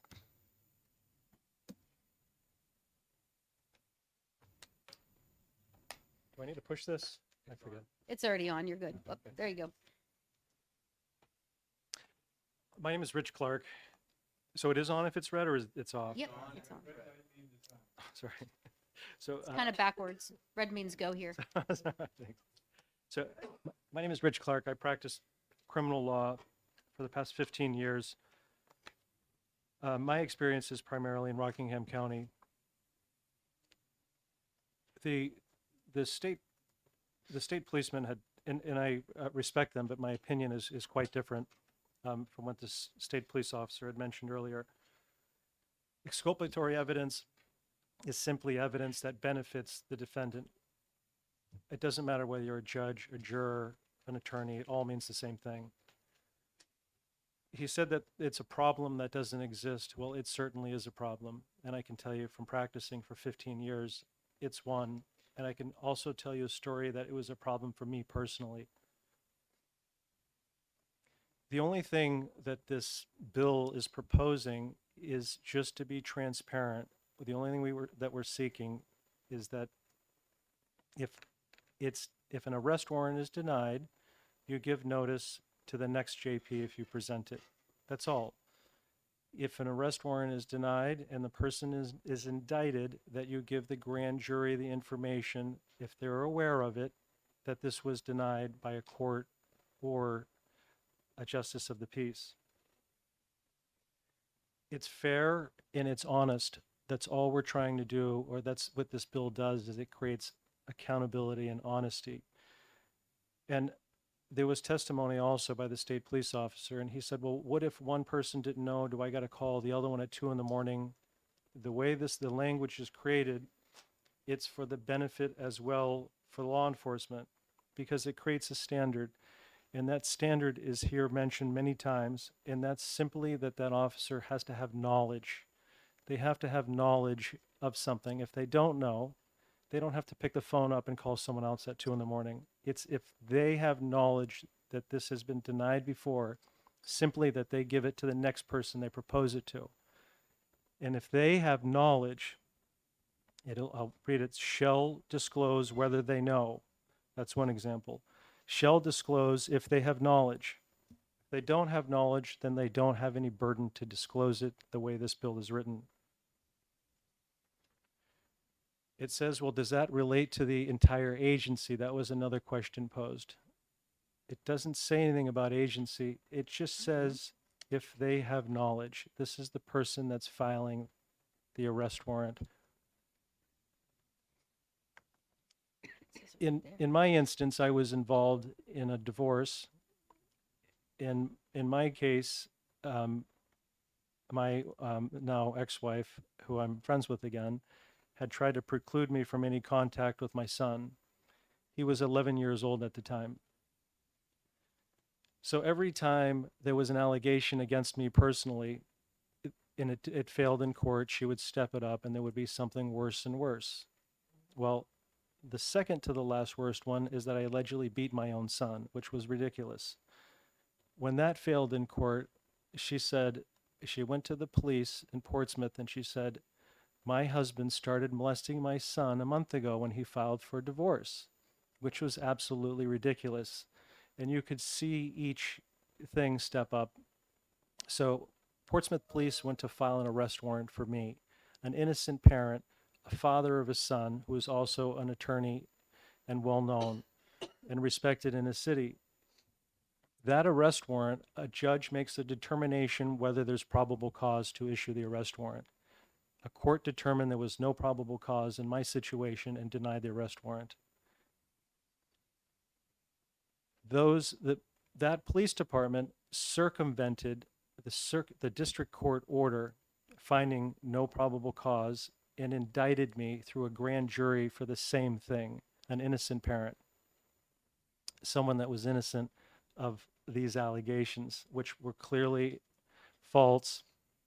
At this point, I'm over it now, but I can tell you I wasn't happy then. What this would have done is simply to tell the grand jury, this is on section 3, that this issue came before a court and it was denied where a court found probable cause was lacking. That's all this does, is just require law enforcement to tell the next person when they're forum shopping and doing something inappropriate like this, and as the testimony you heard before me, just to disclose it. That's it. So during my case, DCYF did a formal investigation. They also found the allegations were unfounded. For 1 year and 11 months, I didn't get to see my son. Now, if any of you have kids and your children are 11, I can tell you when you get them back when they're 14, they look quite a bit different. They might have grown 4 inches, their voice sounds different, and they look totally different. I didn't even get to see a text message from my son during that time. And why? Because something simple as this occurred to me, and it's all it created was transparency to the person that's trying it. It puts the burden of law enforcement to be fair and honest. If they're not, what happens to them? Not really that much. They can get up to $1,000 fine. They could get a dollar fine. The judge has discretion to hear the case, and he can determine whether or not the person violated it and to what extent. So when they say it's going to take money out of the pocket of innocent law enforcement, a judge will look at this objectively and decide, was this person deserving of a fine? One, he could say there's no fine. He could say there's $1, and certainly he could say there's 1,000. This would ensure basic integrity in our system that is clearly lacking from my testimony, and you heard someone else before me, a justice of the peace here in our state, where if one arrest warrant fails, it's proposed to another one. And I wonder, as in my case and what he has testified, how often this happens. We'll never know because there's no track record. We have nothing in our system that accounts for all of these multiple petitions for somebody. In my case, ultimately, mine was nol prost, withdrawn, and the finding was insufficient evidence. Well, a year and 11 months, I didn't get to see my son because I got indicted. And was that disclosed to the grand jury? It should have been. Exculpatory information should have been disclosed. That in my instance, this is a father that's fighting for the custody of his child, and anything that was exculpatory should have been discussed with a grand jury. And here we are. For me, I can tell you the degree of frustration that I felt that this is just dropped for insufficient evidence after a court of law already made the decision on the same facts. That's why I am for this bill. Thank you. Representative Newman. Thank you, Madam Chair. If you look at line 2, line 11 in section 2, and you talked about, I believe you said, all they have to do is if they have knowledge. It says whether they have knowledge. I wonder, is there a problem with that? And it also says they, and there was previous testimony, I believe, that said it would be impossible. And I believe that they refers to the enforcement agency. And I believe there was testimony that said that how could the agency know? So is there a problem with that? And so I'm just curious as to your feelings about that particular language.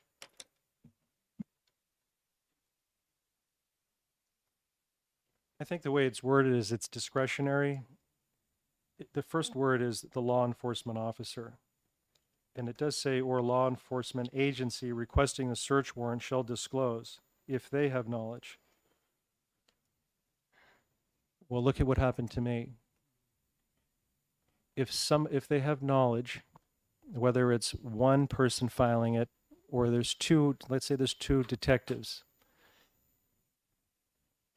before they file, they should make sure that they're being honest and they disclose whether it's multiple people that are working on the case, because the person that's filing an arrest warrant, they're submitting the facts on what the person did. They should be competent enough to review the file thoroughly to make sure that the facts go forward, including those that are exculpatory, that are known. They review the file. That's how these arrest warrants are done. And if they don't, then something's wrong. Thank you.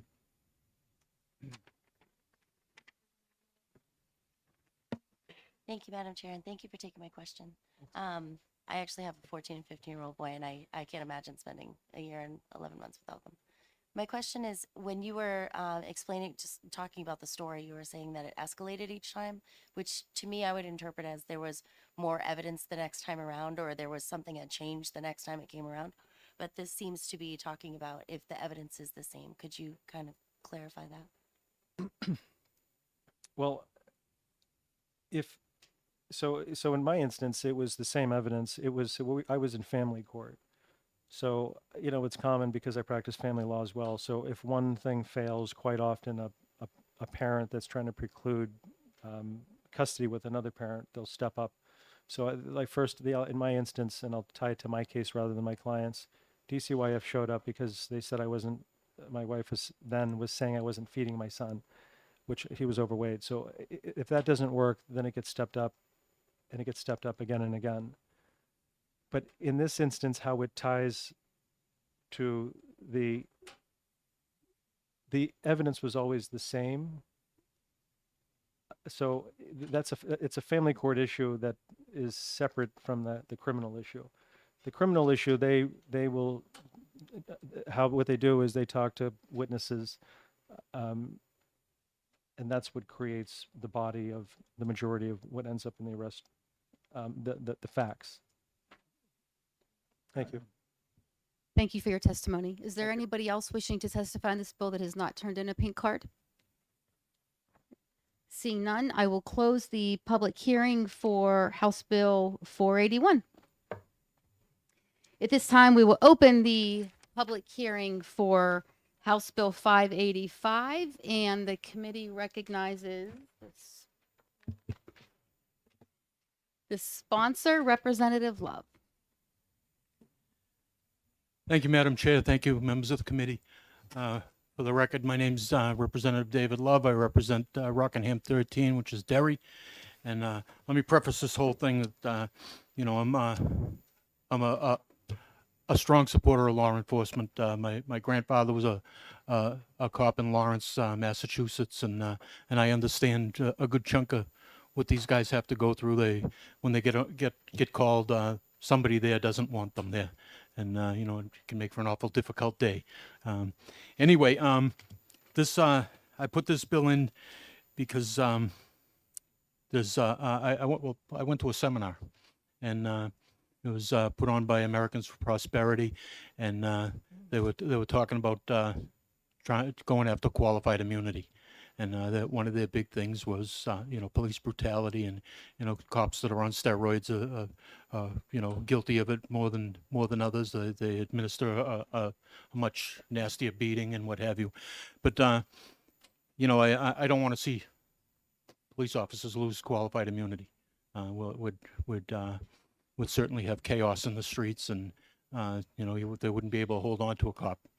So anyway, I look to remedy the problem. I don't, with roughly 4,500 law enforcement people in the state of New Hampshire, I don't think everybody's squeaky clean, and if a cop's clean, they should have no problem with this. If they don't do steroids, they'll have absolutely no problem. And anabolic steroids are an illegal substance, just like heroin. So what it does is it takes a testosterone level prior to employment, and say if you're at 22 years old, your testosterone levels here, and if you're at 40 years old and you're all puffed up and all muscle bound, and you rough somebody up and your testosterone levels are up here, something's going on, and we want to stop that. It's once again, it's an antidote to a problem that doesn't exist in a big way in New Hampshire, but I'm sure it does. There's just way too many cops for it to not to exist. Thank you, Representative. I don't see any questions. Representative Murray. Thank you, Ms. Chairwoman, and thank you for taking my question.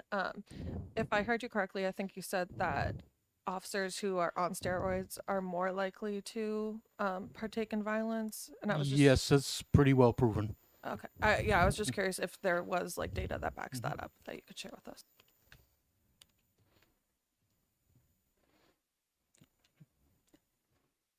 I was actually thinking you were still answering her question. Representative Newman. Thank you, Madam Chair.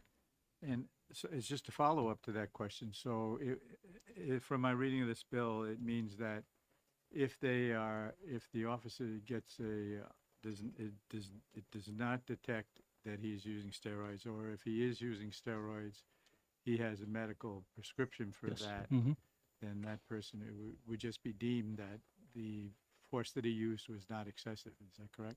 Yes. If medically supervised anabolic steroid use, or even just regular steroid use, say for something like ED, it happens with a lot of guys. Your steroid, your testosterone levels don't go off the charts. It's when. Thank you. Thank you for your testimony. Captain Smith.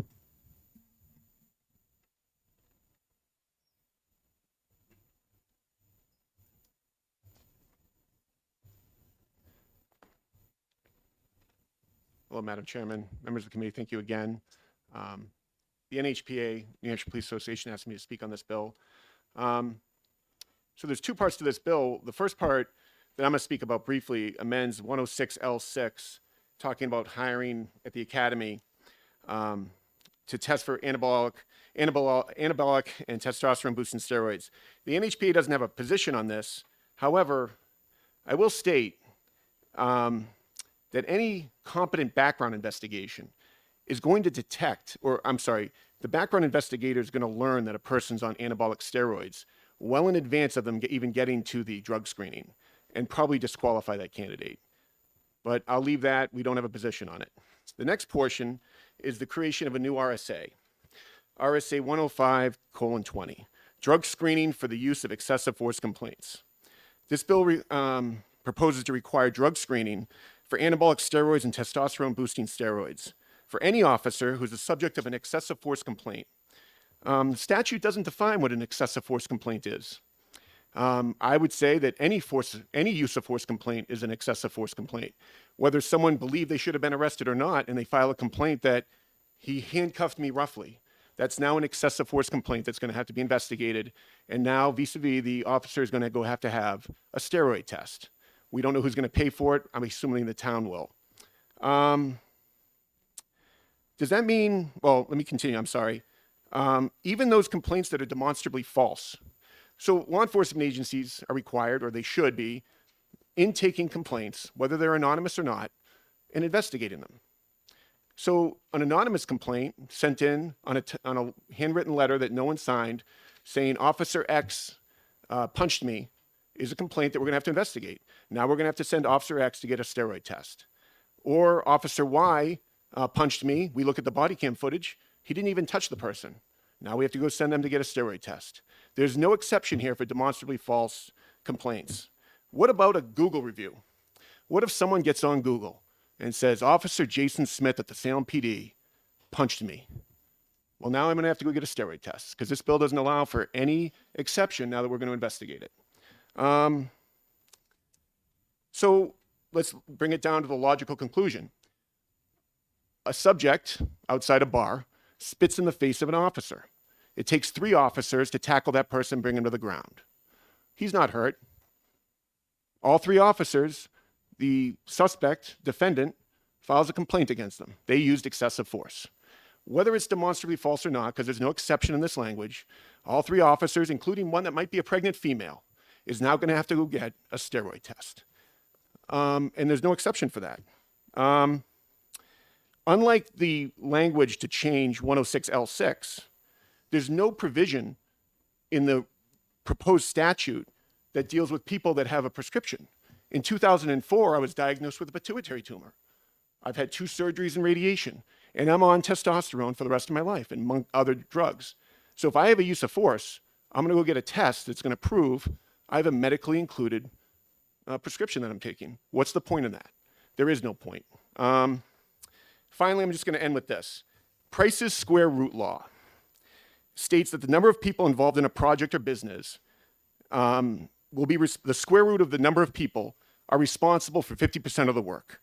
If you equate that to law enforcement, every agency has a group of officers that are perhaps more productive or engaging with the criminal element.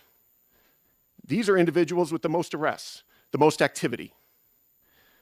And they're also usually the ones with the most use of force complaints. Does that mean they're on steroids? No. Does that mean they're bad officers? No. Does that mean they're doing anything wrong? No. What it actually means is that these officers are making a difference in making New Hampshire safer. All this bill does is to seek to crush their spirit of these hardworking officers. And that's why the NHPA is adamantly opposed to this bill. Thank you. Representative Murray? Thank you, Madam Chair, and thank you for taking my question. I was just curious, I have no idea what a steroid test entails. Is that something that's like personally invasive, and is it also something that's costly? I appreciate the question, ma'am. My brother's a doctor. I am not. I would assume it's urine, maybe blood. I honestly don't know. I do know that drug screening tends to be expensive, but I don't want to speak out of something I don't know.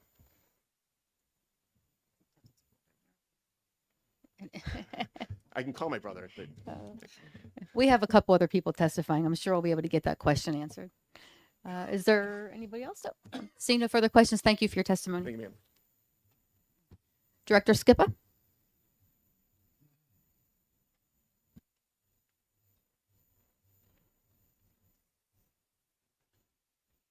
Thank you, Madam Chair. Thank you, committee members. For the record, my name is John Skippa. I'm the Director of New Hampshire Police Standards and Training. And with me is Captain Adam Hawkins of Police Standards and Training. And I'll start by trying to answer your question, Representative Murray. To test for testosterone or anabolic steroids, it would require a blood draw, and the cost of that test is right around $275 to $300 per test. I am here to, or we are here to testify in opposition to this bill as it is written.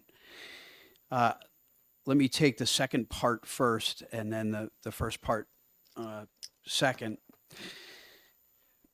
With regard to the proposed amendment to RSA 106L6, Roman numeral 4, it asks that the drug screening shall include screening for anabolic or testosterone boosting steroids, with a caveat that it does allow the officer to, or the candidate, to be prescribed those drugs, in which case it's not an issue.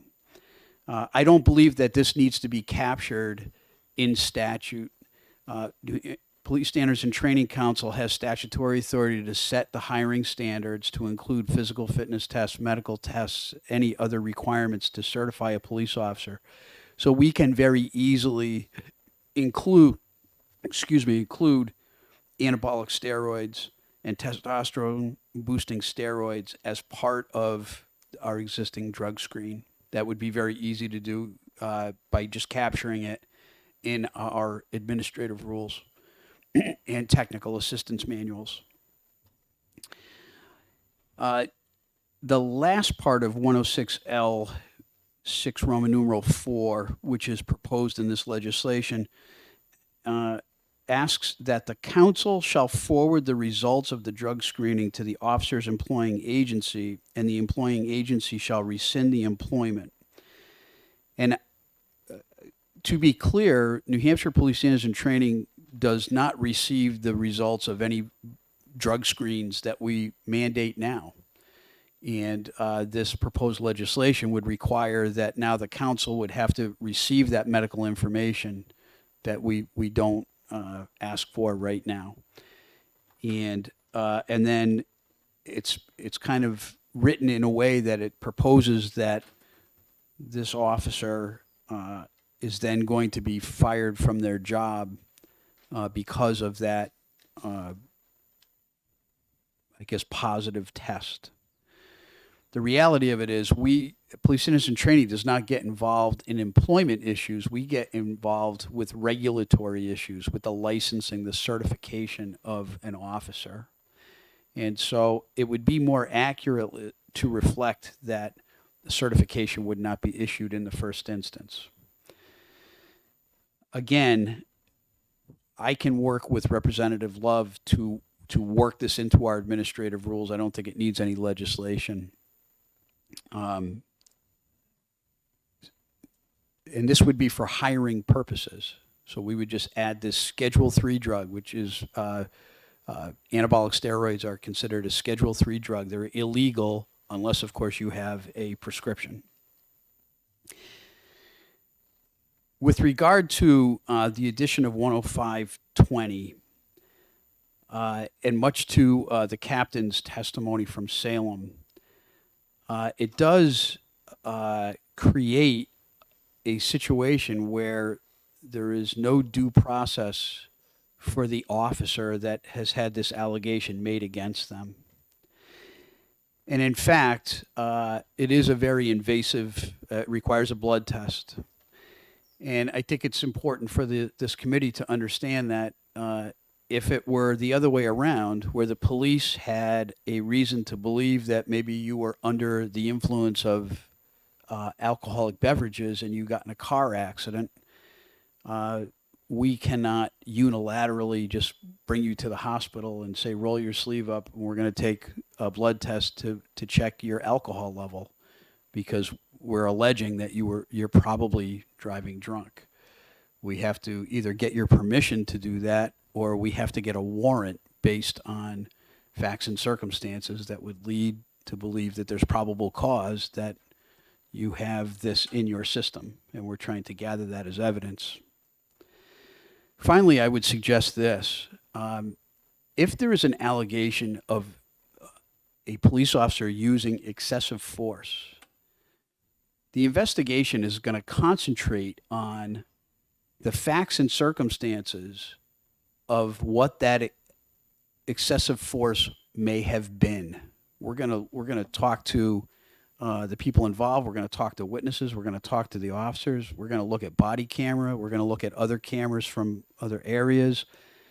At the end of the day, whether any of the officers have anabolic steroids in their system, or whether they have insulin in their system, or whether they took a multivitamin that morning, is not going to have any real direct bearing on whether the investigation will bear out or sustain that the officer or officers used excessive and unnecessary force, if that makes sense.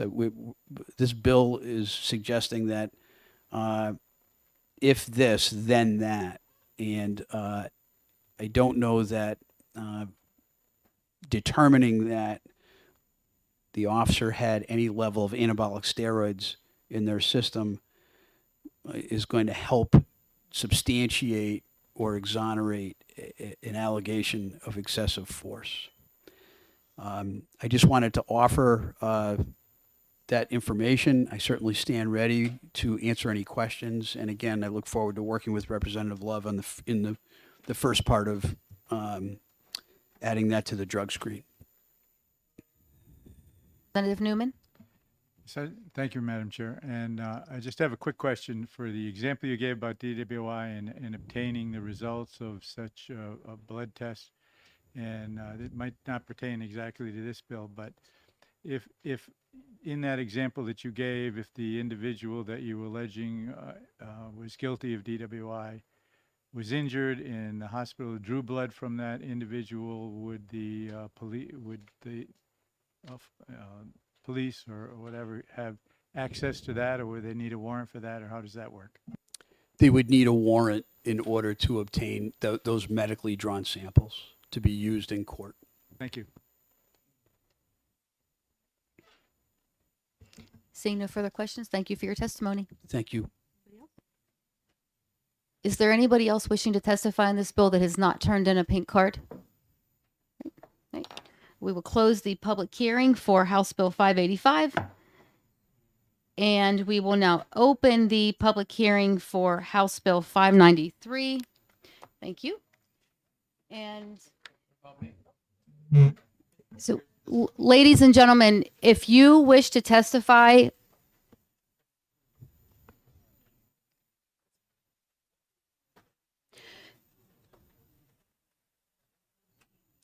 all right. Excuse me. If you wish to testify on House Bill 593, we are going to ask if you would please turn your card in now so that we can see how many people wish to testify, so we can find out if we have to limit testimony.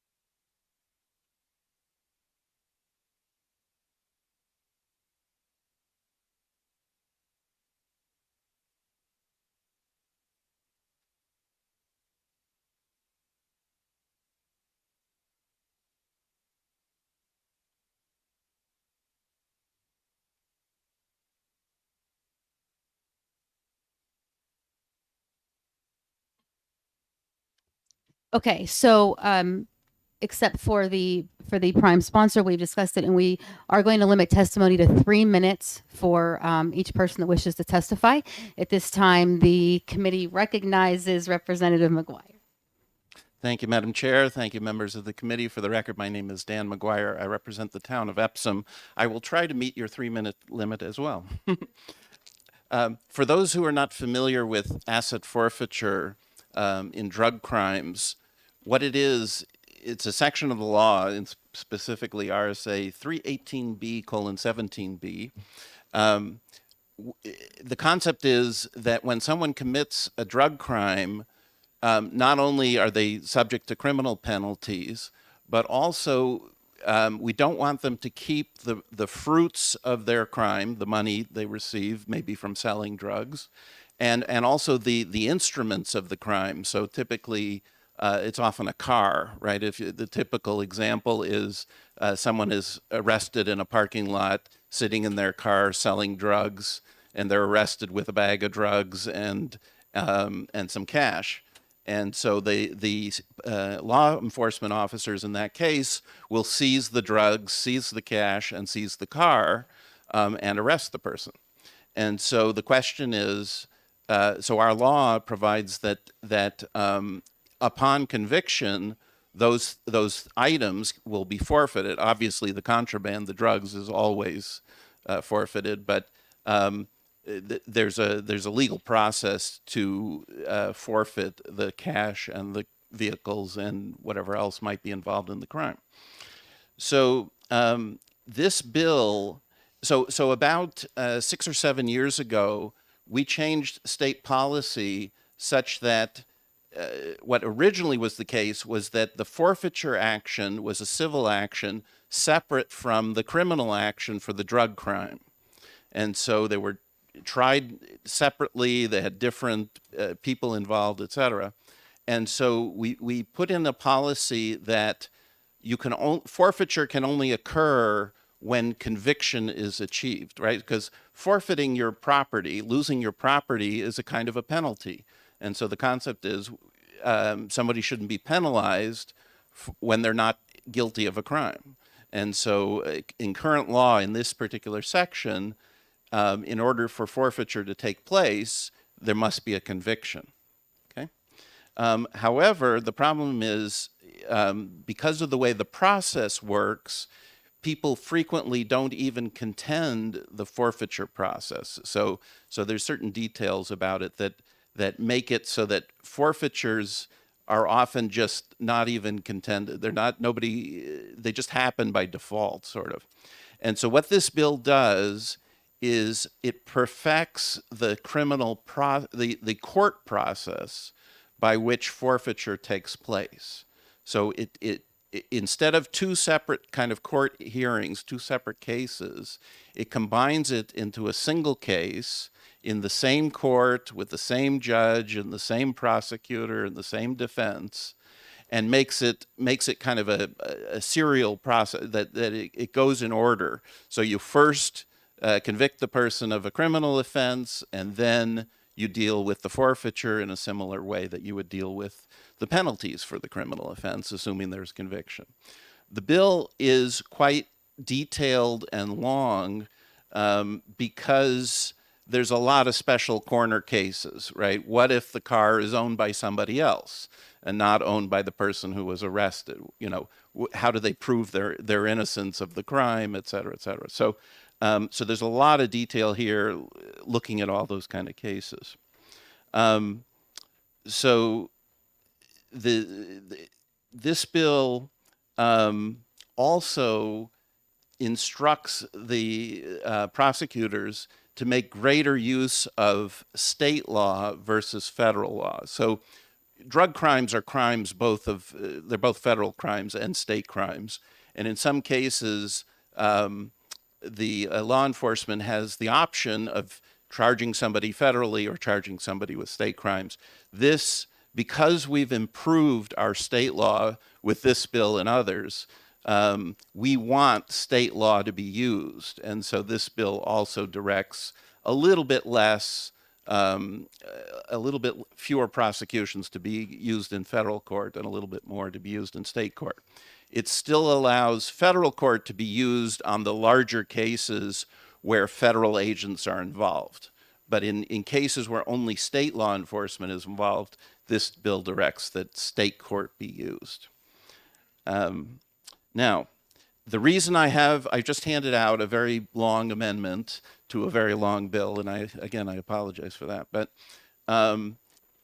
we got the bill, the original draft of the bill, kind of late in the drafting process. And since then, we've spent extensive time talking with representative of the Attorney General's office, representative of the judiciary, Representative Bob Lynn, who you'll hear from, who's the chair of the House Judiciary Committee, and others. And so we've made extensive revisions, not to the goals of the bill, which is, again, a single streamlined court process, but to the details of exactly how that's done, because we talk to a lot of people who have a lot of experience in this area and so on. So just to conclude, this bill does not affect what law enforcement officers do. They still arrest people the same way they always did. They still seize drugs and property and so on, exactly as they already did. This bill is about what happens in court after the fact. How does the court process it, makes it more efficient, makes it fairer, and comes to the right conclusion at the end of the day. And I'm happy to answer questions. Representative Gendron? Thank you to the chair, and thank you, Representative, for taking my question. I seem to remember in 2019 a very similar bill before the House Judiciary Committee. Is this pretty much on that same premise? Yes, thank you for the question. I would say yes. I was not a member of the House at the time, but as far as I know, in general, yes, although, as I said, this is a very detailed bill, and all of that discussion with all the various parties had not taken place at that time. So there's a lot of detail here that's more amenable to the Attorney General and so on and so on. Yeah. Representative Thank you. I have a question. How do you determine when the federal government and the state government gets property that's seized? Many times both of them will be involved in the arrest. Well, seizure, that's up to law enforcement, right? So the question is, when do you use federal law to prosecute these crimes, and when do you use state law?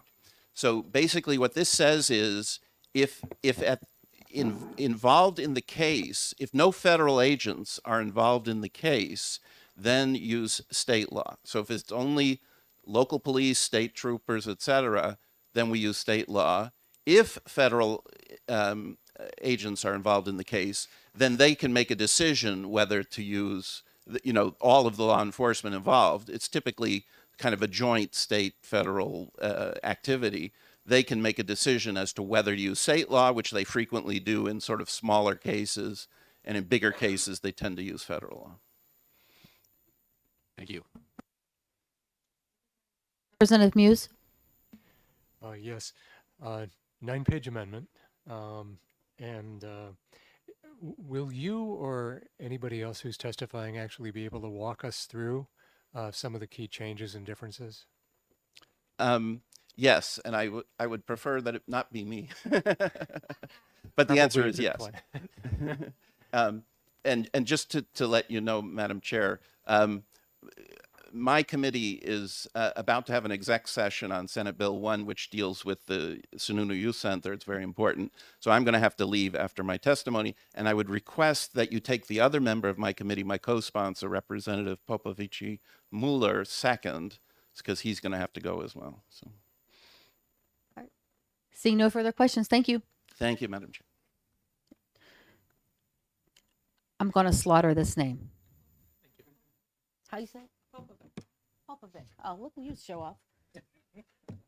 Thank you very much. I really appreciate it. And I'm planning to stick to less than 2 minutes, but I'm going to use a few of the seconds that I'm saving by not using my 3rd minute by thanking you for somehow miraculously going back on a schedule, because the way this morning started, that took a Herculean effort, so I appreciate it. For the record, I'm Representative Daniel Popovich Mueller, Windham, represented Rockingham 17. And I just want to bring your attention to a specific portion of the bill that would be on page 11. It's in paragraph, in Roman numeral 5. The amendment or the actual bill? In the amendment. Thank you. The language is described the same, but I would prefer, obviously, that we talk about the amendment that's suggested. That portion actually is unchanged in either. And it's about what happens to the funds that do end up being, seized, being forfeited. The current law has a rather complex formula in which out of the first 600,000, 100,000 goes to a specific fund. Then you divide the remaining of the 600 in 3 pieces.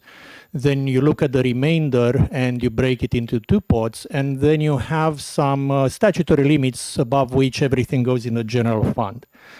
The intent of the language changes here is to simplify the process and to also eliminate some conflicts of interest there.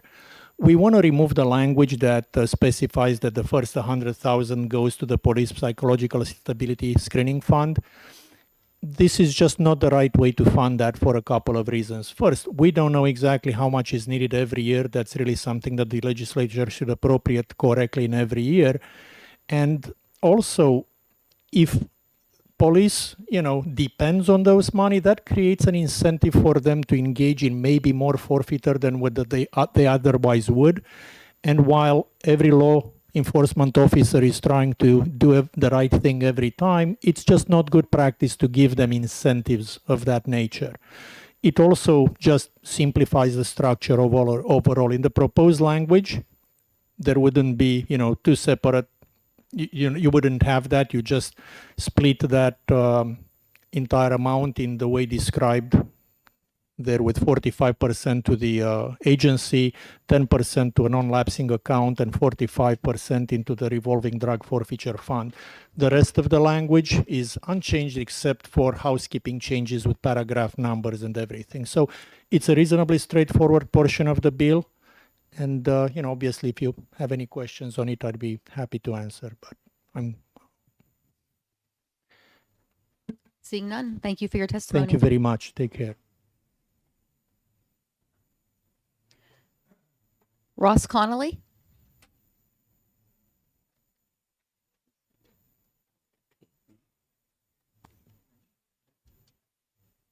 Thank you, Madam Chair and members of the committee. For the record, my name is Ross Connolly. I'm the Deputy State Director for Americans for Prosperity in New Hampshire.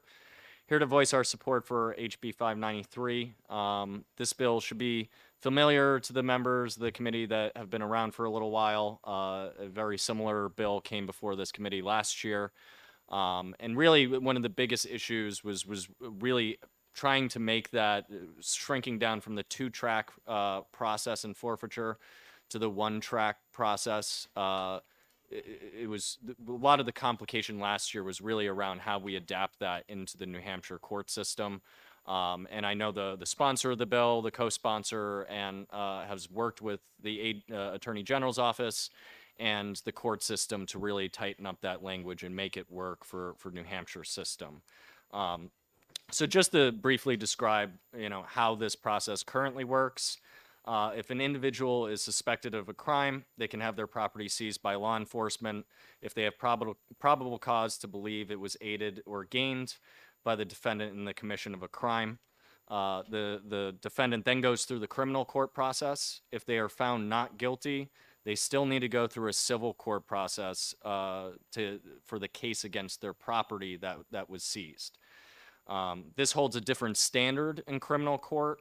Than criminal court. The defendant is not able to have a lawyer provided to them, and in most cases the property that was taken is of such low value that it does not make financial sense to go through a legal process to try and get it back, which ends in what's called default, which many forfeitures end in default because it's just not worth going to get your property back, even though you were found not guilty of the crime that you were accused of.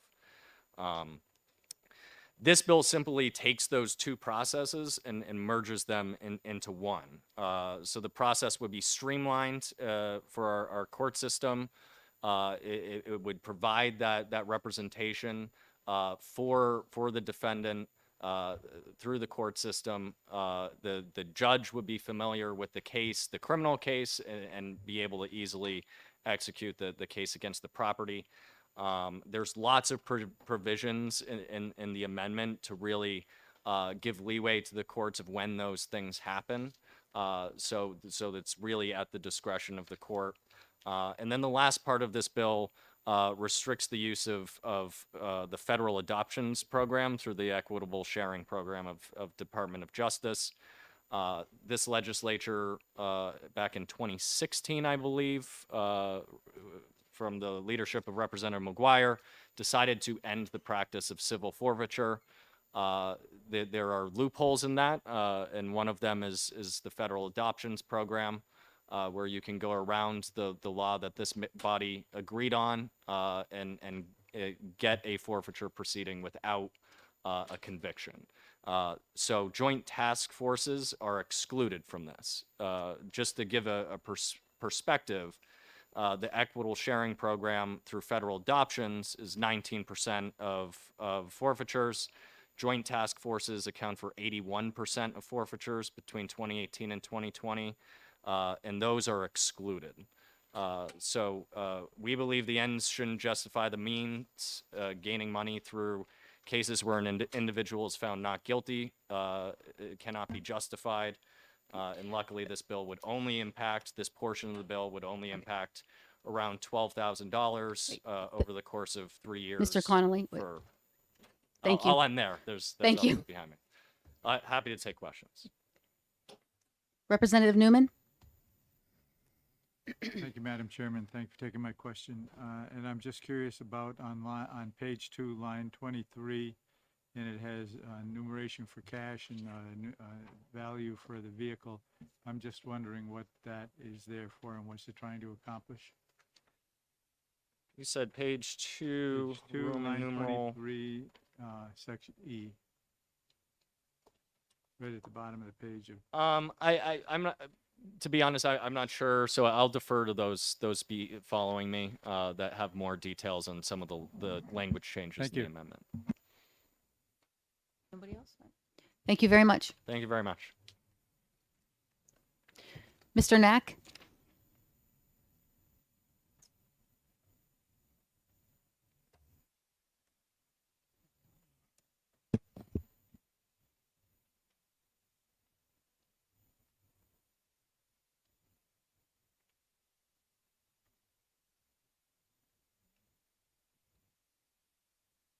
We will just remind everybody that we are limiting our testimony to 3 minutes. Thank you, Madam Chair. Thank you so much for the opportunity to testify. My name is Frank Knack, Policy Director with the ACLU of New Hampshire. Representative Newman, to get to your question, and I'll give it a little bit of context first, but answer your question. So kind of thinking back about the origins of forfeiture, it was sold to the public as a tool to get the ill-gotten gains of drug kingpins, back in the 80s, 70s, 80s, think Pablo Escobar, people who were beyond the jurisdictional reach of the U.S. government. And therefore, because we couldn't get them as an individual, we could go after their property. And so fast forward to today, forfeiture is much different. And so forfeiture has really turned into a tool that often goes after people with little wealth. And so because so often the amount of forfeiture is so little, it creates a perverse incentive so that people, when you're talking about low dollar amounts like $1,000 or below, for people with wealth who can hire an attorney, it would cost them more to hire an attorney to get their money back. And so they'll just do a default judgment and won't challenge it. For people without wealth, they can't hire a different attorney, so they lose that money. And so if the concept is really going after the ill-gotten gains of drug kingpins, having this threshold of $1,000 for cash and $5,000 for a vehicle, which mirrors the AG, the way the AG is enforcing it right now, is just a way to get back to the core concept of forfeiture, which is to get the ill-gotten gains. Thank you. Definitely. And again, why we also really love this bill is because it's creating a more uniform process, a more streamlined process through the criminal system, which again ensures that everyone, including indigent people, are able to get access to counsel. And so if you qualify for a public defender for your criminal trial, you're convicted, They then execute a forfeiture proceeding. Your criminal defense attorney, your public defender will stay with you. And so people aren't forced to make this ridiculous decision between having to choose between their property and forfeiting their property because they can't afford an attorney, or challenge even if it's not a legitimate forfeiture. And so we're just trying again to make sure that this is a fair system. And again, going after the ill-gotten gains of illicit activity and not just people because they don't have wealth to defend themselves. And I know my colleague Lee from IJ will get into the weeds on this, and I know there's not a whole lot of time, but happy to answer any questions. Representative Muse? Yeah, one question is, it sounded like Mr. Conley may have answered this before, but what percentage of forfeitures are we talking about in New Hampshire? My impression is it's a relatively small amount, part of the overall amount. Yeah, so I've worked on this issue in multiple states now, and New Hampshire definitely is lower than most states in terms of the total amounts. So I know my colleague Lee from IJ I have the specific figures, but I got them from him, so I'll let him testify as to his figures. Thanks. Seeing no further questions, thank you for your testimony. Thank you so much. Mr. Mattson?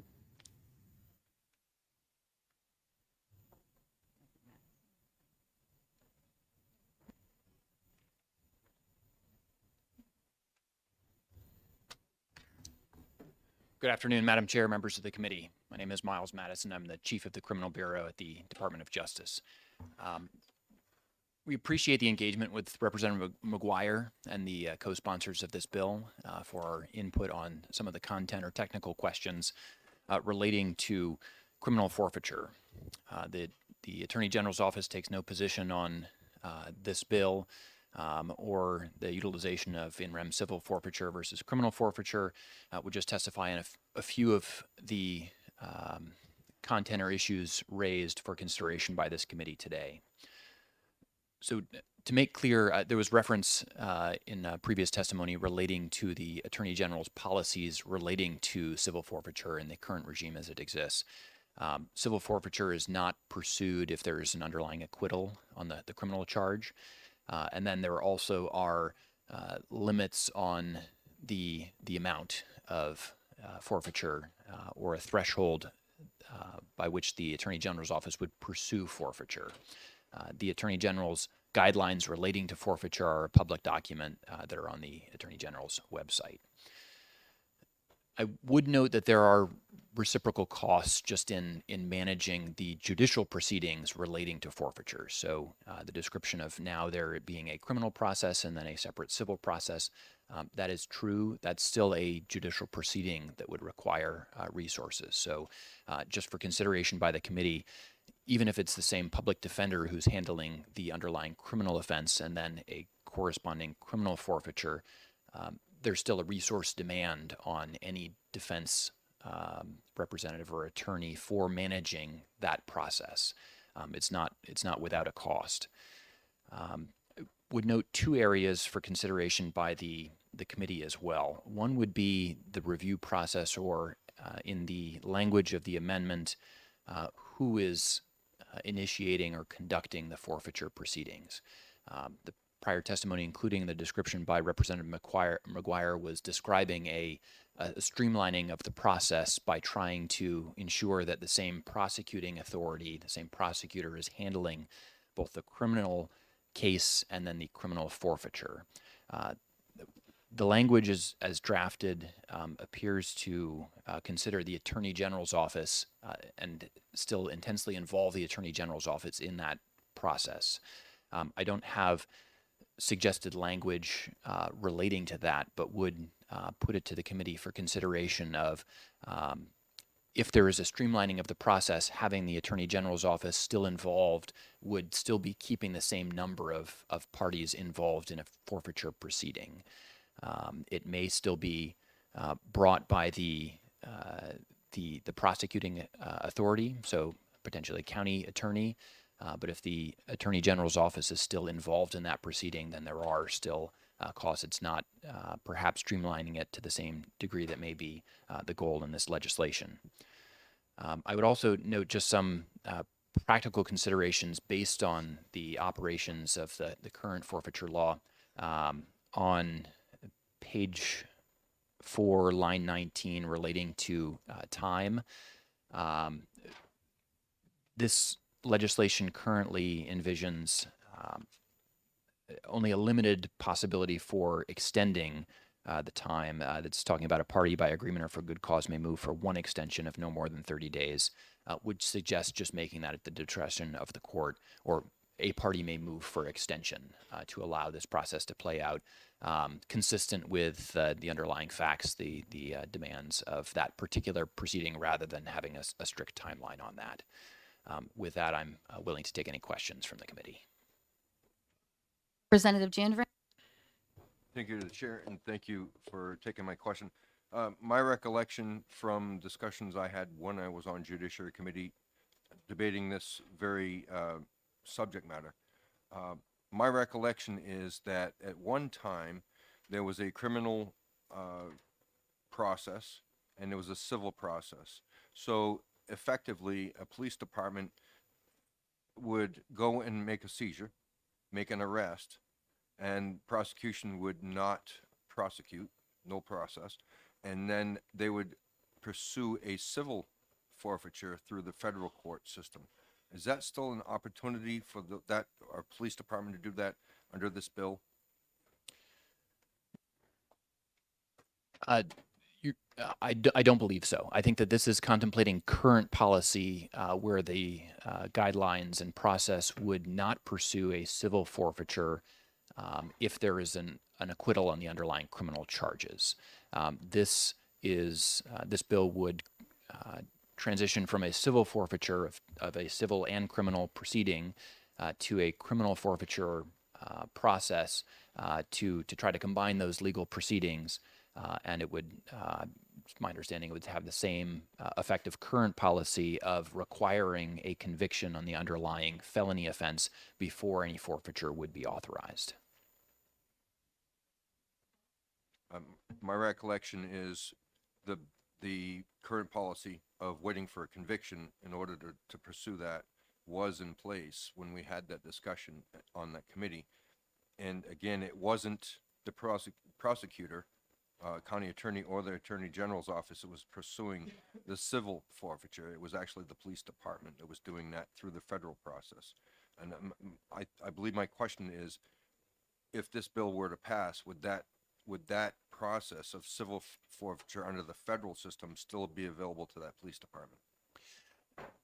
Representative, I believe that there was some discussion earlier testimony relating to that. It would be toward the end of the legislation or the amendment. I believe the language would be on page 10 relating to guidelines and the utilization of forfeiture as it relates to state versus federal forfeiture. So I wouldn't speak specifically on the operation of that language there, but I believe that this language in the prior testimony was that it would be limiting the ability to essentially go around state forfeiture proceedings in favor of federal forfeiture.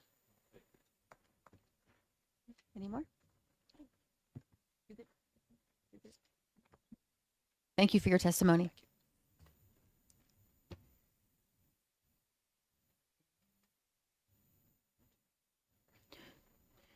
Richard. I'm not exactly sure what this last name is. I took the easy way out. My name's Richard Samperl. I'm the acting executive director at the New Hampshire Judicial Council.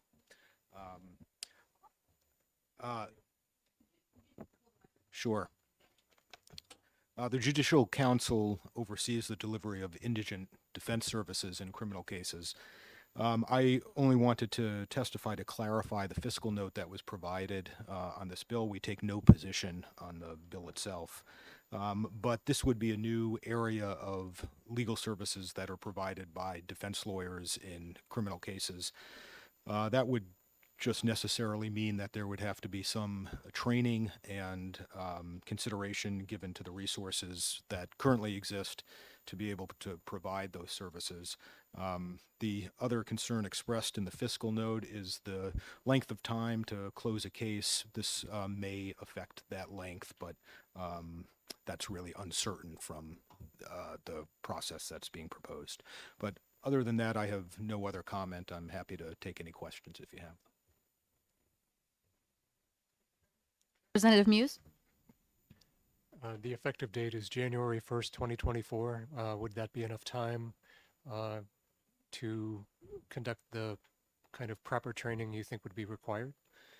Yeah, I think that that would be sufficient time to at least have some training provided to lawyers who are doing these cases. Thank you. All right. Thank you for your testimony. Representative Lynn?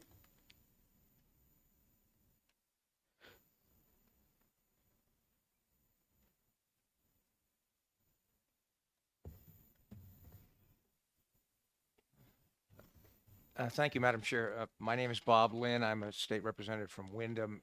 And as Representative McGuire mentioned, I'm a co-sponsor on the bill, and I did work with Representative McGuire, Mr. McGrath, who you will hear from shortly, Mr. Head from the judicial branch. And I think this amendment is a good work product. And I'm very much in favor of it. I think that you've heard some of the abuses that have sort of happened in the past with the forfeiture regime, and I think that that this is designed to correct it. I know my time is short. You've got a lot of other people to hear from, and I guess the one thing I just want to say is, I know Mr. Head is concerned and I think will tell you that the judicial branch is somewhat concerned about sort of some of the like how are the sort of the processes, if you will, of making forfeiture part of the criminal case. And I'm sympathetic to that, but I also think that if you read through the amendment, it is really fashioned to give a great deal of discretion to the court as to how it sort of implements this. In other words, there, in many places, as you'll see, it says the court can do something in this way or that way or this or the other way or at its discretion. And I think the intent is to give the court a great deal of discretion in how it implements this, and so I believe that will. I'm not saying that there won't be some bumps in the road. There always is with a new process, but I do think that this is a process that can work because the courts are given so much discretion to handle it. I mean, let me just give you one example. I know one of the things that he and I talked about in the hall outside was the issue of what happens. Bear in mind that there's a seizure that occurs first when the property's actually taken. Let's say a car, when the property's actually taken, and then there will be some time before the state decides whether they are going to move forward and actually try to forfeit it. So you got to distinguish seizure from forfeiture. The seizure is when the property is actually taken and now it's being held. It may end up just being turned back to the property owner, but at some point the state will decide we're going to either move to forfeit this or not. And for example, one of the things that Attorney Head raised, with a very valid point, is what if someone who claims to be innocent or is an innocent owner, as an example, a lien holder, what if they want to get the property back after it's seized, but before it's been forfeited? And for example, that could happen when the case is still before the circuit court. And his question, well, a very legitimate question. So what is this bill contemplates that these proceedings will happen in the superior court. So what do you do in that kind of situation? And very valid concern. I can understand it completely. So just as a suggestion, if you look at page 4 of the amendment on line 9, it's paragraph 3-A, parenthesis A1-3, what you could do. There may be better ways of doing it, but I'm just off the off the cuff as I thought about what he raised. You could add another sentence at the end of line 10 that would say, if such a motion is filed if such a motion is filed, the case, if then pending in circuit court, shall be transferred to the Superior Court for all purposes. I mean, I think that even without that, given the other language in the bill, the judicial branch could do that on its own. But if you wanted to sort of, put more language in there to be directive of how the judicial branch should handle it, you could do that. I guess what I'm saying is, this is a new procedure. It would, there will be some bumps in the road. I understand the court's sort of concern, but I don't think what are all the steps we have to go through to implement this? I fully appreciate that, but I don't think that should be a reason for not going forward with this, because it really does serve very important purposes. And so I hope that's the conclusion you'll come to also. Thank you, Representative. Are there any questions? Thank you very much. Great, thank you. Lee McGrath.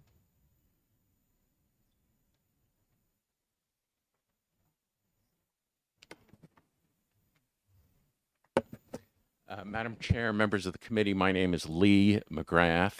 I'm an attorney at the Institute for Justice, and I've had the honor of testifying here in New Hampshire for a number of years and building upon past efforts. I'm hopeful that 3 is the lucky charm here. Crime should not pay. It is legitimate for the state of New Hampshire to confiscate the fruit and the instruments of crime. Nothing in this bill changes those core principles. This bill, to a large extent, is a real estate bill. It puts this question of transferring title into a different place. Today, that litigation is done in civil court. Should you enact this bill, it will move to criminal court. This bill is based on many of the processes that the Attorney General has promulgated in a 2007 document, except it moves it to a different court system. So to be clear, this bill does not change the work of police officers on the street. They can continue to seize property if they have probable cause of its association with a crime. This bill changes a different New Hampshire official, the work of lawyers, state prosecutors in New Hampshire, and gives them the responsibility to litigate the transfer of title as part of the criminal prosecution. It is consistent with work that laws and principles that New Hampshire has already enacted. New Hampshire's current law requires a conviction before civil. This bill requires a conviction in criminal court. So we are really just taking the forum, the venue, the real estate of where this litigation takes place and puts it in the criminal process. How much money are we talking about? In the last 2 years, New Hampshire, under state law, has forfeited annually $230,000. We are not talking about a large amount of money on any law enforcement's budget, but we are talking about what it means to the individual to lose $800 or $1,000 or $1,300.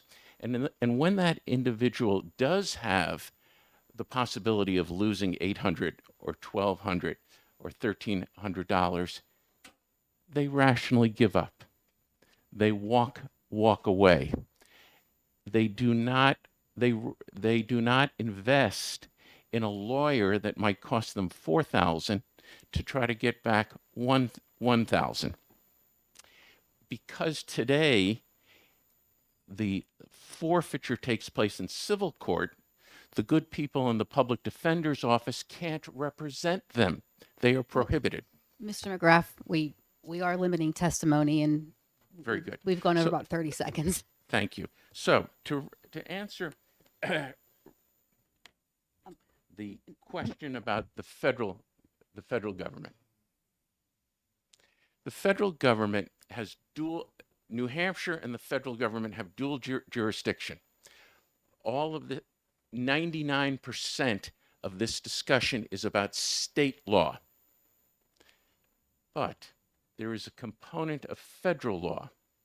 There are joint task forces, there are adoptions. In the last 3 years, there have only been 9 adoptions.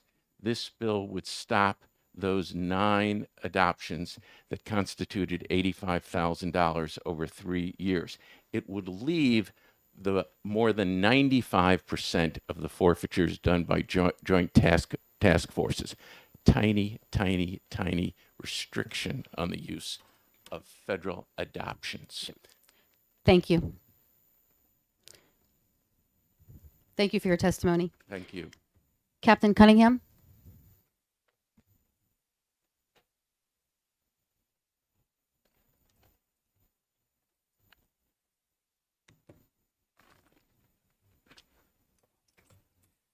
Good afternoon, Madam Chair, members of the committee. My name is John Cunningham. I'm a police officer with the City of Manchester. I've been there for a little over 22 years. My current role is I'm a patrol division commander, and prior to that, I was in charge. I was the XO, executive officer of our special enforcement division, which encompasses our drug unit, an interdiction unit, and violent offenders unit. And during all that, I oversaw our asset forfeiture program. We are testifying today in opposition of this bill as introduced. I do not have the amendment in front of me, and I'm happy to get you a copy of my testimony for your review as an email. We are opposed to the bill because if passed, it will have a negative effect on our ability to conduct our counter-drug operations. It will have a harmful impact on our enforcement operations, and it will cut funding that was intended to support our drug enforcement. The primary purpose of the asset forfeiture is to support our enforcement role and its mission to stop the flow of illegal drugs into our state. I'll talk about both the state and the federal process. Both the state and the federal process, I work closely with the Attorney General's office when I was managing the asset forfeiture. They have a very effective way of doing this right now. Due process is in place for the offenders. When we do seize funds, if it is going to go to forfeiture, there is a process in place that ensures due process on both levels. In regards to just the testimony that was given a minute ago, reference to federal asset forfeiture. I do have some numbers in front of me. Since, and this is just Manchester, but since 2017 on the federal side, we've forfeited to our agency about 1.37 million. On the state side, since 2017, we're about $207,000 and change. Just to give you an idea of kind of what we've seen over the years. This amendment, as introduced, would prohibit any adoptive federal seizures and prohibits accepting payment of any kind or distribution from the federal asset forfeiture program. That's concerning to us for numerous reasons.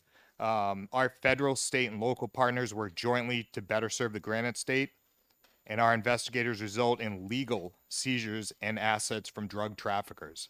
This bill would make it cost prohibitive to participate in federal drug task force, and this bill bars local agencies from entering into adoptive forfeiture with federal agencies.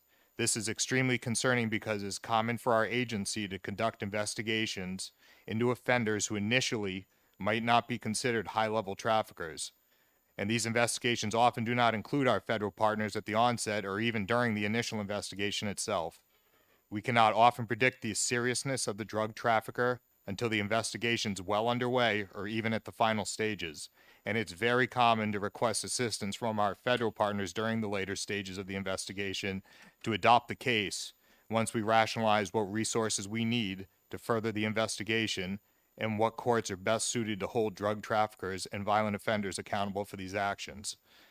The Federal Equitable Sharing Program seizes and redistributes money directly from criminals to New Hampshire law enforcement agencies. The majority of the money goes back to the New Hampshire communities and allows us to carry out our drug enforcement mission.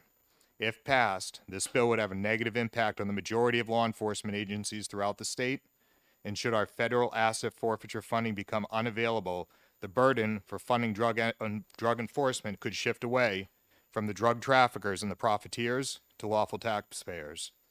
And the Manchester Police Department relies on federal asset forfeiture funding to remain operational.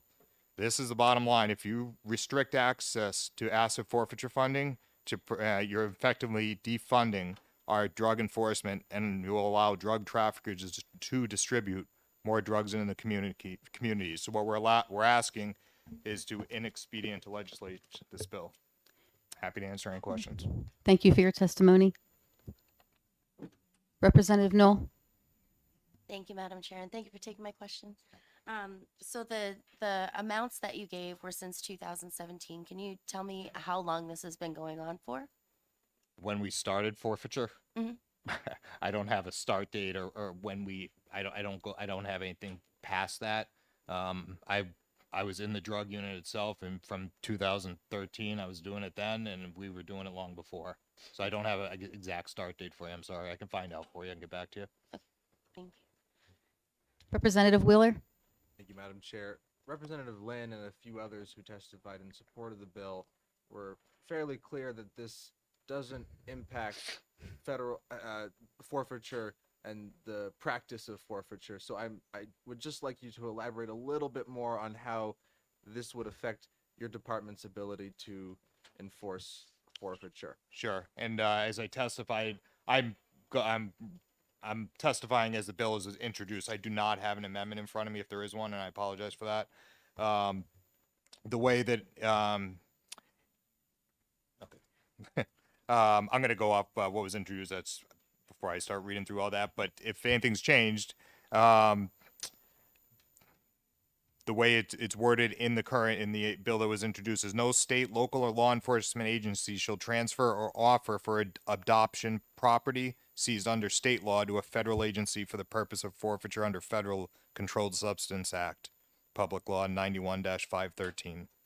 So our concern is that if we do not have these federal agencies, we have numerous task force officers that are Manchester police officers assigned to federal agencies. If we do not include the federal agencies right off the bat with the initial onstart of the initial investigation, we will not have the ability to forfeit property through the federal government and take that case asset forfeiture wise through the federal government. It's not uncommon for us to start a case into a drug trafficker or small level dealer, and we expand the case as we go. We arrest people, we conduct more investigations, interviews, do our thing, and then as the case expands, we realize that this might be a cross-border initiative, this drug trafficking organization might be larger in scope, we might need additional resources through our federal partners, and that's when we bring it to the federal partners, not always from the onstart of the investigation. And we also obviously look into sentencing guidelines and whatnot that might be more effective when targeting these trafficking organizations. Follow up. And you're saying this restricts your right to go to the federal government? As introduced, yes.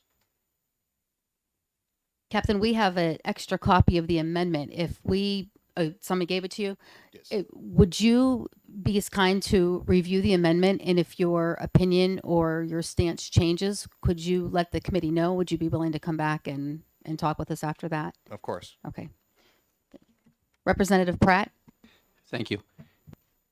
Is there anybody can answer that? Because it's a complete rewrite of this bill. So the people that rewrote the bill, can they answer that part of the question?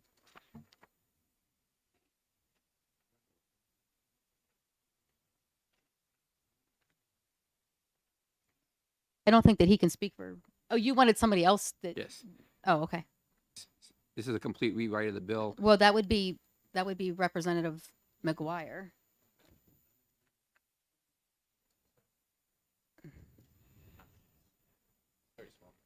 And they can do joint task force. Yeah, yeah. They can do joint So, task forces. Hi, thanks. Thank you for the question. So if I understand the question, you want to know the relationship between federal and local law enforcement. How has it changed by the bill, right? So first of all, nothing about operations has changed, right? This is about what happens in court later on, right?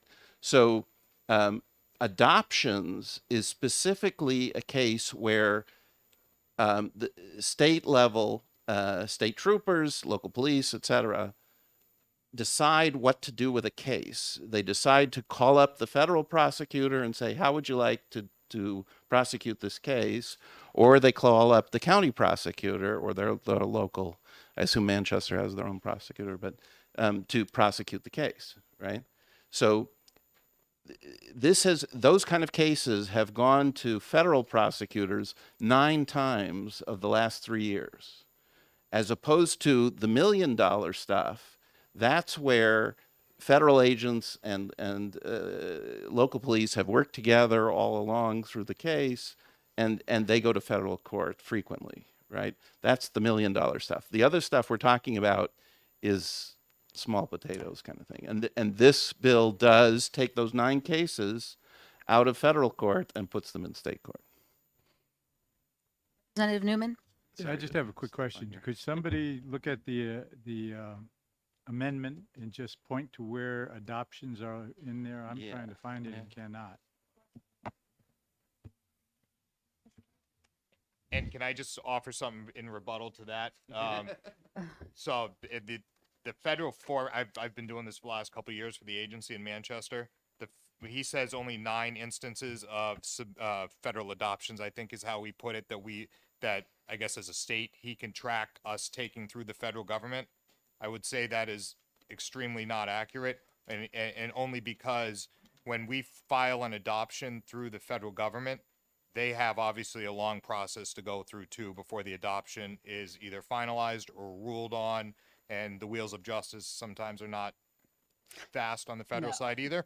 And I can tell you that Manchester, I'm ballparking it right now, but probably has well over 50 pending federal asset forfeiture adoptions that are still being in a pending state.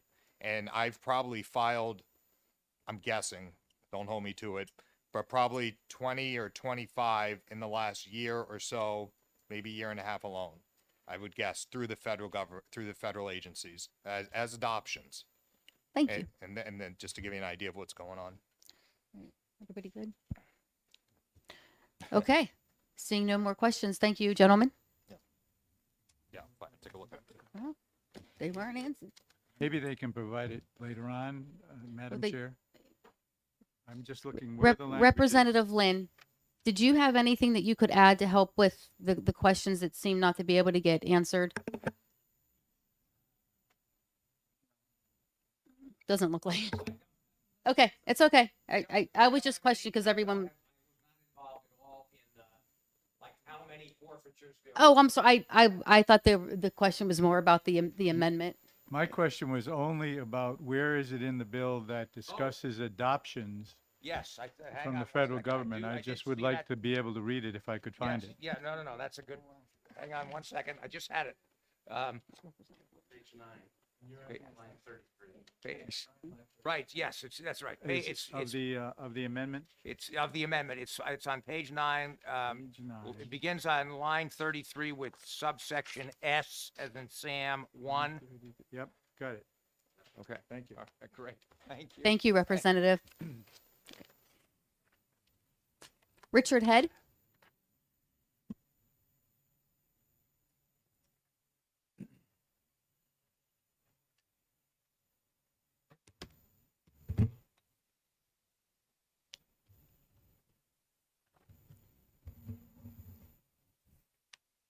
Good afternoon, Madam Chair, members of the committee. My name is Richard Head. I'm the Government Affairs Coordinator for the Judicial Branch. The Judicial Branch has no position on the policies underlying this bill. We have very strong position relative to the bill as drafted. We oppose the bill as drafted and believe that the bill as drafted introduces significant procedural barriers that, if it were to be implemented, parts of it would simply could not be implemented by the judicial branch, and I will explain some of those briefly. First, though, I do want to express my appreciation to the sponsor and the people who have been drafting this. They've been working very hard, and I appreciate that. But at the end of the day, it is still substantially far from a bill that we could implement in the judicial branch, at least as written. In addition, because I didn't want to simply be negative about this bill, and it's a bill that's been around for a couple years now. I've been trying to express some of the concerns that the judicial branch has. I did try a draft of an amendment to the current law that I thought at least implemented a lot of the policies that were trying to be implemented through this bill. So I drafted, and it's relatively short, a bill that would change it from being an attorney general process to a prosecutor process. That would require the public defender to continue to participate in this where they are not currently participating. That the forfeiture could not occur until conviction. That there be a minimum value of the property that is subject to forfeiture, and that there be notice to interested parties. And I circulated that bill because it was a version of the bill that we could have implemented, and I was told, no, that's not what we want to do. So okay, so I went back to the bill as they proposed it. And the comments I have will be on the version of it that's the amendment, not the version as introduced. And one of the problems is that, as Representative Lynn said, what are all the steps can be worked out, essentially, that there's a lot of discretion given to the courts. And there are provisions where the court is given a lot of discretion. The problem is this bill implements through statute specific steps. So we cannot change those steps through a policy because you are building into a very long bill, very precise steps. And each of those steps now has to be followed because it would be a statute. So while there are provisions that give discretion, such as timing of certain hearings, there are other things that say, okay, the statute says X is now the law, and that's what has to be done. In light of the 3 minutes, I'm not sure if there was a lawyer 3 minutes, I would have plenty of time, but I don't have. I assume you did not mean a lawyer's 3 minutes. I will stick to, although if it was a fiscal committee minute, I would have a couple hours or even days, but I'm just going to identify a couple of the procedural issues with the understanding that I can go through multiple pages and within a page find 10, 12 problems that simply have not been addressed. And Mr. Head, if it helps you, I do believe that Chairman Roy is going to make a subcommittee for this legislation. It would probably be a great idea for you to come to that. And I'm always happy, and I'm absolutely happy to participate in this process. If there's a way of improving this bill, I'm happy to be involved in that process. Okay. Just a couple of examples, and then I will stop talking. Page 4, beginning on line 7, is a process that is about seizure. So we're really not even into the forfeiture process here, but we're talking about the seizure, and it gives the right following seizure for a defendant, which is interesting, or any other person with an interest in the property to have a right to file, to a right to a post-seizure hearing. Okay, in and of itself, that is fine. And then it goes on to paragraph line 9, it says a person with an interest in the property may file a motion with the Superior Court. A motion is something you put into a case. Depending on when somebody tries to file that motion, this case may not be in Superior Court. There may be no criminal case in the Superior Court. You go to the electronic filing system, I want to file a motion, and there's nothing to stick that in because the case might be in the circuit court. It's just it's a technical defect, but it is a process that is written into the law, so the law has to be accurate. And I very much appreciate the sponsor and Mr. McGrath's efforts to take what was in the original bill, where it put a lot of stuff in the circuit court and put it in Superior. It is not completely there yet. The other aspect of even just this part about seizure, because it is the defendant who has the right to a post-seizure hearing, that one of the criteria, which is on line 23, would be to say that the court may order return of the property if by a preponderance of the evidence it finds the seizure was invalid. That is, in the criminal case, essentially the motion to suppress hearing. The defendant has the right to file a motion to suppress hearing to say that the evidence that you gathered was unconstitutionally gathered, whatever it may be. That is a motion to suppress hearing that is now being heard through the separate process in Superior Court, where that may not be, it really should just be, that's a part of the criminal case itself and not a separate, doesn't need the separate statute. Another part of, and I'll make this my last example, understanding there are a ton of them. Page 4 still, this is beginning in line 28 where the forfeiture part of the bill starts. And it says that the motion, in a case in which the state seeks forfeiture of property, the state shall file with the court a motion for forfeiture. That motion shall be a separate document and accompany the initial or subsequent indictment or information. So in Superior Court, the indictment process doesn't have a motion filed with it, and it normally wouldn't, because the indictment is a grand jury process. So prosecutors working with the grand jury ultimately gets to a point where the prosecutor provides the grand jury with a proposed indictment. Prosecutor leaves. The proposed indictment then is discussed and voted on by the grand jury. If they decide to indict, the foreman signs, and the clerk then picks up the indictment and it becomes a court case. The prosecutor doesn't have a motion to file in that proceeding at that stage, but it is required that that by statute that the motion shall be a separate document and accompany the initial indictment. So it is in the current process not something that would be contemplated. I could do it page by page. I won't, and I will end my comments with that and be happy to answer questions. Madam Chair. Representative Newman, do you have a question? I just have a question for you. I'm just wondering if you could explore the possibility that, since this is a public hearing, probably not the place to do all of this, that whether there's a subcommittee or not a subcommittee, that at whatever hearings we have here, we would be able to get information from the appropriate people to answer our questions about things that are as complicated as this. Thank you. Thank you, Representative Newman. So before Chairman Roy left for this afternoon, he did tell me that if this got to be as interesting as it did, that he certainly would be willing to create a subcommittee. I do not feel that I'm the best person to say who those members are going to be. So when we all meet back here tomorrow morning at 9:30, I will ask him if we can just address this quickly so that we're all here. And I'm sure at that time he will appoint one, and we will be in contact with the stakeholders to be sure that you guys are invited to any kind of work sessions that happen with that. Thank you very much. Thank you. Is there anybody that wishes to testify on this bill that has not turned in a pink card? Seeing none, I'll close the public hearing for House Bill, where are we at? 593, and we will open the public hearing for House Bill 589.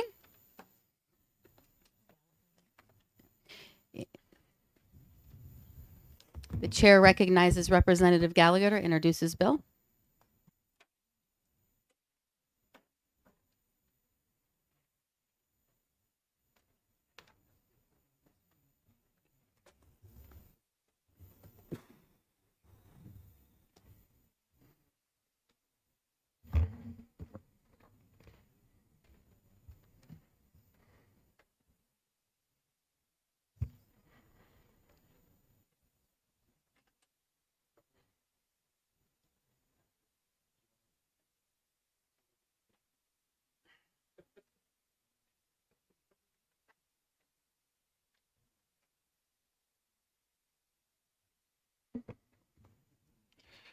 So, hello, I'm Eric Gallagher, the representative from Concord, Ward 6, which is Merrimack County, District 20. I'm here to introduce House Bill 589, prohibiting state and local law enforcement from participating in the enforcement of copyright claims against free and open source software projects. So, one of my top issues is software freedom the freedom basically to use computers the way you want to without being controlled by governments or large corporations. I say software freedom because if I say free software, you might think it's just a matter of price, but it's free as in freedom, as in a matter of being able to do with it as you wish. In other languages, that's the it would be free would be translated as libre rather than gratis. So last term, I had a bill, the Securing Our Freedom to Write and Read Everything, or Software Act, which was a big omnibus that contained a lot of different things I wanted to do to promote software freedom.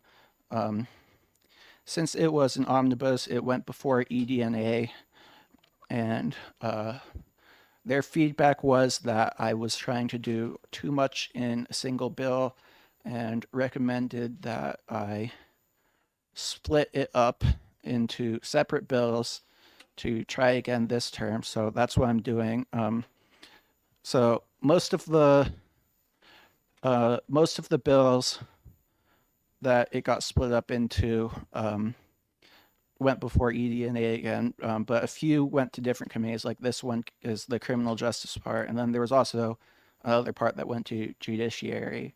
So this part is specifically, this part is like the one small part of it that intersects with criminal justice. One of the issues that I came across when trying to think about how to protect software freedom is that a lot of the law relevant to it is actually federal level legislation, and there's not really much that we can do about that at the state level.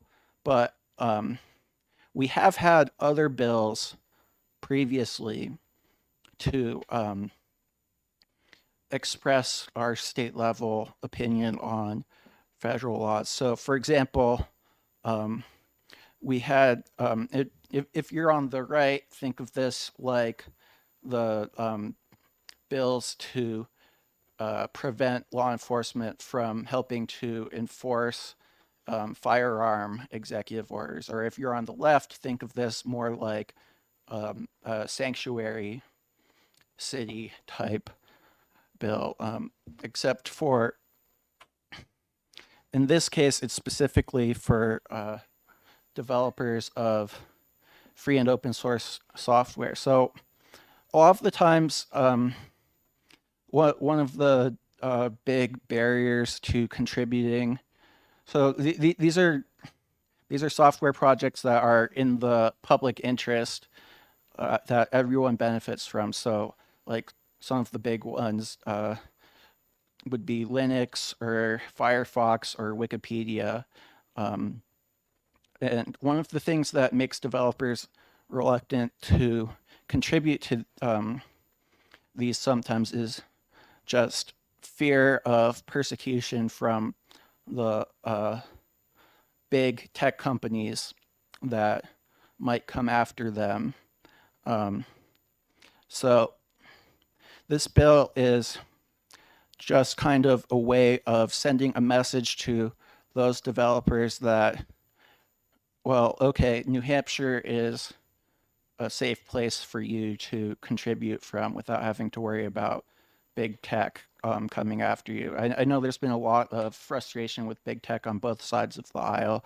You know, on the left, it's more just for being big. On the right, it's for claims of censorship or whatever. So I think this bill could be a good way to send a message to big tech that we're not going to be helping them anymore. So so it doesn't make anything that's currently illegal into something that's legal. So violating copyright would still be illegal under this since that's the federal jurisdiction. It is just a way of sending a message that we're not going to help the federal government in their job of prosecuting it. So, yeah, looking at the fiscal note, so the Municipal Association, the Association of Counties said that local law enforcement doesn't do that anyways. So you could hear that and think, okay, well, why do we need this then?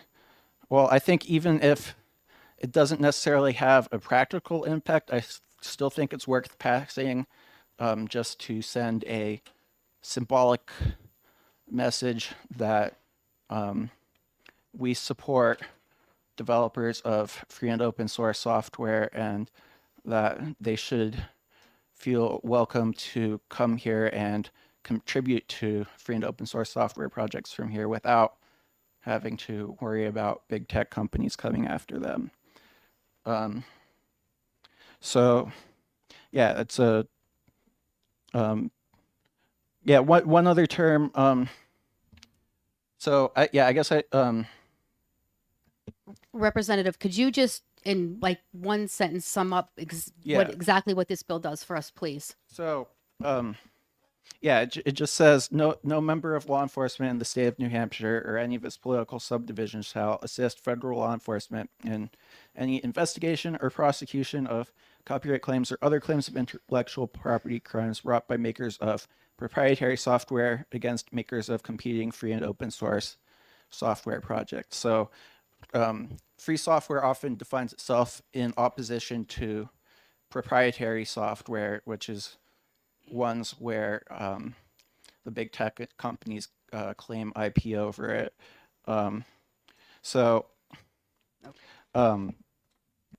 Basically, it's saying like, if you want to contribute to LibreOffice, then and you want to contribute to it from New Hampshire, and Microsoft wants to come after you because they think you're violating their IP, then New Hampshire is not going to help Microsoft in that case. That's basically just, it is going to be up to Microsoft and the federal government to pursue those claims on their own. So yeah, that's the bill, and I'll take any questions now. Representative Newell. Thank you, Madam Chair, and thank you for taking my question. So just to clarify, essentially what we're saying is that New Hampshire is not going to help what is essentially weaponizing our law enforcement against smaller companies that are considered competition for larger companies. Well, yeah, they could be companies, or they could just be hobbyists, people contributing to these projects in their spare time, or nonprofits, or other things like that. But yes. Okay, thank you. Representative Muse. Since the software projects you're talking about are free and open source, one of the things I'm curious about is how often is copyright an issue with open source software projects? I thought the whole idea of open source was open source. Well, yes. Yeah, so a project can be open source and also have its own copyright document saying how specifically you're allowed to copy it. There's this form of copyright called copyleft, for example, where it says basically if you're going to copy it, you have to let anyone else have the same rights as you're granting them. So yeah, oftentimes where it comes into effect in affecting these contributions is just influencing developer behavior as to whether they want to contribute or not in the first place. oftentimes developers will just be afraid to contribute because of proprietary software companies. Like I've seen developers say, oh yeah, I'd love to fix this bug, but I can't because I've seen the source code of this other competing product. So yeah, yeah, it kind of ties in with non-competes a bit. One of the other bills that this was broken up into was to focus specifically on the interaction of non-competes with free software, but that's a separate bill, so I won't go any further into it. Thank you for your testimony. Jeff Strelzin.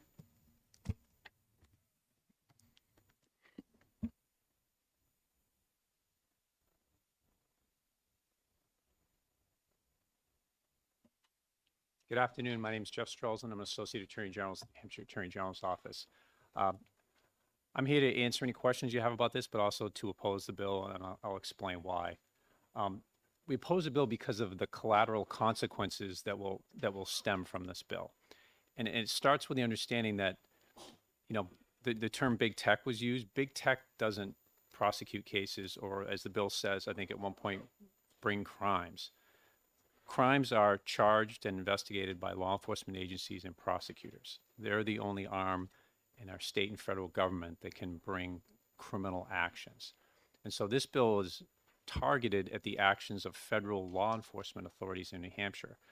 And because it's so broad in its parameters, it would mean that if federal law enforcement authorities were to come to New Hampshire and investigate one of these cases, try to execute a search warrant or an arrest warrant, that local New Hampshire authorities could not participate in any way, shape, or form to do the most basic things they do with regards to safety whenever another law enforcement agency comes into New Hampshire, which is they would coordinate with that agency just to provide basic safety like traffic control, to help them in case somebody were to try to escape or commit other crimes in this process. So essentially this would say that federal authorities could come into New Hampshire, would not have to coordinate at all with New Hampshire authorities, essentially not even give them notice, because that might violate this provision of assisting, and would not have any idea, and suddenly get a phone call that there's, you know, men in black SUVs breaking into a home, and then obviously the locals would go there, and who knows what could happen in that situation. So normally when one agency, whether it's federal or state or local, goes into another jurisdiction in New Hampshire, that agency gives that local agency a heads up. They often coordinate with them, and they may have to, again, assist them with basic public safety things, just like crowd control and scene control. And this bill would prohibit that completely. And so we just want to bring that to your attention, that it actually would create potential public safety issues because of it's such a broad reach. And again, the bill talks about, uses the term intellectual property crimes brought by makers of proprietary software. Private citizens can't bring criminal actions like this. It has to be brought by a law enforcement agency or a prosecutor. They can certainly make complaints that, hey, somebody's doing something, and that may violate the law, but private companies can't bring criminal actions. So I'm not sure that this bill sends the message that it's intended to send, but it definitely would have collateral consequences against New Hampshire law enforcement agencies, state and local, and their ability just to do the basic things they would need to do to assist another agency here. Even if it wasn't something we agreed with, again, we wouldn't want our folks just to not get notice and not be able to participate if something goes sideways. That's their job. And that's all. Those are all the comments I have. I'm happy to answer questions. Do you have any comment on, we have a lot of bills this session, it seems like, where the state of New Hampshire shall not use any funds to assist federal law enforcement to do X, Y, or Z. Is this similar to that? Is this different than those kind of laws that we're going to be seeing this year? This is different because it's not directed at funds directly. I guess maybe indirectly it is, because you're saying law enforcement can't do certain things in New Hampshire, so maybe indirectly it is. This bill is actually more focused in that it says, you know, what it says is, you know, about, you know, no member of law enforcement in the state of New Hampshire shall assist. And again, that word assist is very, very broad. So at least in this context, it's because the limitation is so broad. And again, just the way that law enforcement works in New Hampshire, where if somebody goes someone else's jurisdiction, you get notice, you assist them. And it wouldn't be, hey, help us with the search warrant. It's just like, hey, can you make sure that a bunch of people don't come on the property? Or if somebody tries to escape, you can block that road off. Basic things like that that they would not be able to do here. So it's a little bit different than those bills. Maybe some would argue it gets at the same thing, but it's a little bit more targeted here. Well, we'll see. Thank you very much.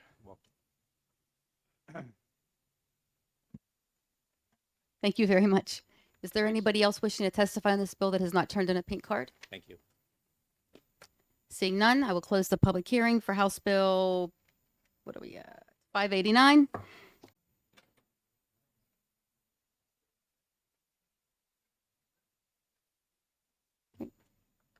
Is it C? Oh, so sorry. Okay. The House, yeah.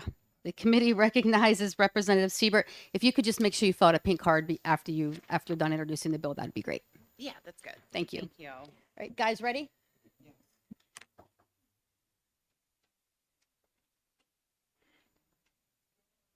Okay.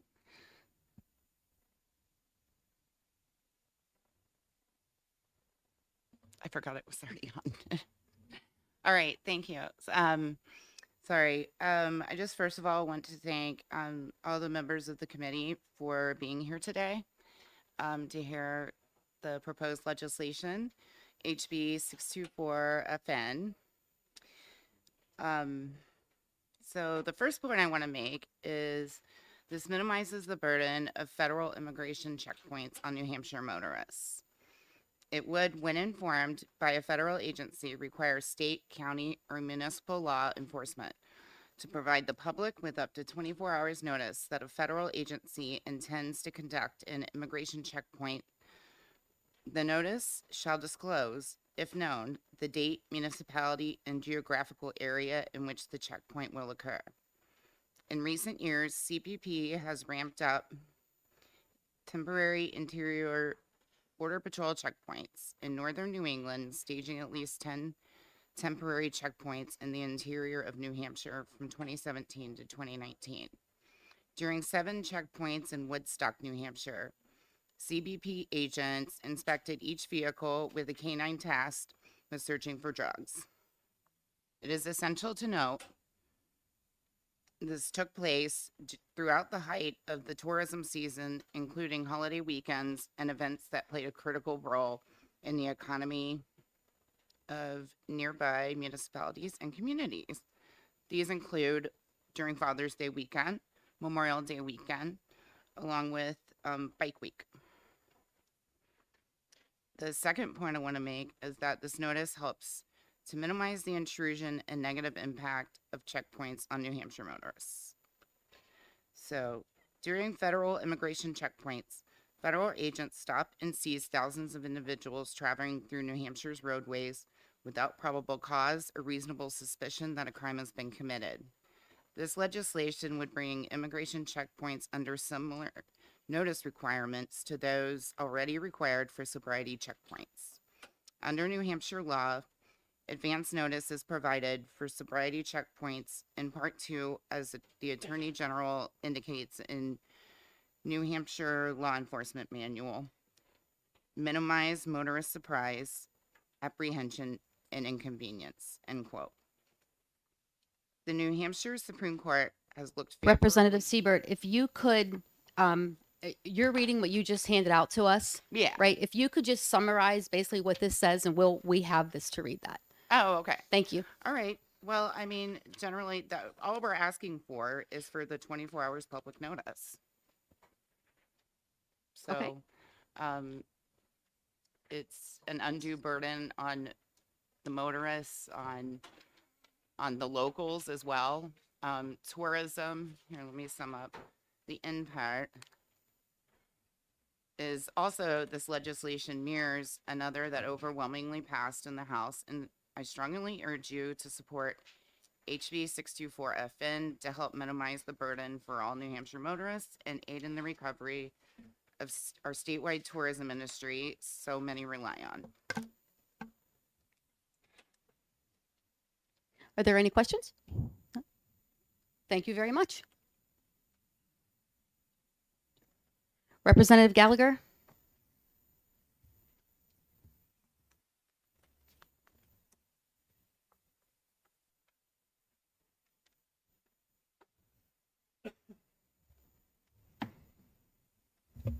So, hi, I'm Representative Gallagher again. I would like to testify in support of this bill. It's similar to a bill that this body passed last term, and I thought it had actually already gone into law, and then was surprised to discover that no, it hadn't actually. So I think it's worth giving another try. Yeah, I have encountered these checkpoints myself, and would definitely have appreciated the notice of them beforehand. And yeah, I'll keep it short, and that's it. Seeing no questions, thank you very much. Sebastian Fuentes?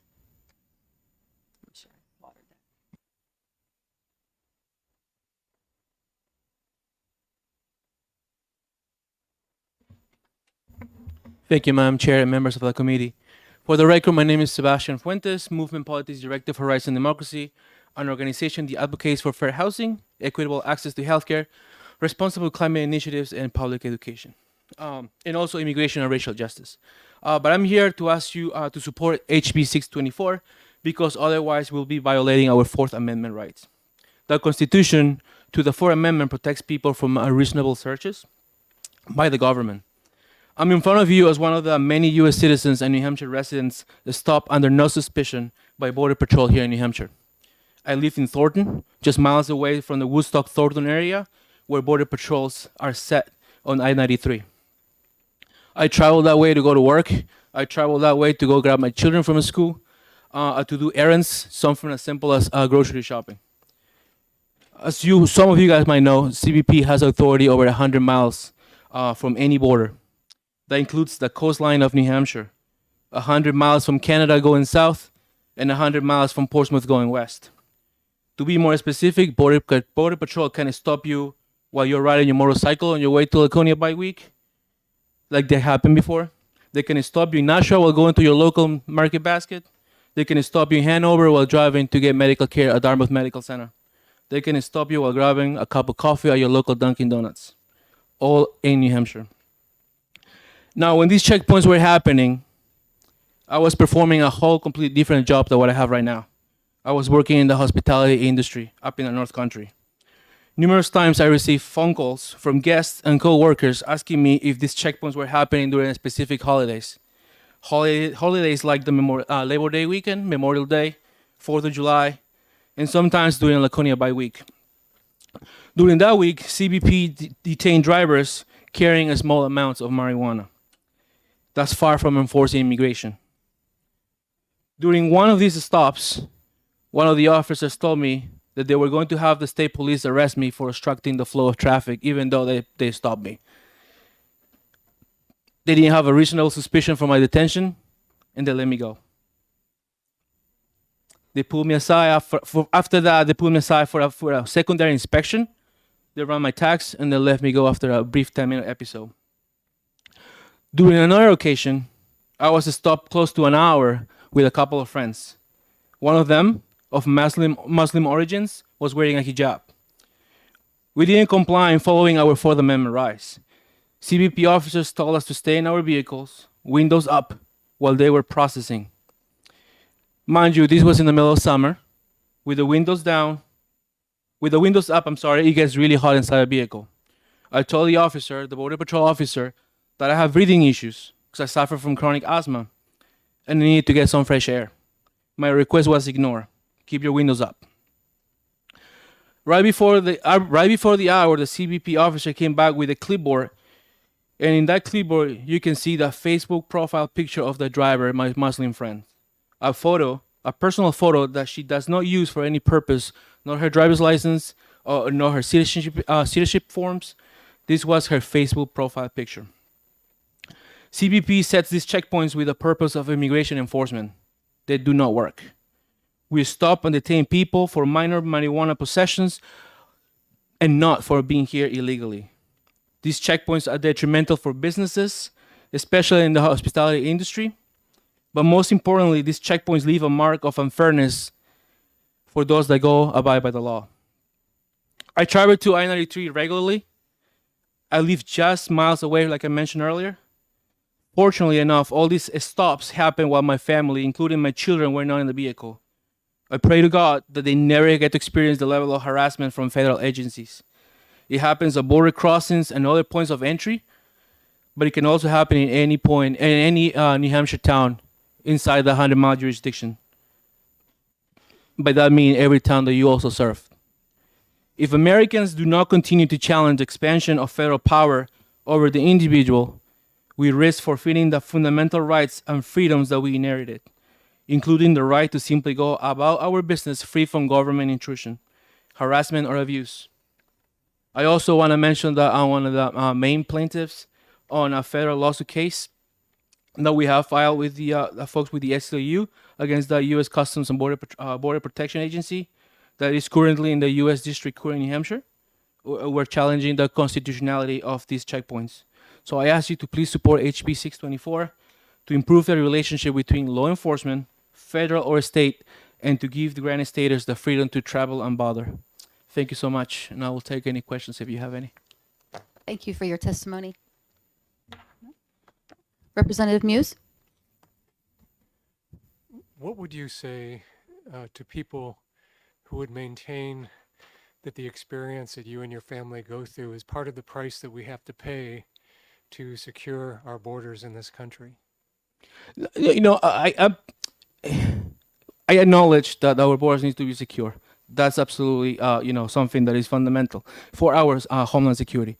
100 miles from the border, I find it a little bit more intrusive. If you do a border checkpoint, maybe 10 miles, 15 miles from the Canadian line, Derby line, the Newport line, I find that acceptable. That's more reasonable. But 100 miles, that's all of Maine, all of New Hampshire, half of Massachusetts. It's most, 2/3 of the population in the U.S. live in the 100-mile jurisdiction. So that's my concern. So why is happening? These checkpoints happen in Portsmouth on I-95. It happens on I-93. It happened in Claremont. I don't remember it's like Claremont exit, Windsor exit. It happens all the time.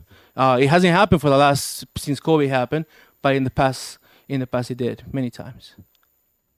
So, go ahead. Sorry. Thank you so much. Thank you for your testimony. Carlos Cardona?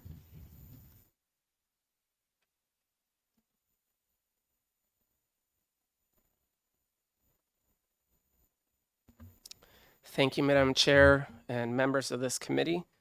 My name is Carlos Cardona, and I am from Laconia, New Hampshire. I'm also here as myself, but I figure it's also worth noting that I'm also Commissioner of the New Hampshire Native American Affairs. I am in favor of this bill. I think it is the right thing to do. As being from Laconia, and as it was alluded to earlier, it has an impact on tourism, of course, in the Lakes region. But I also have a letter here that I would like to read to you all from the New Hampshire Immigrants' Rights Network, which I do not represent, but I have the honor to read to you all, and it's short, quick. Dear Chairperson Roy and member of the House Criminal Justice and Public Safety Committee, we are submitting this letter on behalf of the New Hampshire Immigrant Rights Network, a coalition of New Hampshire organizations and individuals working with and within immigrant communities to improve the lives and ensure just treatment. We support HB 624-FN, which would require a state, county, or municipal law enforcement agency to give timely public notice when informed by federal agency of its intent to conduct an immigration checkpoint. We urge members of this committee to support HB 624-FN and vote ought to pass. Immigration checkpoints in New Hampshire have been used for unlawful purposes. Some of the background: from 2017 through 2020, the U.S. Custom and Border Protection conducted at least 10 immigration checkpoints in northern New England, including New Hampshire. Most were conducted on major highways, and several were carried on during high-volume holidays, such as Memorial Day weekend, Father's Day weekend, and Laconia Bike Week. Thousands of people were waylaid and forced through the checkpoints. It is questionable whether CBP even had an expectation of apprehending unlawful border crossers. Of the relatively small number of people detained, the largest number of detentions was for lawfully present people who were arrested for state drug law violations. The number of migrants detained for alleged unlawful presence was quite small, and there is no evidence that any had crossed over the Canadian border.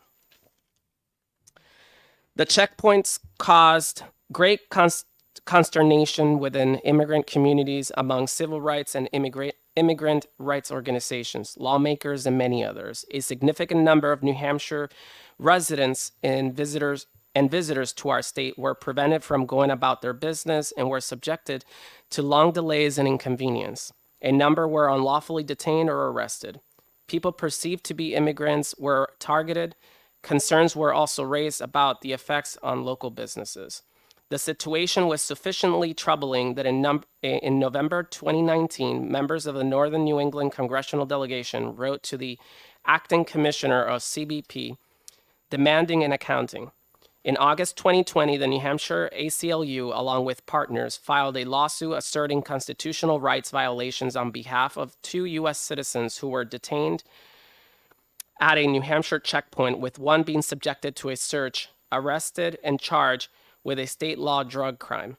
The lawsuit is still active, and ACLU is seeking relief that would determine that its clients were subjected to unlawful seizures, prevent the CBP from conducting unconstitutional checkpoints activities, and declare that any enforcement benefits and checkpoints are outweighed by the harm to individual rights. To our knowledge, no additional immigration checkpoints have occurred in New Hampshire since the ACLU lawsuit was filed. The sole legitimate purpose of immigration checkpoints is to prevent unlawful entry into the United States. Both the New Hampshire and U.S. Constitution prohibits unlawful searches and seizures, which generally must be based on probable cause. One highly regulated exception is in U.S. Customs and Border Protection. Border enforcement checkpoints, immigration checkpoints are permitted for areas within 100 miles of the U.S. border for the sole purpose of preventing unlawful entry into the United States. Immigration checkpoints may not be used as fishing expeditions of any sort, including searching for drugs or other contraband. They should not be used as a tool to locate undocumented immigrants or migrants within the U.S.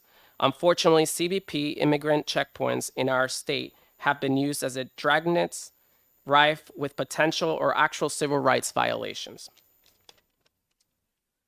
The decision to conduct an immigration checkpoint must be balanced against the harm it poses. Protocols must be put in place to ensure that the checkpoints are not used for unlawful purposes, such as drug investigations, as they apparently were in the most recent checkpoints operation. They indiscriminate use of checkpoints also increase the risk of racial profiling and other civil rights violations, as people perceived to be immigrants are subject to heightened scrutiny and detention. In fact, there is no evidence that conducting checkpoints in New Hampshire will ever yield results sufficiently to justify the harm they cause.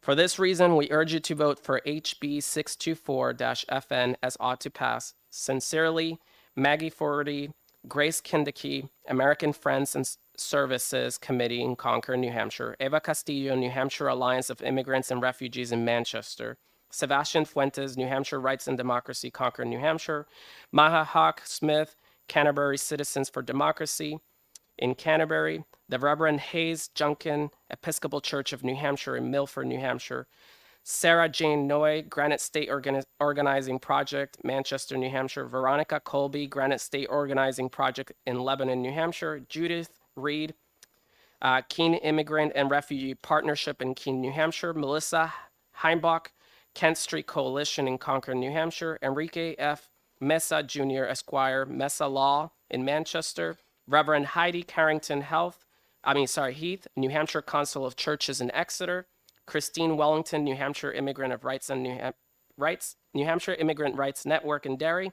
and Carolyn Gordon, Share in Hanover, New Hampshire. Thank you. Thank you for your testimony.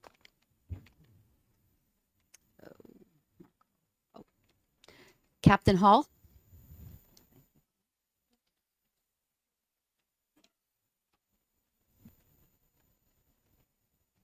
Good afternoon, Madam Chair. Thank you for having me today.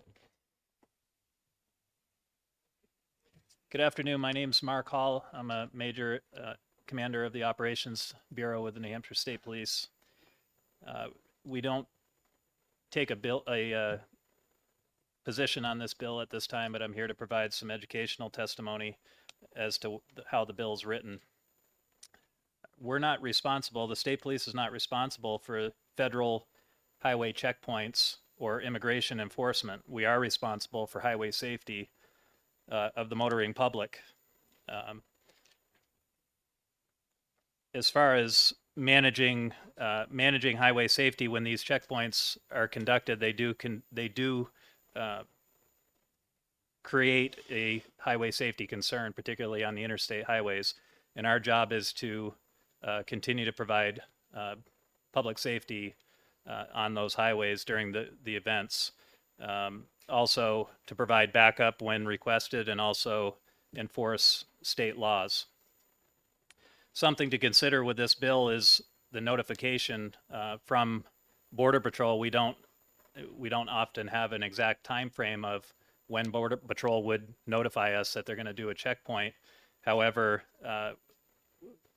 complying with this bill, Border Patrol would likely not notify us in the future of these checkpoints, which would further limit our abilities to provide public safety on the highways when we don't know about the checkpoint taking place. So it asks that you consider that with the way this bill's written.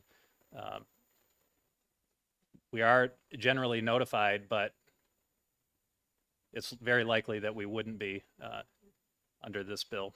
That's all I have. I'm able to take any questions if you have them. Representative Wheeler.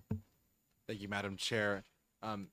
So you're saying the federal government wouldn't notify the New Hampshire state government of a Border Patrol checkpoint if this legislation was passed? This is my opinion is there's no requirement necessarily for them to notify us. When they do notify us that there's a checkpoint taking place, we're not assisting them with the checkpoint. We're just ensuring that there's public safety. However, I would assume that us notifying the public ahead of time of those checkpoints would only cause them to not want to notify us.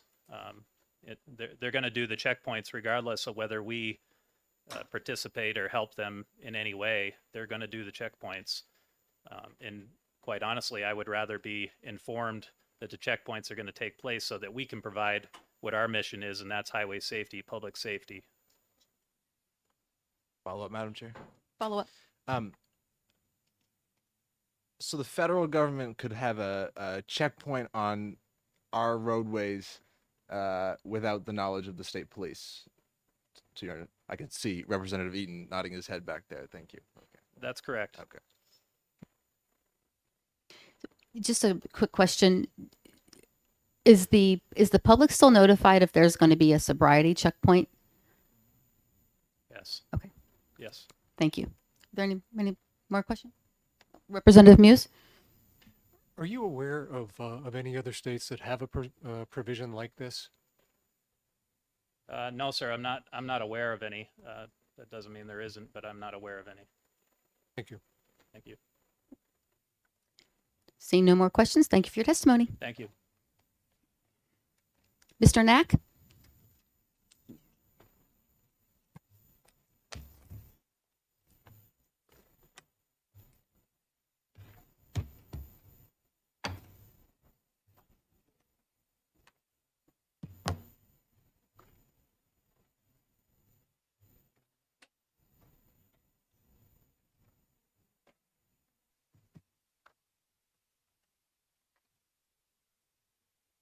Madam Chair, members of the committee, thank you so much for the opportunity to testify today. My name is Frank Knack, Policy Director with the ACLU of New Hampshire, and I'm here with my colleague, Jill Bissonette, our Legal Director. Nice to see everyone. Thank you. And Jill came, he's actually litigating the case that was referenced earlier, so in case there's any questions, we wanted to make sure that we could answer those. So I want to touch on a few things. I have a handout, and you'll see in the handout there's an attachment to that, which has the law enforcement manual of the state of New Hampshire, which includes the sobriety checkpoint language. And so the intent of this bill is really to mirror the sobriety checkpoint language. And if you look at the manual that I attached in there, the Attorney General indicates in the manual that the importance of sobriety checkpoint notice is to, quote, minimize motorist surprise, apprehension, and inconvenience. And we're just trying to bring that same standard and that same notice and protection to immigration checkpoints that are happening here. I also really I would like to flag that this bill came out of the House last year with a vote of 254 to 85 with overwhelming bipartisan support. This is an issue that's been looked at heavily by this committee, by this body, and so we are optimistic and hopeful that y'all will consider that when you're debating this year. So as you heard, we've heard the primary purpose of these immigration checkpoints is to try and get to stop the screening for immigration violations. And so we've heard that over and over again as the justification for that. And so fortunately through litigation, you don't have to listen to just what, we at the ACLU have to say. We can actually look at what a judge found. And so in a case, New Hampshire versus McCarthy, in the Second Circuit, this is directly from the opinion, quote, this court finds that while the stated purpose of the checkpoints in this matter was screening for immigration violations, the primary purpose of the action was the detection and seizure of drugs.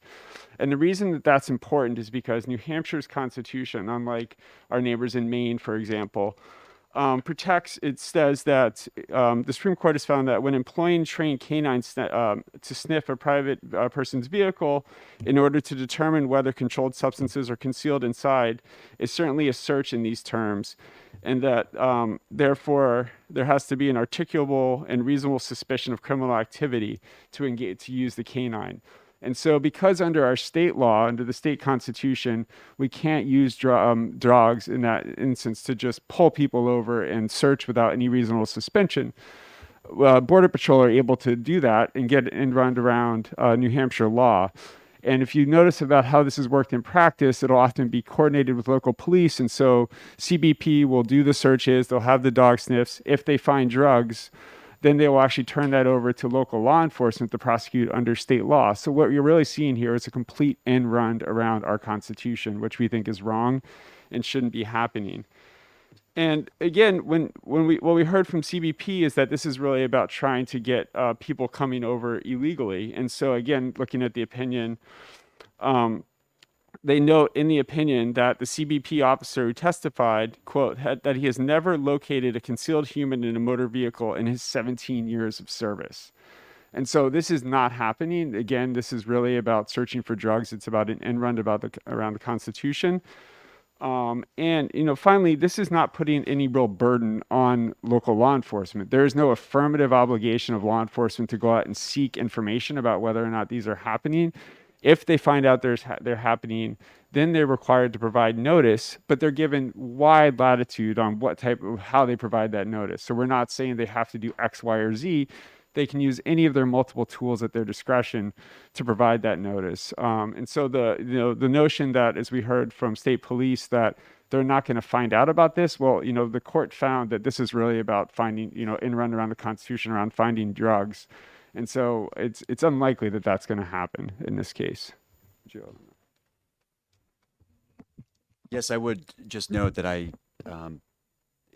think it's clear that whenever these checkpoints occur, state police is notified. They could be given a significant time duration, a lot of notice, or they can be given a little amount of notice. But regardless, under this legislation, all it's just saying is when you find out, whenever it is, it could be one moment before the checkpoint starts, right? Or it could be a week before the checkpoint starts. Just provide notice on a timely basis to the population. We do know at some point in the process, the state police is going to become aware of a checkpoint, right? Because there are obviously traffic safety implications that the state police testify to. So again, all this is saying is Once they become aware, whenever that is, send out a tweet or do, literally you don't, there's no massive requirement here on the state police to do anything, or any law enforcement body that becomes aware of a checkpoint. So I just wanted to make that clear. Thank you.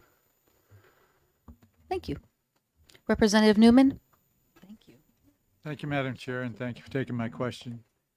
I'm looking at the state law for sobriety checkpoints, and the requirement is there that the court issues an orders authorizing sobriety checkpoint after determining that the sobriety checkpoint is warranted, and the proposed method of stopping vehicles satisfies constitutional guarantees. So that's for sobriety checkpoints. And I've heard you now say that there are state laws that would apply to, you quoted court cases that said there are state laws that require notification. Is that in procedures or rules, or I'm confused because I can't find it in state law? There's a reason. It's actually, it's part of the Department of Justice Law Enforcement Manual. Okay. So, and I don't know if that was attached. It should be attached. And that's where the 24-hour figure comes from. Again, trying to, as closely as one could, try to mirror that process. Follow up? Follow up? And so there is no state law that specifically either for DWI checkpoints or for these checkpoints would require what it's, I mean, it puts a lot of detail in here. That detail is in that handbook? Yes. Okay, yes. thank you. And what we've done is we've circled the relevant provisions of the handbook that deal with sobriety checkpoints. And that is what we use as a benchmark here in trying to draft this legislation. Thank you. You're welcome. Are there any more questions? Oh. Representative Murray? Thank you, Madam Chair. Thank you for taking my question. I was just wondering if either of you had any comment on what the commander mentioned earlier about, if, say, this passes and now, currently it seems like federal law enforcement does notify state police when they're doing these checkpoints so that they can ensure highway safety. And so say this bill passes and now they no longer give them notification because they want to get around this public notification that the state police would be required to do. I was just wondering if you have any comment on the impacts that could have. Respectfully, with all due respect to the state police, that seemed like more of a hunch to me than anything else. I mean, I think it's an opinion. My opinion is that in practice, they are absolutely going to be notified at some point because they have to be, because they are the relevant state agency that is managing the traffic safety implications of the checkpoint. So respectfully, I fundamentally disagree. At some point during this process, whether it's with significant notice or relatively small amounts of notice, they will be notified. They have to be notified. And all this bill again says is once that happens, let the public know. Representative Muse? Oh, sorry. Can I just follow up on that real quick? And also, just to reiterate what the state police said in their testimony, they said, and this is, I wrote down notes, so not verbatim, but that these checkpoints create a highway safety concern. And so the notion that the federal government wouldn't provide notice when something the state police is saying is creating a highway traffic concern would be problematic in its own right. Representative Muse? Yes. The bill that is in front of us today, is this essentially HB 579 from 2022 as amended by the committee? So there should be an amendment that I think will be brought before you that would make it mirror. The original intent was to have it mirror the amended version from last year. There's an amendment that will make sure that I think there was an issue with OLS, but there should be an amendment before you for that. Thank you. Good. All right. Thank you very much. Thank you, Madam Chair. Thank you. Is there anybody else wishing to testify on this bill that has not turned in a pink card? Seeing none, I will close the public hearing for House Bill 624. We will open the public hearing for House Bill 653.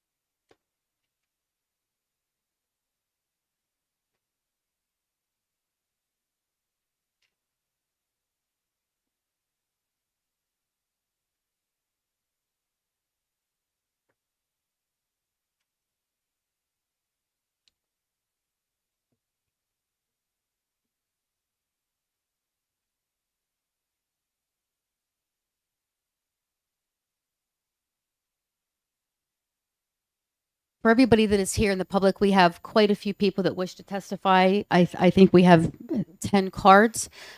So after the sponsor is done taking the time that he needs, we are going to implement a 3-minute time limit on the testimony.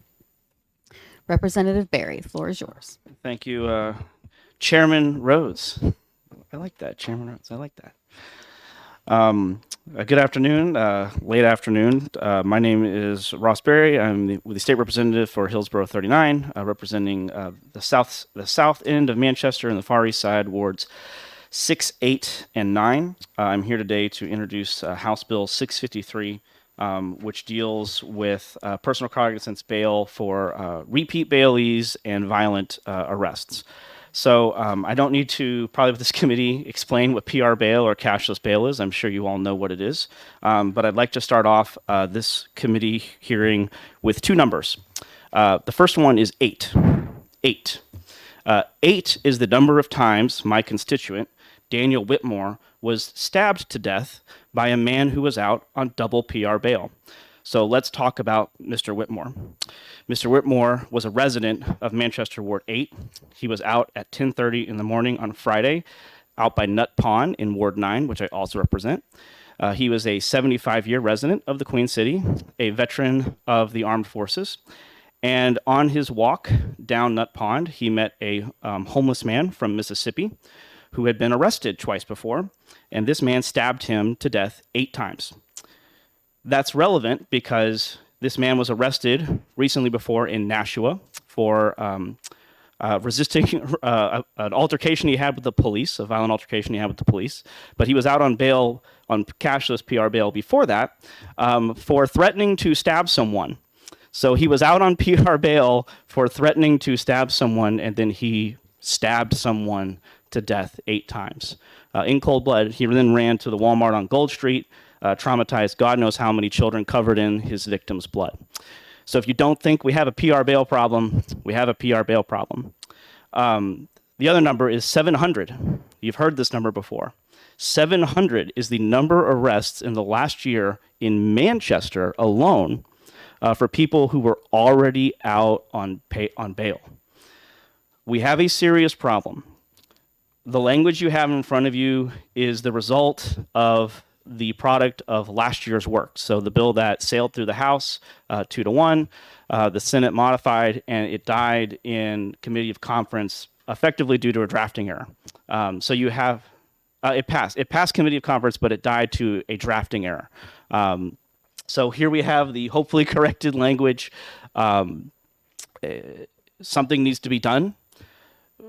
People cannot wait anymore. It's not just a Manchester problem. It is a problem throughout the state. It obviously impacts Manchester disproportionately, given that we are the state's largest city and we have the county jail in our city. It's very straightforward. There are certain crimes that are listed. I'm happy to go through some of them if you think people should be given cashless bail for the distribution of child sexual abuse images. Good on you. I disagree.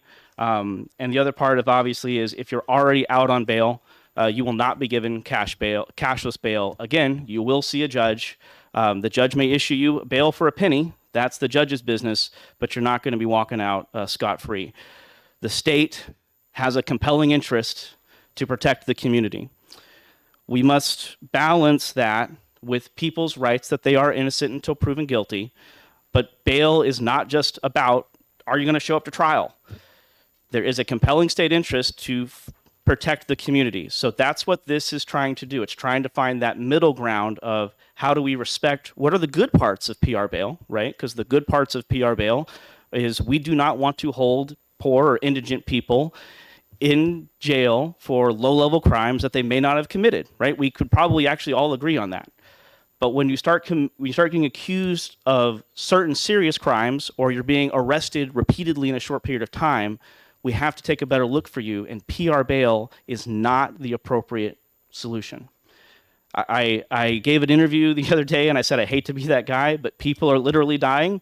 It was really upsetting to me that it was my constituent.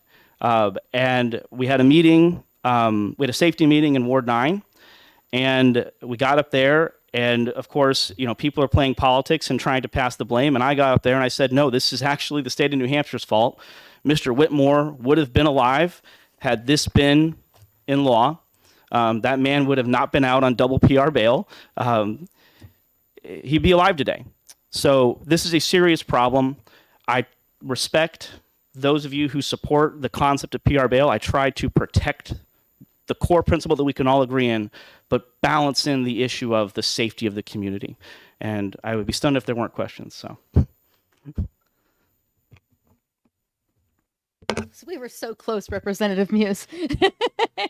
Representative Muse, you're recognized. Ask your question. Thank you.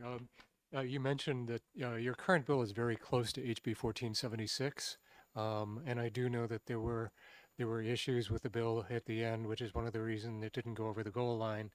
Are there any differences between the bill that is in front of us now and 1476 the last time we saw it in the House? It's very similar. It did get amended, and 1476 did get amended. So we brought back, this is basically the hybrid of the original 1476 and the hybrid of the original Senate package. This is arrested on second for all offenses. One of the compromises last time was we dropped it down to 3 arrests for Class B misdemeanors. I have since pulled that off of the table, given that one of my constituents was murdered. So sorry, I'm not sorry about that, but I pulled that off. That was a concession we gave. Honestly, I don't believe it got us any more votes than it would have originally, so I didn't feel it necessary to start there again. Representative Newman? I don't want to see you be stunned, so we got 2 questions now. In the particular case that you mentioned, was the case that he got didn't have bail on the first one, was that adjudicated? Was he convicted of that, or it was just a charge, and the second was just a charge? Is that correct? Correct. He was charged with threatening to stab someone and fighting a police officer. Okay, but he was charged. Thank you. Correct. And he was out on cashless bail. And so now on the second one, he was just charged. Is that, sorry, follow up. I was trying to hurry. Correct, and I appreciate the underlying, what you're trying to get to, the underlying concept. He hasn't been proven guilty, right? That's what you're trying. That's what you're. I love to do that in election law too, so I appreciate it.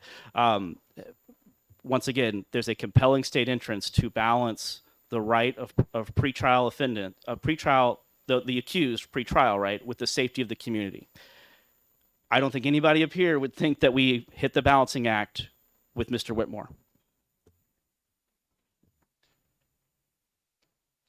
One more. That's good. Thank you. Okay. Thank you, Well, Representative. that was actually relatively short. All right, cool. This is the benefit of a 4 o'clock hearing, right? Yeah. Chief Berfonski?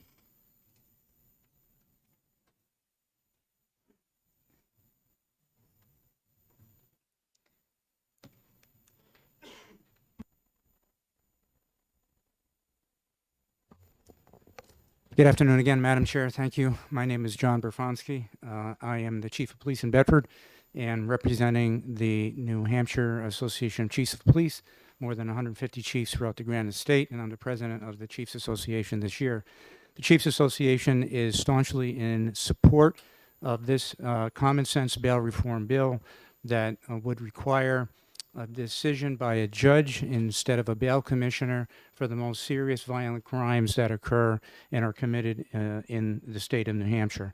The recent data shows that, unfortunately, 2022 was the most deadly year for homicides in the state of New Hampshire since 2002.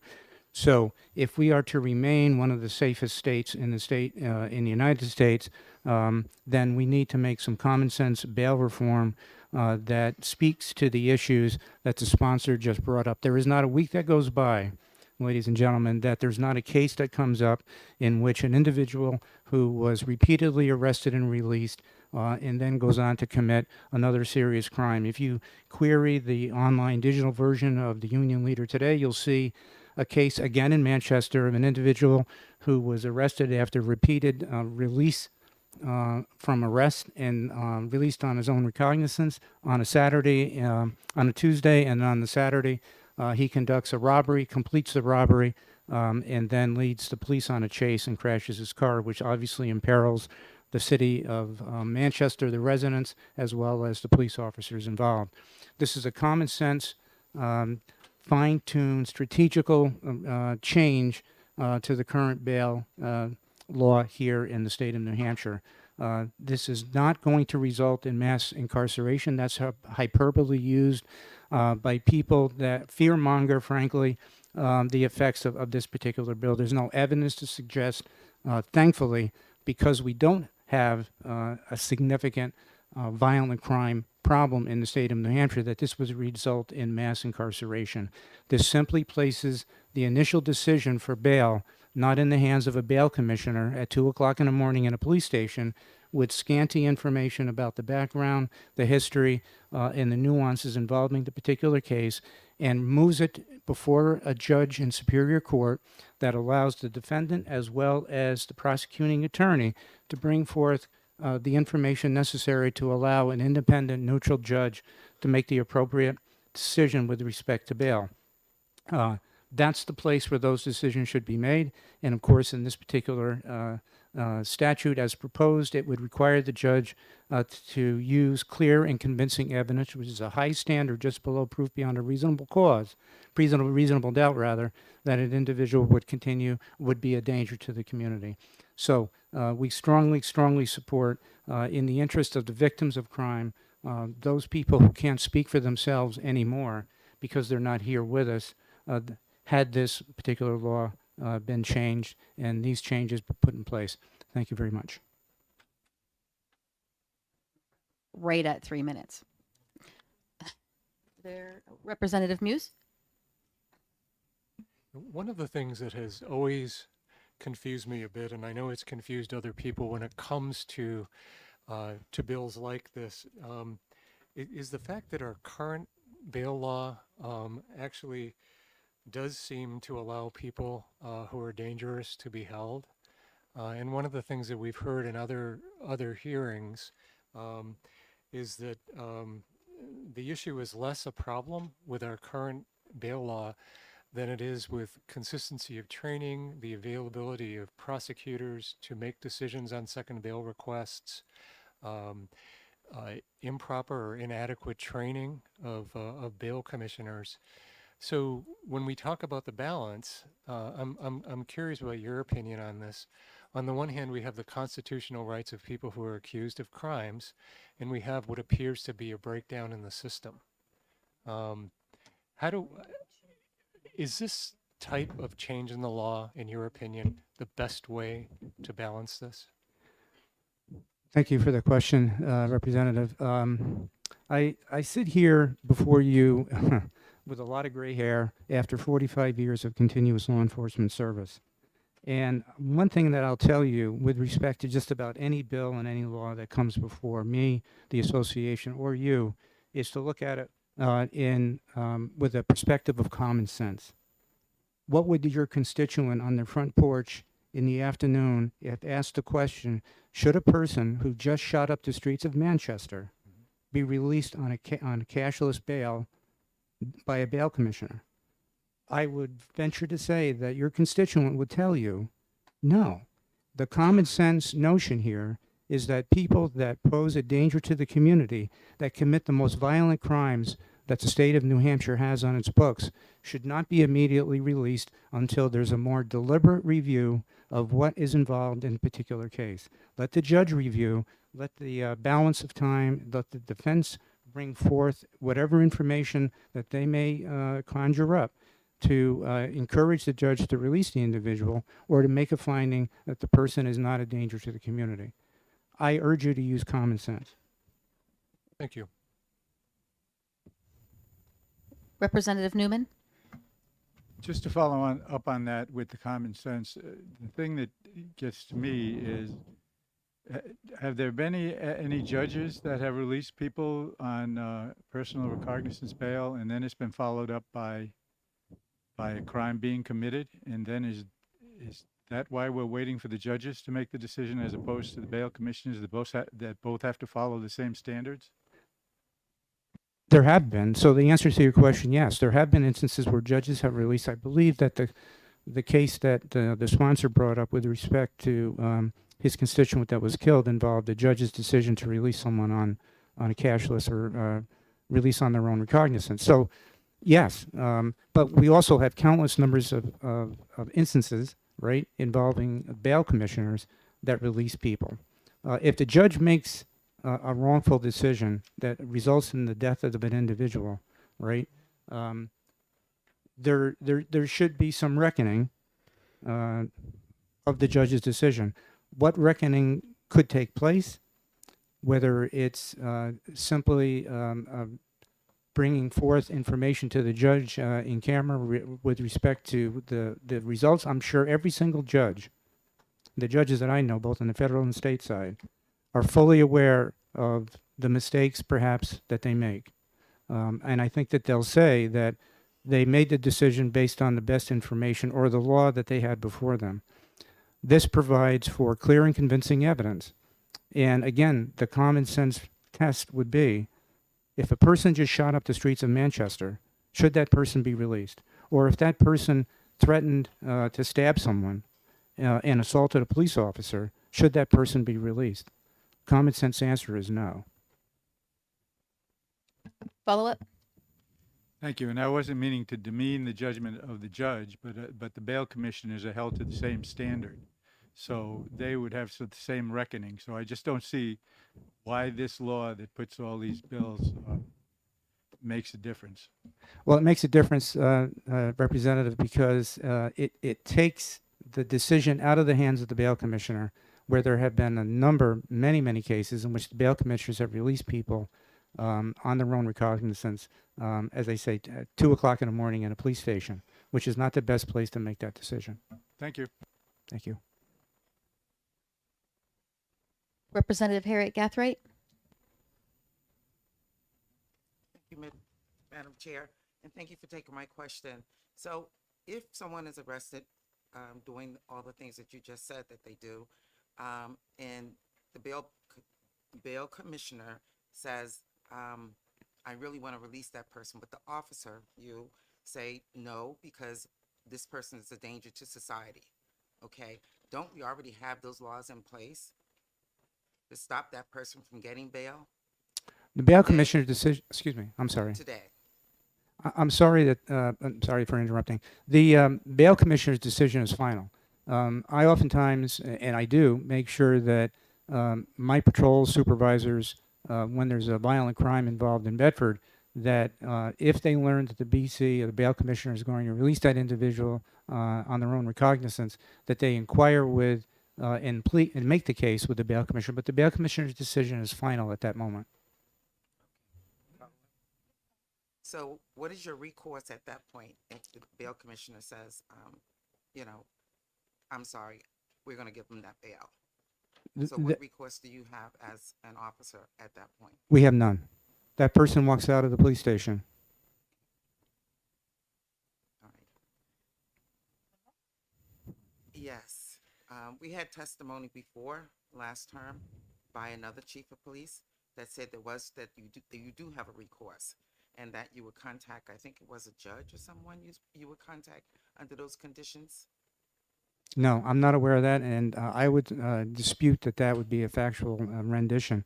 Once the bail commissioner makes that determination, we can plead the case before the bail commissioner, but unless there is a procedural error, for example, perhaps if the individual is being held on a warrant that requires no bail, in other words, if it's an electronic bench warrant that requires that individual to be incarcerated and the bail commissioner is going to release them, right, then perhaps that may be an instance that would fall in the contextual scenario that that chief might be talking about.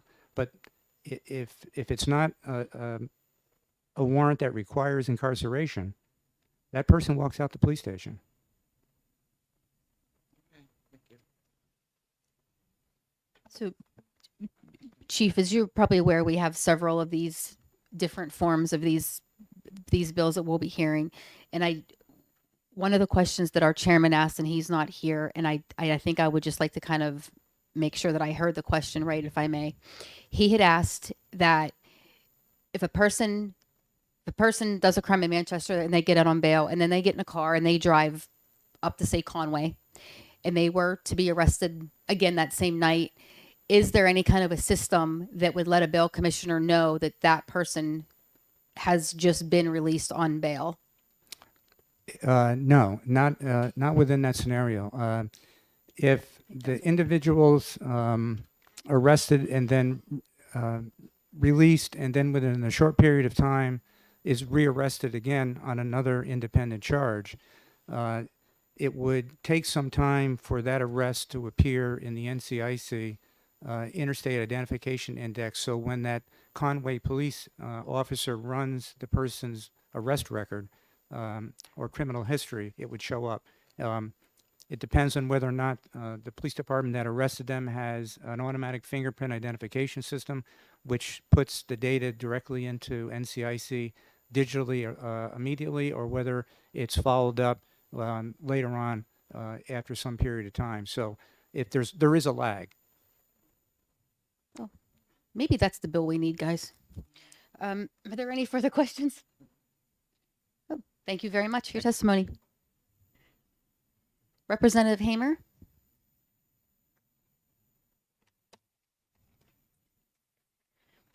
Representative, your last name has created a conversation between my fantastic clerk and myself. Haha.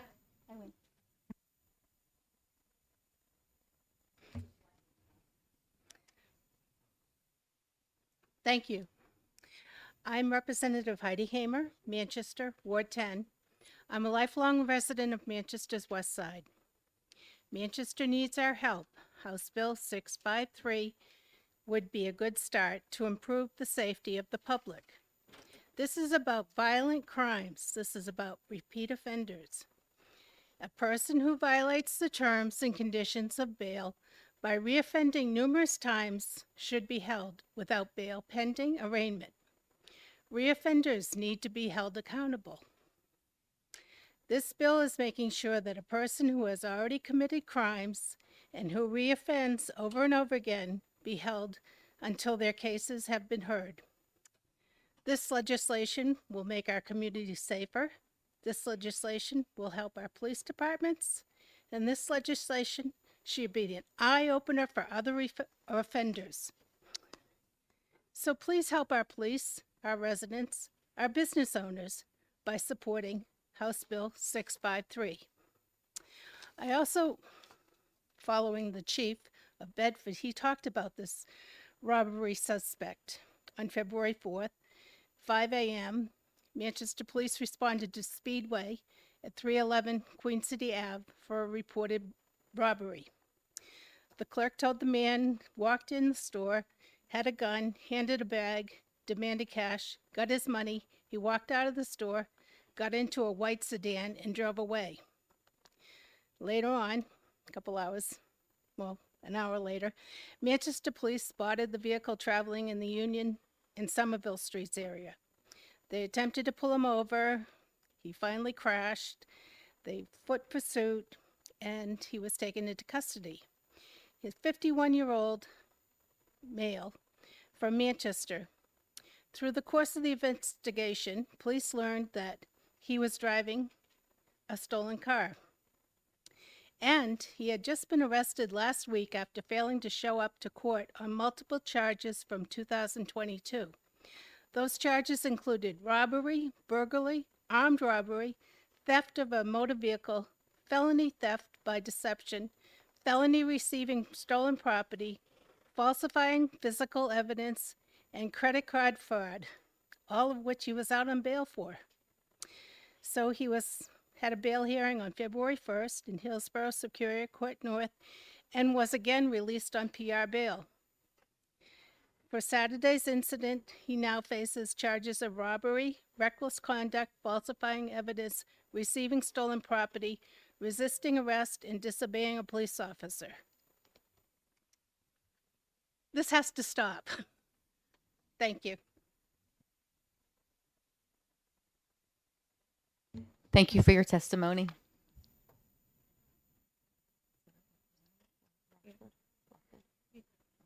Representative Rockford?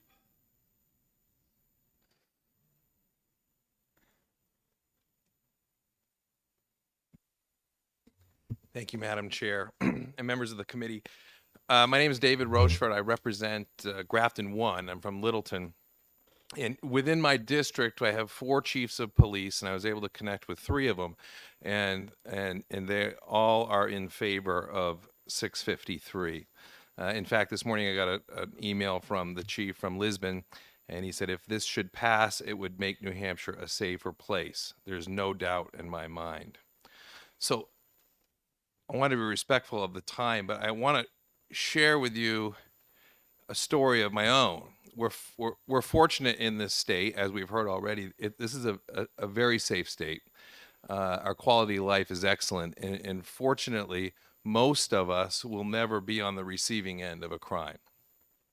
In 2014, I bought a commercial piece of property in Littleton. It was a blighted piece of property. I made a significant investment where I relocated my pharmacy. I'm a pharmacist by profession, and we built a state-of-the-art specialty pharmacy in Littleton. And also on that spot was a laundromat. So I also became the reluctant owner of a laundromat. So fortunately, I still have that with the salary we're getting today. But so in 2014, I made an investment and made a huge improvement to that end of town.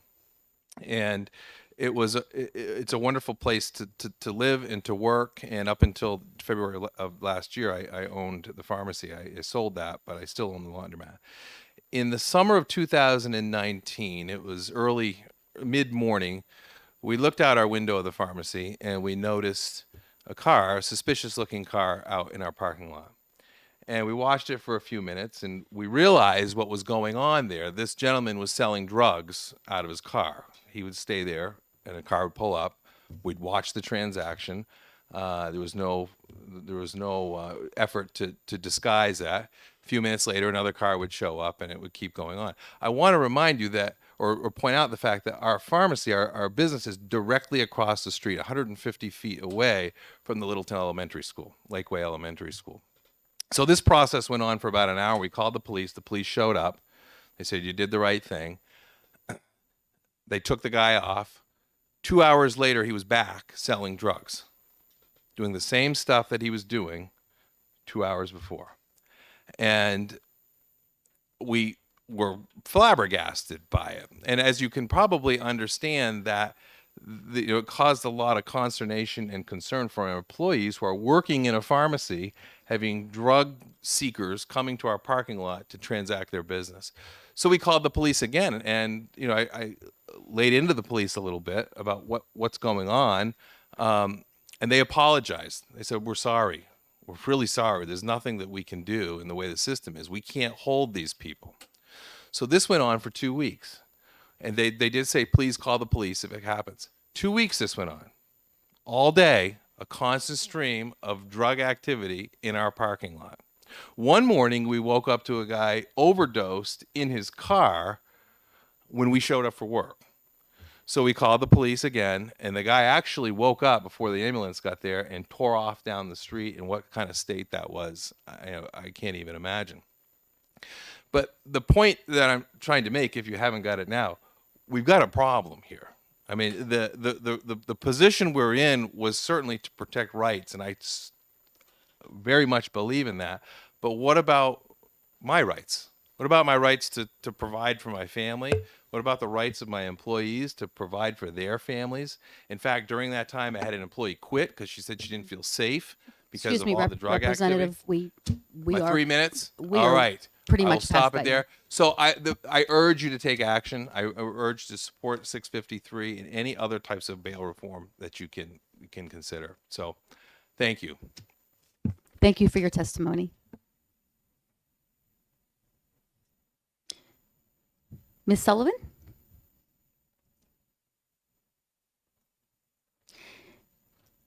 Victoria, I do see that you have here that you have written testimony. So if you handed out your testimony, we would just ask that you summarize it. But if you haven't handed out and it's just for you to read it, that's completely different. Okay, thank you. Usually people can hear me without it, but I respect. Thank you for having me here today. My name is Victoria Sullivan, and I am from Manchester, New Hampshire. Almost immediately after Senate Bill 556 was passed in 2018, there were calls to revise the law. 5 years later, the law has proven to be to have more damaging consequences to the quality of life issues of my city of Manchester than any other law this legislature has passed, at least in recent history. This law is certainly not the only issue that Manchester faces. Poor leadership has led to significant growth in homeless encampments. Those encampments provide hiding places for very bad actors and provides them a cover to go to commit additional crimes. That's part of the reason why you're hearing about so much of it happening in Manchester. I had the honor of serving with some of you. My voting record supports the fact that I am a liberty-minded person. I believe in bail reform, but I also believe in consequences for actions. However, this law created a catch and release program which has resulted in repeat offenders going on to commit violent acts. Let me be clear. No person should be held simply because they are too impoverished to pay the bail. All people are innocent until proven guilty. However, there is a clear pattern of systemic abuse of this bail reform bill, which is endangering our citizenry. This has been a frustration for police departments around the state who work to get dangerous people off the streets only to have them back there within hours. Last year, I came before this committee and I asked that you pass that bill that was before you, one similar to this bill that's here today. I warned of the very serious impact that this was having on the city of Manchester. I know you did your part, but I need you to fight for this on the House floor. On the morning of Friday, September 3rd, Daniel Whitmore, a 75-year-old Army veteran, was walking through the trails on Manchester's South End when he was viciously attacked and stabbed to death by Raymond Moore. Moore had been arrested in both Manchester and Nashua the weeks before the brutal attack. Both times he was released on PR bail. This murder was in the trails that the children use daily, the trails that lead to the soccer and Little League fields. My own son had been in those trails 24 hours before with his friend riding his bike. Are we supposed to lock up our children because people who do not believe in the rule of law are too weak to lock up dangerous repeat offenders? Because that is what we're talking about here, dangerous repeat offenders. Please do not let Mr. Whitmore's death be in vain. I don't want to be sitting here before you this time next year pleading with you to change the law because more people have died as a result of it. Your fellow representatives that live outside of the cities of may not understand the gravity of the situation. Please share Mr. Whitmore's story with them. When you whip the votes for this bill to see if you have enough votes, if you're coming up short, call me. Reach out to me. I'll help you make those phone calls so that I can explain what's happening in my city and get people to understand the gravity of this situation. I ask for an ought-to-pass recommendation on HB 653 and to fight like heck for it on the House floor as well. Thank you. Thank you, Ms. Sullivan.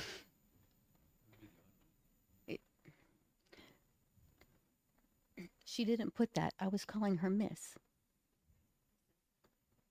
Mrs. Honorable. Okay, thank you for that, Victoria, because you didn't put that on there, and I'm here defending myself, and you just threw me under the bus. Thanks. Thanks. Appreciate that. Just kidding. Just kidding. We're just kidding. Just having fun. Bashir.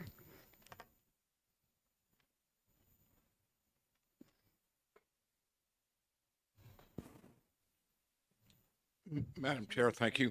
Although I object to the impossible burden you've placed on a law professor to only talk for 3 minutes. One, I want to say something that's bothered me for a long time. The term catch and release refers to fish. It doesn't refer to human beings. And I resent the fact that bail reform is called catch and release. That's not what it is. It's a very sophisticated, complicated effort to balance public safety and the rights of individuals. So let's talk about how Representative Berry misled you. The problem that caused Mr. Whitmore's death was not the failure of the bail statute. The problem was the failure of several prosecutors to do their job. What happened is Mr. Whitmore was arrested for an attempted first-degree assault. He had been surrounded by a group of homeless people, he pulled out a knife and was waving it around like that. It wasn't an individual threat to a particular person. The police were called. He was arrested and he was charged with attempted first-degree assault. He then saw a judge. He was held by the bail commissioner. He then saw a judge. That's in accord with the statute as it currently exists. They had a hearing. The prosecutor said, I want him preventively detained, or if you grant PR bail, I want some conditions. Not a overwhelming plea to have him held. The defense attorney made their pitch, and the judge said, I'm not going to hold this guy. I'm going to have PR bail with conditions because this is a very triable case. I've gotten access to the transcript of that hearing. I've read the hearing. That's what the judge said. That's why he got PR bail, because it is not, it is something less than a vicious threat of killing people. That is in early July. In early August, Mr. Moore is arrested and charged with failure to leave McDonald's, a criminal trespass. There's no hearing at that point. In early September or later August, he's then arrested for resisting arrest on two times in the same incident. One of the resisting arrests was he was resisting putting his feet in the police cruiser. So to characterize that as a violent crime, I think is a bit of a stretch. He then goes in front of a judge in Nashua District Court. Now, here's the key part. The prosecutor there asked for PR bail, personal recognizance bail. I've read the transcript of that hearing. Made no request, made no mention whatsoever of the fact that Mr. Moore was out on PR bail on an attempted first-degree assault. No mention whatsoever. And it's because of that failure on the prosecutor's part that he was released. Second thing that didn't happen that caused the death of Mr. Whittemore is the prosecutor in the Superior Court case back in early July. He never if he ever found out about these subsequent misdemeanors that he was charged with, he never filed a motion to revoke bail in Superior Court, the bail that Mr. Moore was on. So Mr. Whittemore would be alive but for the abject failure of the prosecutors to do their job. If they had done their job, he would have been held under the current bail statute. So I appreciate deeply what a compelling story Mr. Whittemore's case is, but it's a compelling story not about the failure of the bail statute. It's a compelling story about the failure of prosecutors to do their job. This bill is a mix of two bills from last session. I'm almost done. Two bills from last session. One, Representative Berry's original bill that made it through the House but failed in the Senate. And Senator Bradley's bill that made it through the Senate and failed in the House. It then went to a committee of conference in the Senate where Representative Berry was there, and they were mushed together and it fell apart. So each component of this bill has failed in one chamber of the legislature. Last thing I'll say, the 700 arrests for people who are already out on bail, to use a formal legal term, where the heck are the prosecutors? If people are being arrested for a crime, being let out on PR bail and committing another crime, the current bail statute as it exists allows the prosecutor to file a motion to revoke bail. It appears they're not doing that. Thank you.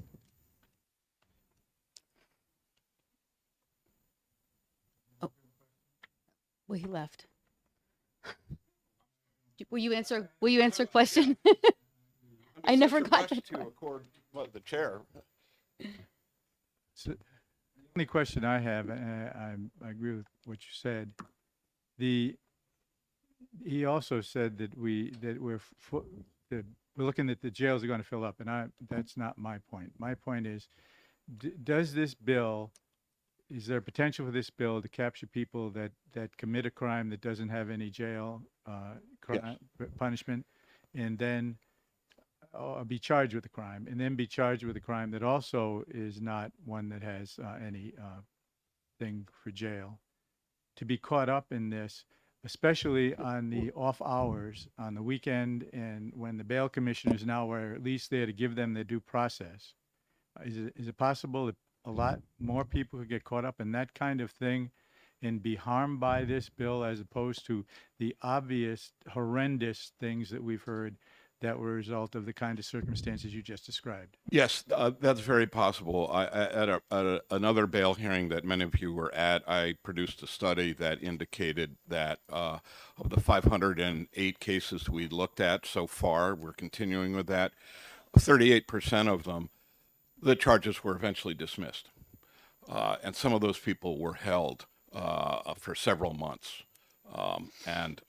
Yes, you can be arrested for a Class B misdemeanor and bailed on that, and arrested on another Class B misdemeanor and preventively detained under this bill.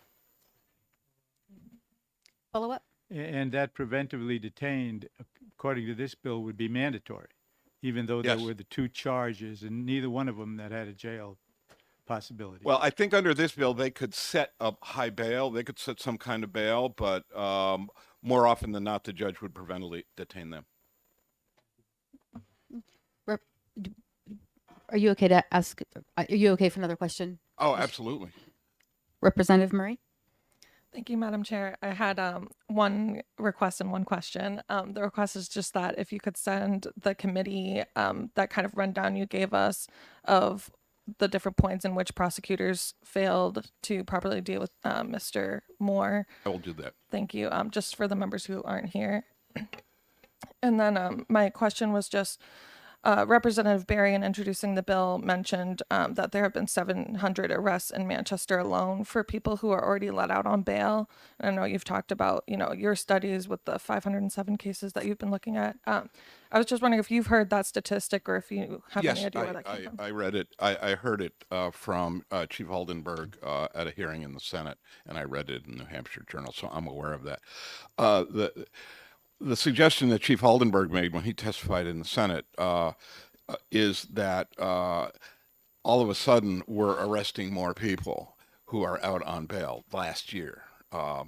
You will hear from Mr. Knack that the crime rate in Manchester for the most serious crimes has gone down 14% since bail reform.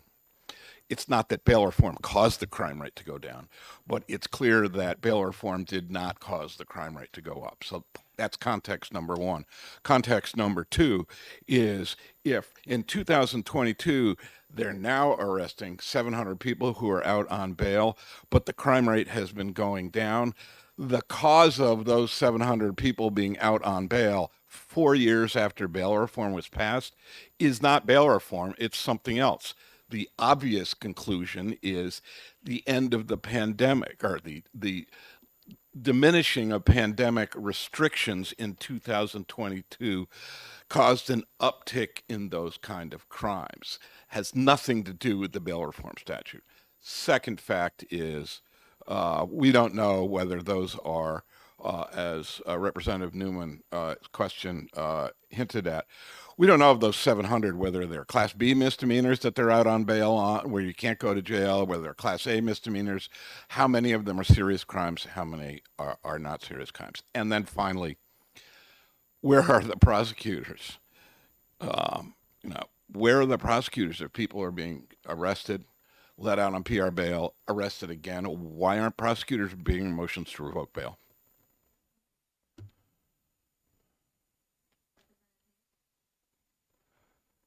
Thank you for taking my question very late in the afternoon. one of the things that Representative Berry brought up was the purpose of this bill is basically to rebalance the rights of defendants pre-trial with the rights of the community. If this isn't the way to do it, and I know this may not be a fair question this late in the day, but what would you suggest as a way to achieve a better balance than what the current law is now providing? I've always testified that last year when we had these long hearings in this committee about bail, and in prior years, I was a member of 2 bail commissions that followed the passage of bail reform in 2018. There's a 2019 bail commission that I was a member of to try and rejigger that balance, and we made some challenges. There's a 2020 bail commission where we did the same thing and we made some more changes. I'm in full support of, instead of coming in with legislation that captures what one side of this complicated, sophisticated debate is about, let's retain all these bail bills and let's get together everyone who has all the stakeholders this summer and spend some time talking through the way to adjust this bill if it needs adjustment. By the middle of the summer, our study will probably have not 508 but over 2,000 data points, cases, and that's the kind of thing we need to do. We need to base it on data, and we need to base it on conversations with all the stakeholders.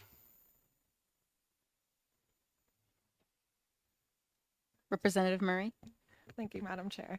I just with what you're mentioning with data, are you saying that if we waited till later this year, you would have more data on like crimes from the past year, or what is I believe at a prior hearing last week in Representative Hall, or maybe in this room, I forgot which, I passed out a study that had 500. We looked at 508 cases. And we were able to tell how many times when somebody was out on bail, they were arrested for another crime, and it was a dramatically small number. And we were also able to tell how many people had their cases dismissed after being arrested. That's only 500. By the middle of the summer, we'll have, I think, 2,000 cases, which will be more statistically significant. It won't, and we're concerned with individual rights, but let's make decisions with all the stakeholders at the table and with. Are down over 33% since bail reform. So again, the notion that somehow bail reform has made us less safe is not supported by data. Again, you also heard from Professor Schur the failure in the case in Manchester of prosecutors, both in Manchester and Nashua, to use the multiple tools at their disposal. Again, we heard rhetoric around these 700 arrests in Manchester, but what we didn't hear, like we didn't hear with regard to the horrific Manchester murder, was specific examples of how in those 700 cases, bail reform failed. The bail reform law failed. When did they not use their power to challenge release orders? When did they not use their power to seek revoking bail for failure to comply with obligations? And we heard the chief testify that he wasn't aware of any provisions in current law that enable prosecutors or the state to challenge release orders. And so I just want to point out in under current law in 597 6E section 2, it says the state may file in Superior Court a motion for revocation of the order or amendment of the conditions of the release set by a municipal or district court or by justice or by a bail commissioner, and that motion shall be determined promptly. And so there is clear, under current law, authority to challenge release orders that the government disagrees with. It's black and white, and they're just not doing that. Again, we also have heard often over and over that we need to pass bail reform because it's what we need to make our community safer. And again, that is the rhetoric. If we actually look at the data is clear. There have been multiple studies that have looked at the impact of holding people pre-trial with just blanket holds without individualized determination on whether they're a danger or flight risk, which our current law allows. The most recent study, again, that looked at 1.5 million cases in Kentucky between 2009 and 2018 found that pretrial detention for any times associated with a higher likelihood of arrest or for a new crime before case disposition. Again, because that's triggering all the collateral harms that come when you're actually jailing someone pretrial unnecessarily. And finally, I hear my time is up.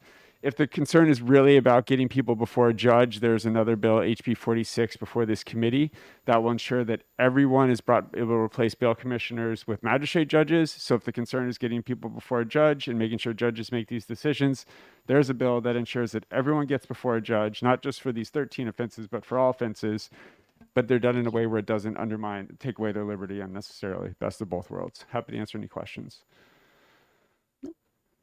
Thank you. Thank you so much. Richard Semperl. I'm sure it's very neat handwriting. Thank you, Madam Chair, members of the committee. My name is Richard Samperl. I'm the Acting Executive Director of the New Hampshire Judicial Council. The way I understand this bill is that it seeks to address two categories of situations. One, the post-arrest detention of individuals who have committed certain offenses but don't have prior arrests immediately. They're not on bail. And those who, regardless of the offense charged, are out on bail currently.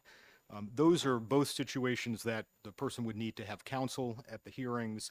And while the Judicial Council takes no position on the policy underlying this bill, we do have some concerns about the resources that we would be asked to seek out and provide if there were additional bail hearings required here. As you can see from the fiscal note, our estimation is that there would be about 2,400 additional bail hearings per year. That would be approximately 45, 46 a week. The current situation is that we just simply are struggling every day to find lawyers to represent people in the hearings that we already have. And there is some concern that if there is that many additional hearings, we're not going to be able to locate lawyers, have them appear in court on the short notice of a 36-hour or 24-hour hearing, and to be able to compensate them in a way that's going to make them come to court. The difficulty we have currently is that the public defender is already sort of overloaded. They would handle a portion of the cases, but in terms of additional lawyers, those lawyers are often reluctant to get involved in cases that involve incarcerated individuals and often not available on the drop of a hat to appear in court. So again, while we take no position on the policy considerations underlying the bill, we do have some real concerns given the timeline, its effective date, and being able to locate enough lawyers to provide those services that are going to be demanded here by this bill. The last thing I just want to say is that there are several bills floating around that are very similar. I have yet to testify on any of them, and I chose to do so today because the Judicial Council has been asked to provide fiscal notes on some of these, but not on others. And while I've provided a fiscal note on this one, I really wanted to sort of come and articulate for you what our actual concern is in terms of providing the resources that are being asked for. I'm happy to answer any questions if you have. Thank you. Seeing none, thank you very much. David Rothstein.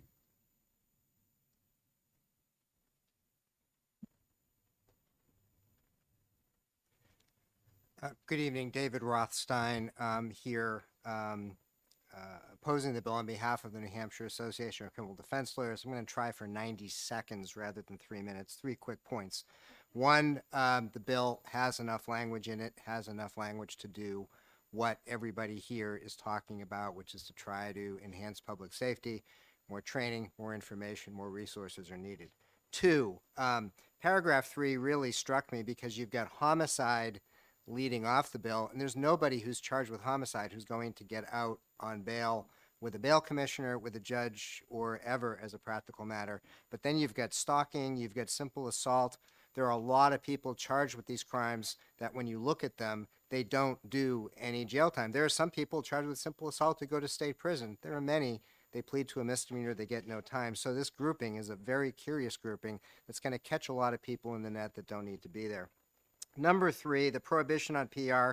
Very quick example. Everyone is frustrated when people reoffend, get picked up again. Some of those people should be detained, and maybe they should be detained more often.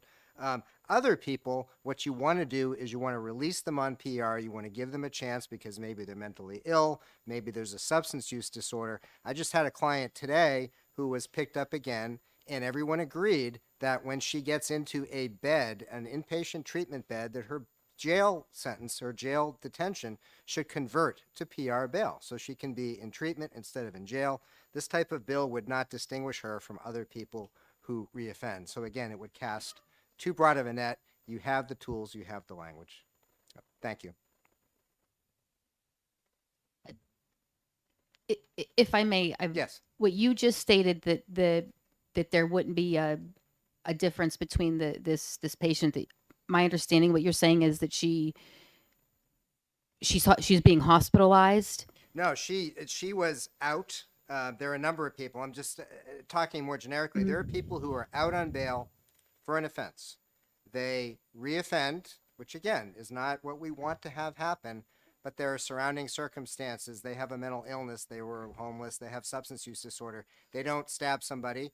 They may be trespassed. They may be commit another drug offense. They're picked up. They're put in jail. So we reach an agreement that their preventive detention should convert to PR bail if they get into an inpatient bed that people are working to get them into. Under this type of statute, would say you can't get PR bail. You've reoffended, you've been rearrested, you're treated like anybody else who reoffends and gets rearrested. It's just, I believe, an example of how you need to look at individual circumstances. Some people in a rearrest situation, I'm a criminal defense attorney, I would represent them, I would try to argue they get out. They're going to be detained because they've been rearrested for certain types of offenses or because they're certain types of people. Other people should not be detained because they were rearrested. And I do believe that the people closest to the situation, if they're doing their jobs, they have the potential to sort through those people and determine who should be let out under perhaps enhanced conditions and who should be detained. Thank you. Representative Muse? So I think what Representative Berry has done in the statute is he's tried to narrow down the circumstances. So you talked about how this bill cast too wide a net. Given the language that we currently have, is there any way to shrink that net down to a more acceptable level? Well, I mean, I think first, I think you'd have to determine that that's what you want to do. I think personally, I mean, we have not only this bail statute, but we have another bail statute that allows, as Professor Scher referred to, that allows a prosecutor to file a motion to revoke somebody's bail on that other offense. We have presumptions that kick in. If someone is a flight risk, and you can see on their record that they're a flight risk, there's a presumption that kicks in that has to be overcome. If someone commits a certain type of crime, that's going to be taken certainly into consideration. If someone reoffends, there's also a presumption that kicks in that the person is going to have to overcome. It's going to be harder for them to be released. I think that's logical, and I think that is a shrinking of circumstances. And I think there's a possibility that particular people can and maybe should more often be detained. And maybe, maybe there is an informational issue with the Manchester Conway example that was given earlier. Maybe it should be out there faster so that if somebody does go out and do something up north, somebody should know. And as a citizen, I think that makes perfect sense. You need information. You need to know if the person before you is, John Q. Public or John Q. Criminal, right? And if you don't know that, you're not going to be able to make good decisions. So, but there may be other ways to shore that up without changing the language of the bail statute, which I do think allows a broad range of decisions to be made. Thank you. Thank you very much. Richard Head, you're up.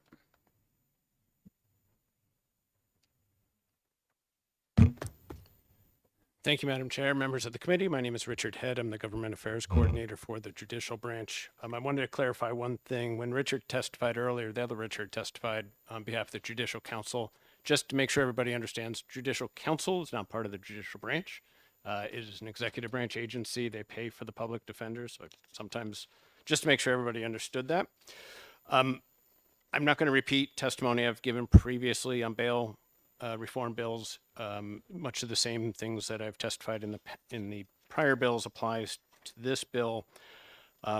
First part of the bill deals with the list of crimes when Judicial Council estimated the fiscal impact of 2,400 new cases. That's the section they were talking about, not section 2 of the bill. And I want to focus a couple of comments on section 2 of the bill. Section 2 of the bill is the repeat offender provision, and I'm just going to read through it, but it's on page 2 of the bill, beginning on line 23. And it says, a person charged with an offense who is or was at the time the offense was committed, on release pending trial, and I'll stop there. That's roughly where you stop to get that 700 that Representative Barry was talking about.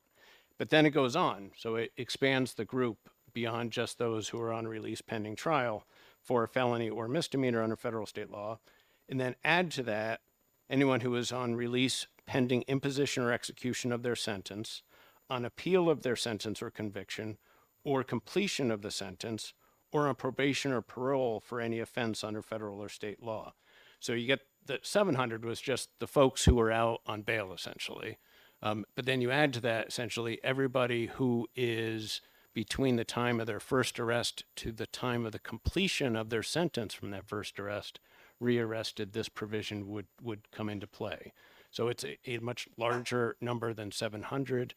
I won't repeat the testimony I've given previously about what's happening in circuit court, but these would all be new hearings in circuit court. The other part I just wanted to highlight is this requires the police officer to know the status of the person they've just arrested, and whether it falls within any of these statuses, from bail through completion of sentence for the prior crime. They do not have that information when they're arresting. So at the time of arrest, there's not a list that they can go punch the guy's name into, the girl's name, woman's name into, and say, this is the status of that person. I can't put this person before a bail commissioner. I have to detain. That information is just not available to them at that time.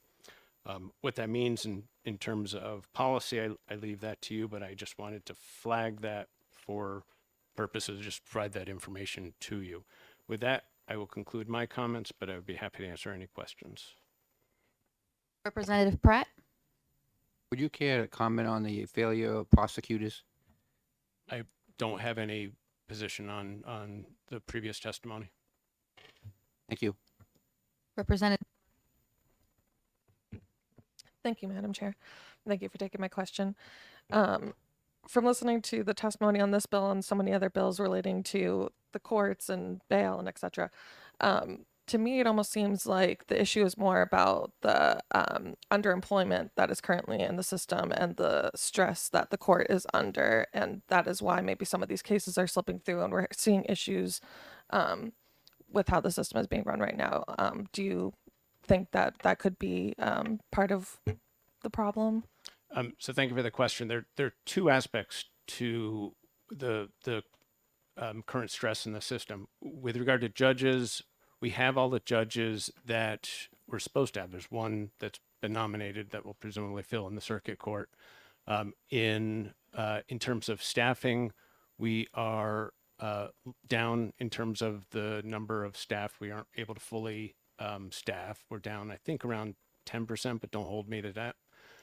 What we do know, though, is notwithstanding any shortages, based on the weighted caseload study that we did last year, which measured the need in terms of judicial resources, the judges, but also in terms of staffing resources, even at full staffing with our current number, what we're allocated in terms of judges and staff, we are substantially down in terms of their capacity to move the entire caseload that is before the circuit out, which is, and in terms of judges, the numbers are roughly, if you convert a judge into a day, there are roughly 10,000 session days currently available if you have the total number of judges and the total number of days they sit. We need about 16,000 session days, and of the 10,000, and of those 16,000, about 5,000 of them are based on statutory deadlines. I don't have the numbers for staff off the top of my head, and I apologize for that. But it is the reason why the chief is asking in his budget request for a substantial increase in staffing throughout the circuit courts to be able to bring it up to a standard where we can meet current caseload. What this does is then takes what we studied in the weighted caseload study, which was an evaluation of the workload at the time of that study, and adds a new system into it. That weighted caseload study also did not take into account the repeal of felonies first, because at the time of the study last year, felonies first was still in place. Those felonies are now going to be before circuit court beginning January 1st that were not previously in the circuit court.